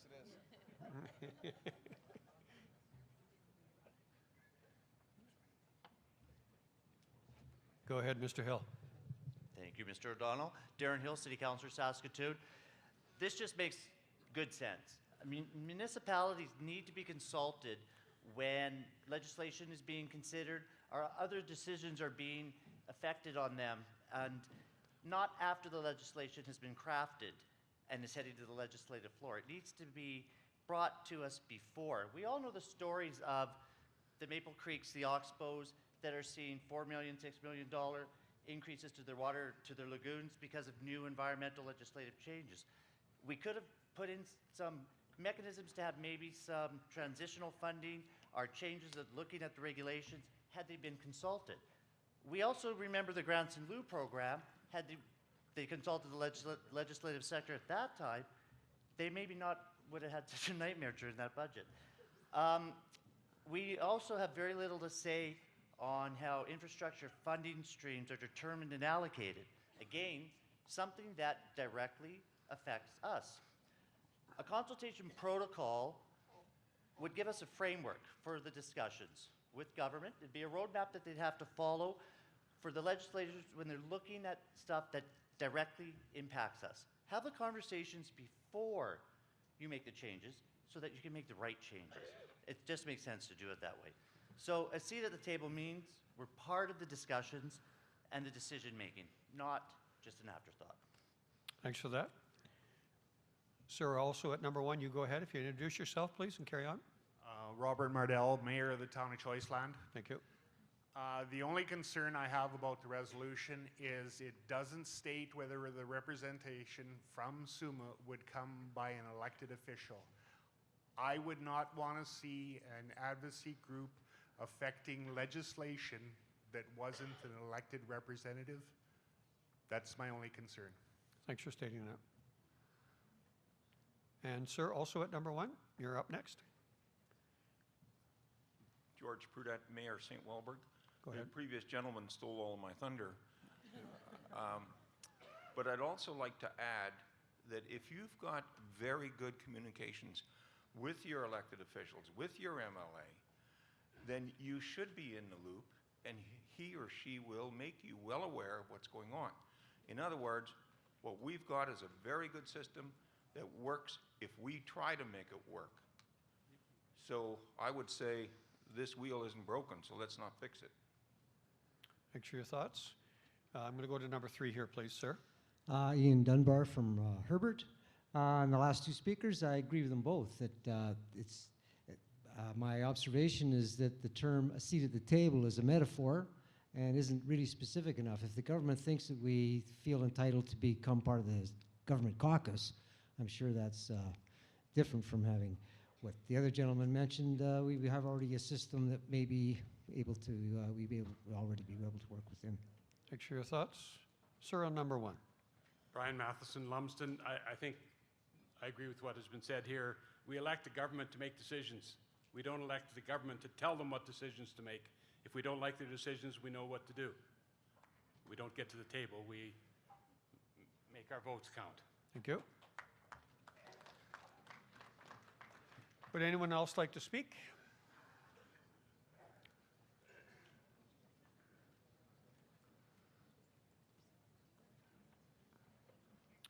Mayor.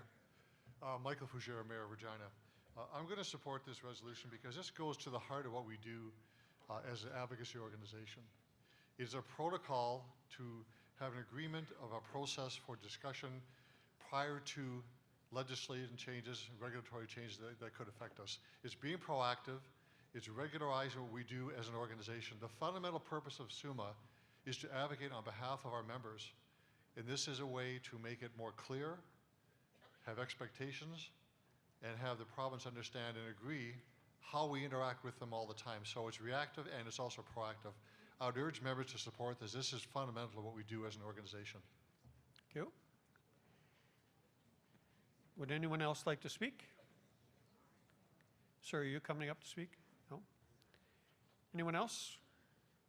Okay, I'll ask you to get your cards ready. All those in favor of the resolution?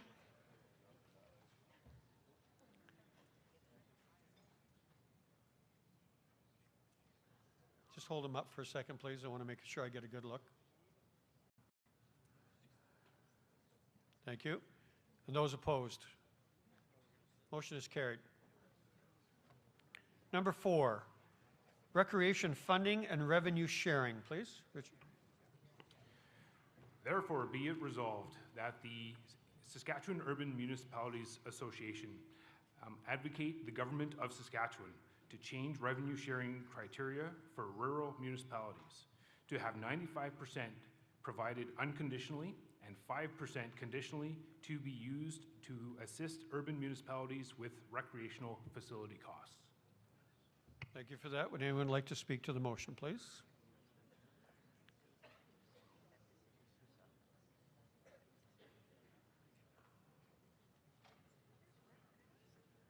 Yep.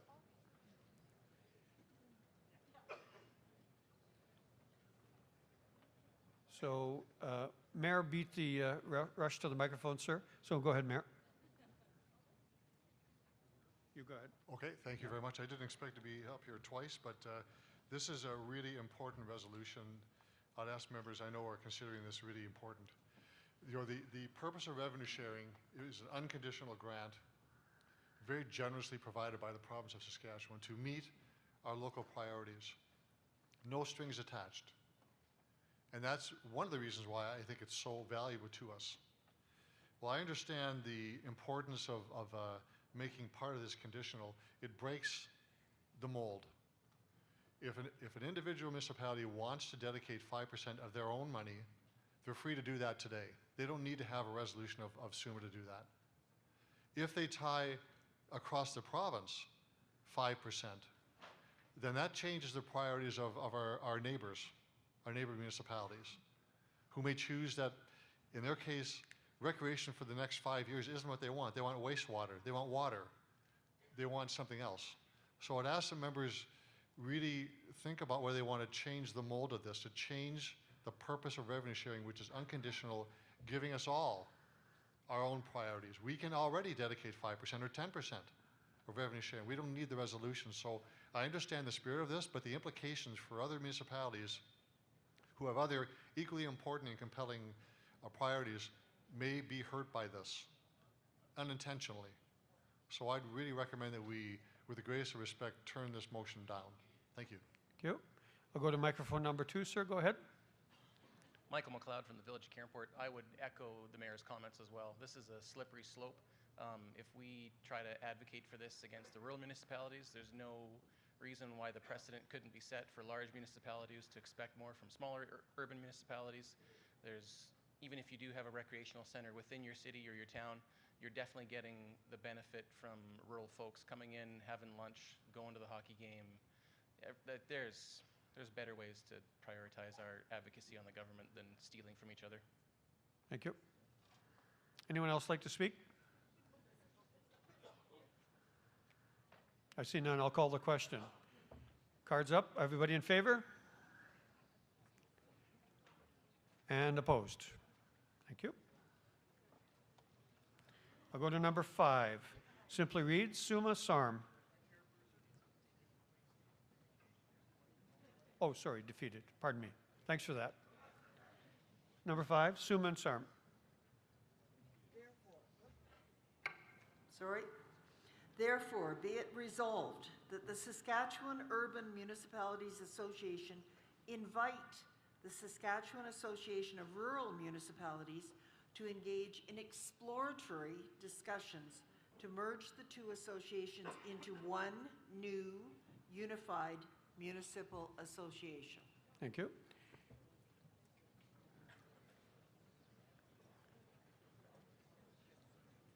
We'll go to number 3, please.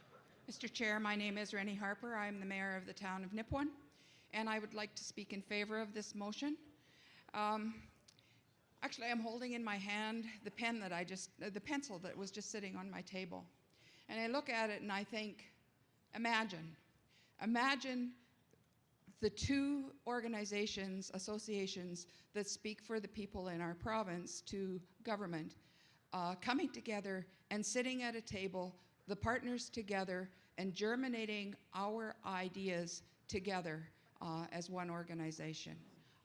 I think we have gotten the message over and over again from the province: work together, partnerships, better together. There are lots of ways that they've said that. We have many, many partnerships. Let's model that as an association as well. Thank you, ma'am. Go to number 2, sir. Sean Checkley, Mayor of the Village of Fox Valley. I'm speaking against this motion.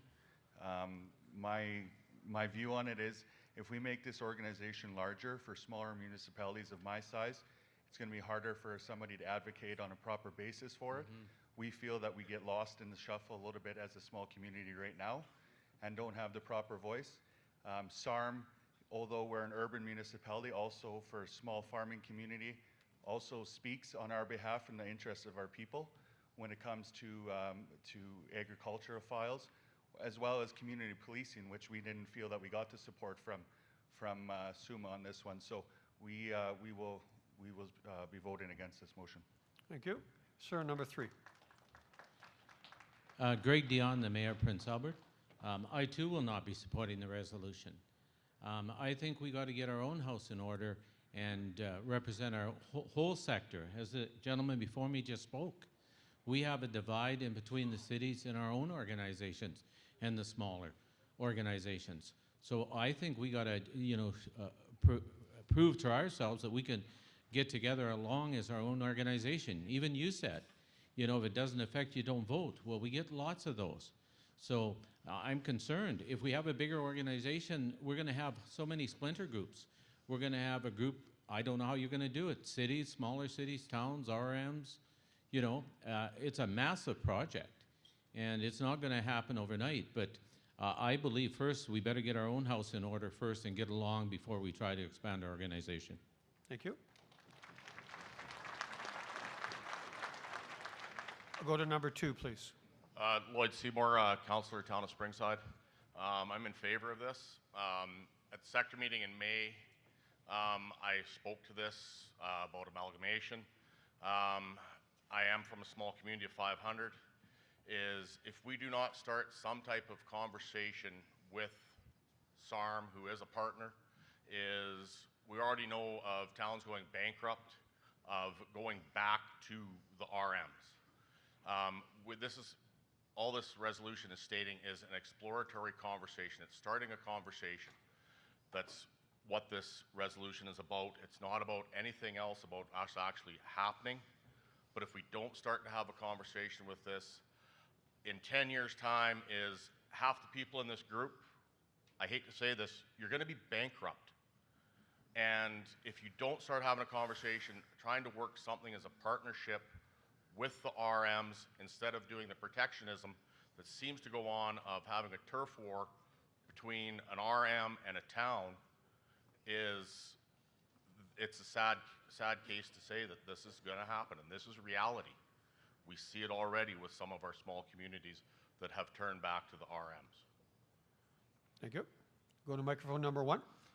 Thank you, Mr. Chair. Darren Hill, City of Saskatoon, Councillor, and I'm speaking for myself as an individual, not my council.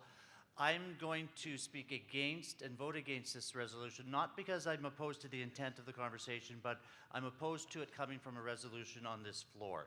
We should just be having these conversations with our sister organization, SARM, and we have worked together on projects over the last few years. We have improved our relationship, and we need to build on that. This is going to happen naturally. There's already examples of our rural municipalities and urban municipalities working together. Look at Lumsden, RM of Lumsden, the town of Lumsden. Look at the city of Weyburn and the RM of Weyburn around them. There are perfect examples to build off of. 760, however many municipalities we have in Saskatchewan, is not sustainable. We all know that. We know something needs to be done, but it needs to be done together in partnership, not by a resolution off of the floor. Thank you.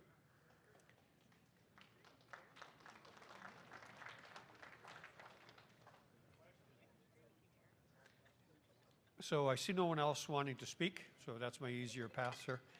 So cards ready. All those in favor of the motion, please. And those opposed. And that is defeated. Going to number 6, provincial sales tax on municipal construction projects. Therefore, be it resolved that the Saskatchewan Urban Municipalities Association advocate the Minister of Finance to immediately reinstate a PST exemption on municipal construction projects. Thank you. I'll go to number 3. Yes. Good afternoon, everyone. Councillor Randy Golden, the City of Yorkton. Each and every one of our hometowns depends on infrastructure. And we all know the staggering costs of building and maintaining that infrastructure.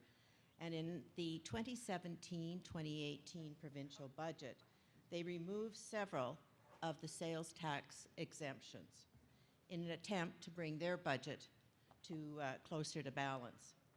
While that 2017-2018 budget contained a number of changes that hurt urban municipalities, the change to the PST construction were by far the most devastating. For those communities that had already had projects approved, the sudden addition of the PST costs were borne entirely by that municipality. Since then, each of us have had our projects approved, have had to deal with the additional burden of the PST on projects, 6% on top of the already onerous cost of improving our infrastructure. Now, we've heard, as recently as today, the provincial government has spoken time and time again on how unreasonable it is for one level of government to tax another level of government. And yet, we're seeing that come back on municipalities. So we respectfully ask that our provincial government respect what they're asking other order of governments. So ladies and gentlemen, I ask you to support this resolution. Thank you. Mr. Cody, you're up next. Yes, thank you very much. Don Cody, Councillor, City of Prince Albert. I certainly agree very wholeheartedly with Randy. There is no question about it. It has hurt our industry and it's hurt our municipality.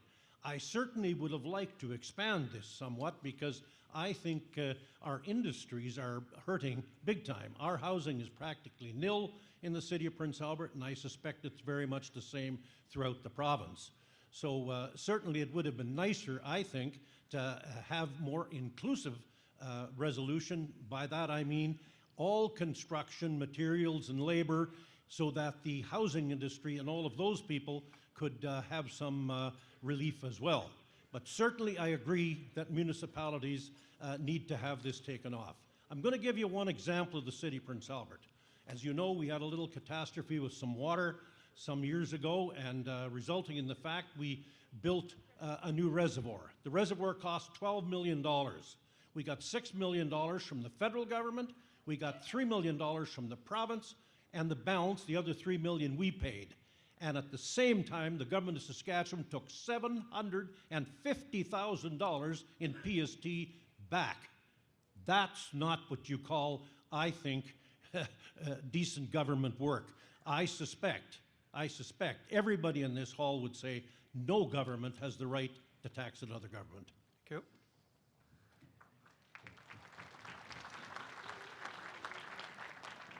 Sir, on number one. Yeah, George Prudette, Mayor St. Walbert. When this came out a couple of years ago, some of you that were here for the Bear Pit session, and I brought it up to the minister at the time, and I think she asked me to sit down. Maybe she didn't say it outright, but she kind of indicated I should go away.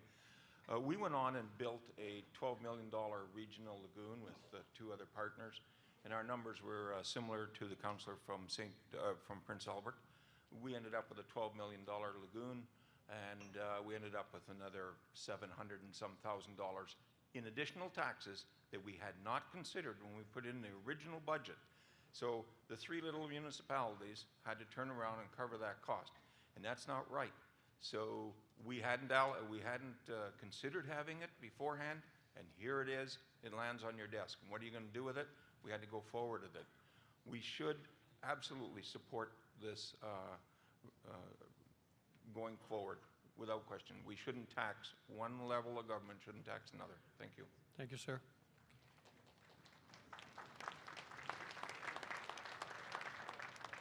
I see no other speakers, so I'll call the question. All in favor?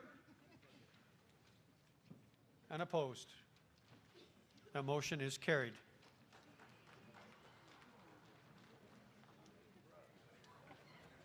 I'll go to number 7, funding for a municipal climate change action center.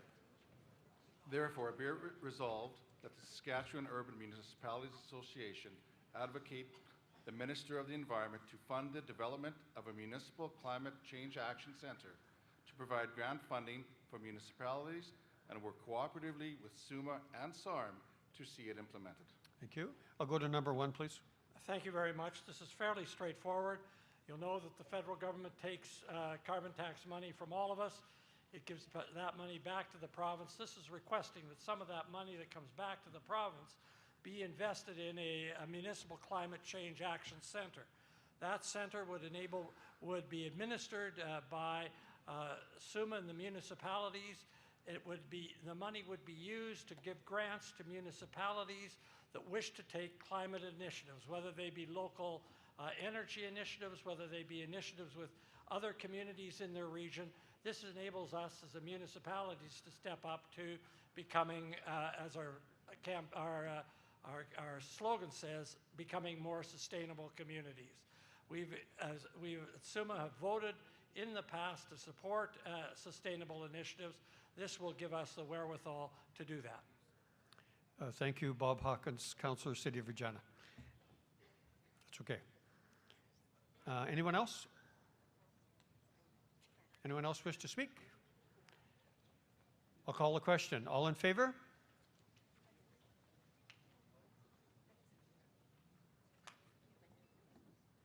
Just hold them for a second, please.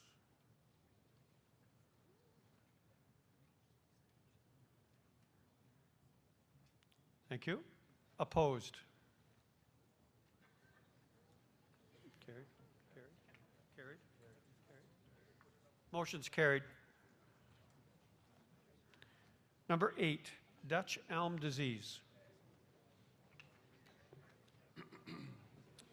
Therefore, be it resolved that the Saskatchewan Urban Municipalities Association advocate the Minister of Environment to immediately reinstate the program for which provided financial assistance to remove trees infected with Dutch elm disease and make this program assistance available for all affected municipalities in Saskatchewan. Thank you. Would anyone like to speak to this? Would anyone like to speak to this? Would anyone like to speak to this? I will call the question. All those in favor? Opposed? That's carried. I go to number 9, education property tax collection fee. Therefore, be it resolved that the Saskatchewan Urban Municipalities Association advocate the Minister of Finance and the Minister of Education to amend the education property tax to allow municipalities to retain a percentage of education property taxes equal to what the Government of Saskatchewan retains for gas tax fund administration to compensate municipalities for the cost of levying, administering, and remitting education property taxes on behalf of the Government of Saskatchewan. Thank you. I'll go to number 1, please. Okay. Roger Hayward, Mayor of Nacum. Municipalities have been collecting education property taxes for a long time. We've done so to be good partners for the school boards in our communities that depended on that money to educate our children, our grandchildren, and our neighbors' children. In some cases, municipalities had even developed agreements with school boards to forward them funds at the beginning of each year for a fee in order to help with their budgeting. In 2018, the provincial government changed the Education Property Tax Act to have education taxes collected by municipalities go straight into the province's general revenue fund and prohibited any sort of collection agreement or administration fee. There is no longer any direct link between what municipalities collect and what the school boards receive. We are merely a tax collection system for the provincial government. When monies flow the other way, such as when the province administers federal infrastructure funds, they take an administration fee for their time. It seems pretty reasonable that if municipalities are now collecting taxes on the government's behalf, they also receive an administration fee. I'd really like your support on this motion. Thank you.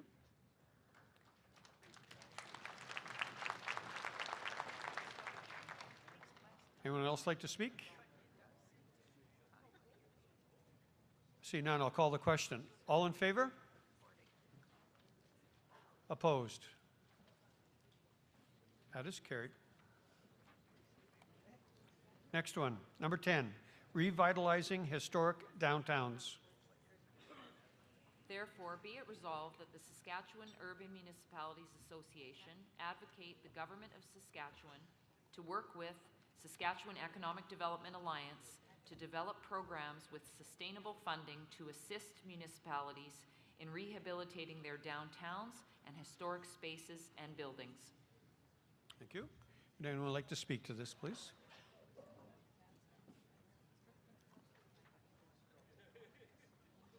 On number 4, you please go ahead. Michelle McKenzie, the Mayor of Maple Creek. Thank you. As the Mayor of Maple Creek, I would like to speak in favor of this resolution. The town of Maple Creek has indeed seen a great success in recent years in the areas of the downtown revitalization, business expansion, and tourism development. These successes were in large part to the thanks of the town participating in the Main Street program. The Main Street program was not only a heritage conservation program, but also a community economic development initiative. The implementation of the Main Street program in Maple Creek has resulted in regional, provincial, and national recognition to our community, and the winning of the Prince of Wales Prize for Municipal Heritage Leadership. We are the first community in Saskatchewan and the second smallest community to receive this prize. However, despite the town of the Maple Creek and other communities having demonstrated that downtown revitalization,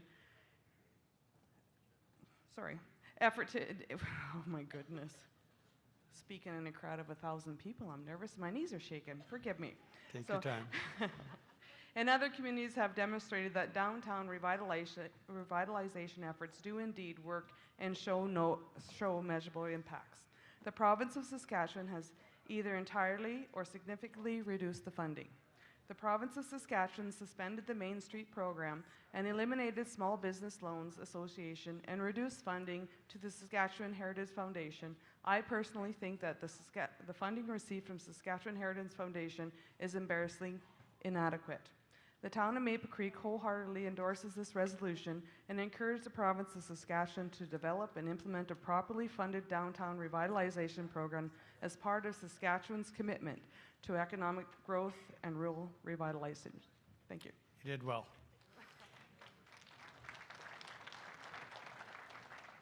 Anyone else like to speak to the motion? I see none. I'll call the question. All those in favor? Those opposed? Carried. Number 11, uniform highway construction zones. Therefore, be it resolved that the Saskatchewan Urban Municipalities Association advocate the Federal Minister of Transportation to create a committee whose sole task is to harmonize major highway construction zones to the same standard for each province and territory, thus creating less confusion between interprovincial travelers and creating safer highway construction zones. Thank you. Would anyone like to speak to it? Would anyone like to speak to the motion? I see none. I will call the question. All in favor? Opposed? Motion is carried. Number 12, liquor store open hours. Therefore, be it resolved that the Saskatchewan Urban Municipalities Association advocate the minister responsible for the Saskatchewan Liquor and Gaming Authority to make necessary legislative changes to clearly and legally permit municipalities to regulate operating hours of liquor stores so that they may more effectively manage public access to alcohol as council thinks appropriate for its own community. Thank you. Would anyone like to speak to this?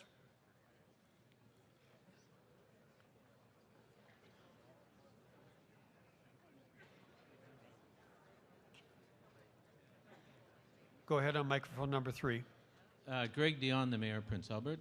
Of course, we oppose this strictly because what's going to happen in cities, we'll change our store hours, and in our community, less than 1 kilometer away is other liquor outlets.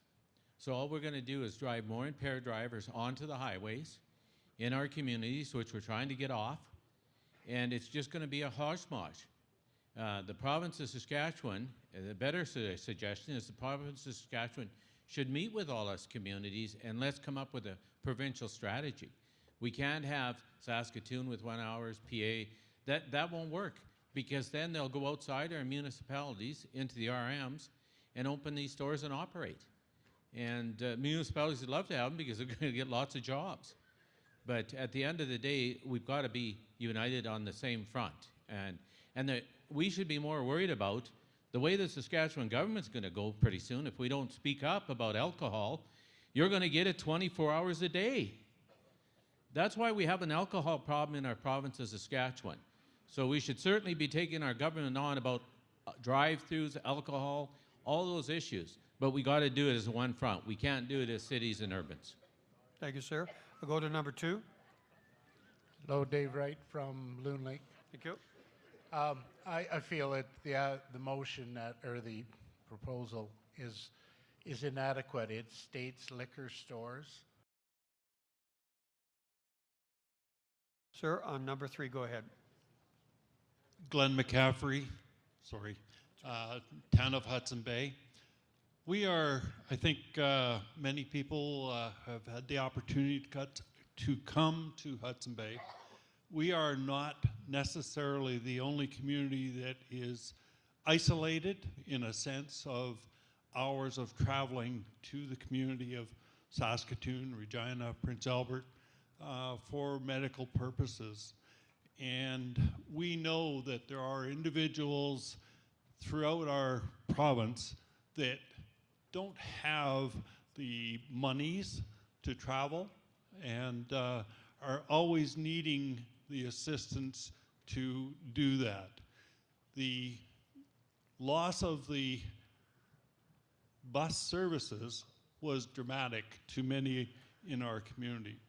And we certainly support and ask for your support to help us get help from our government to provide those services of transportation to those that need it.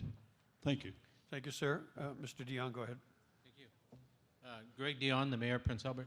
I just want to spread the thing a little more about STCA. We keep talking about the hardship it caused for passengers, but it's caused a greater hardship for the smaller towns north of us that relied on us to give them next day service on the parts they need to fix their plant that's closed down, their equipment, and that's really affected businesses in our community. I went and talked to them and they said, Greg, we took the bus every day, 5 or 6 shipments to go north. You break down in Choiceland now and you need a part from PA, good luck in getting it. And so when we talk about STC, they just didn't take passengers away. Freight was a big part of it too. And if they would have focused a little more on that, they could have been profitable. Thank you. I see, I do not see any other speakers. I'll call the question. All those in favor? Hold them up, please. Hold them up.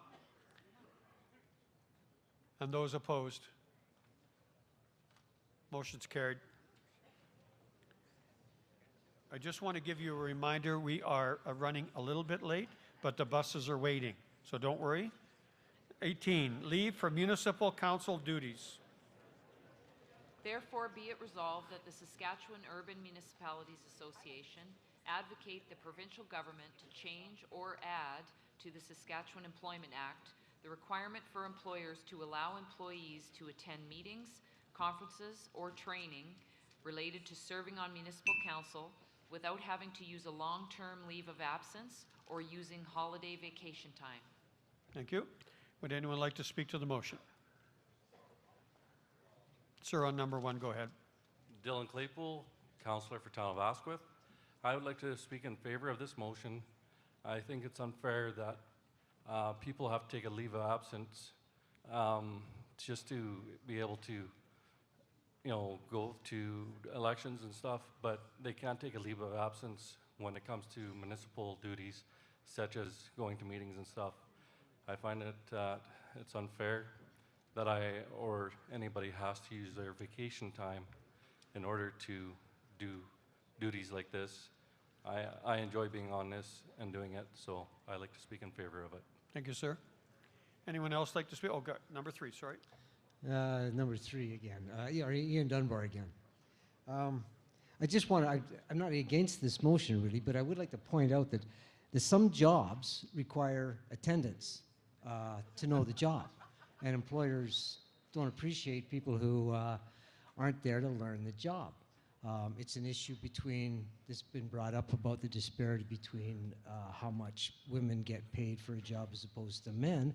And one of the points is that women taking maternity leave, they fall behind knowing how the job works as compared to the men who don't take maternity leave. Whether or not that's actually true, it's what I'm talking about. Some jobs require attendance to keep yourself ahead of the game. And the onus on the individual should be on the individual to balance their own life. If, I'm involved in this and it's a balance in my life against my other things that I want to do and how much time I can give to this. And I choose a lifestyle that allows me to do this. Maybe it's the time we live in, but I don't believe that the employer should be responsible to accommodate their employees' needs to the extent that, certainly when I was a young worker, my employer didn't care about my needs. I just wanted to point that out, that's all, from the other point of view. Number 2, please. Kate Kading, Town of Rostern. This has nothing to do with maternity leave.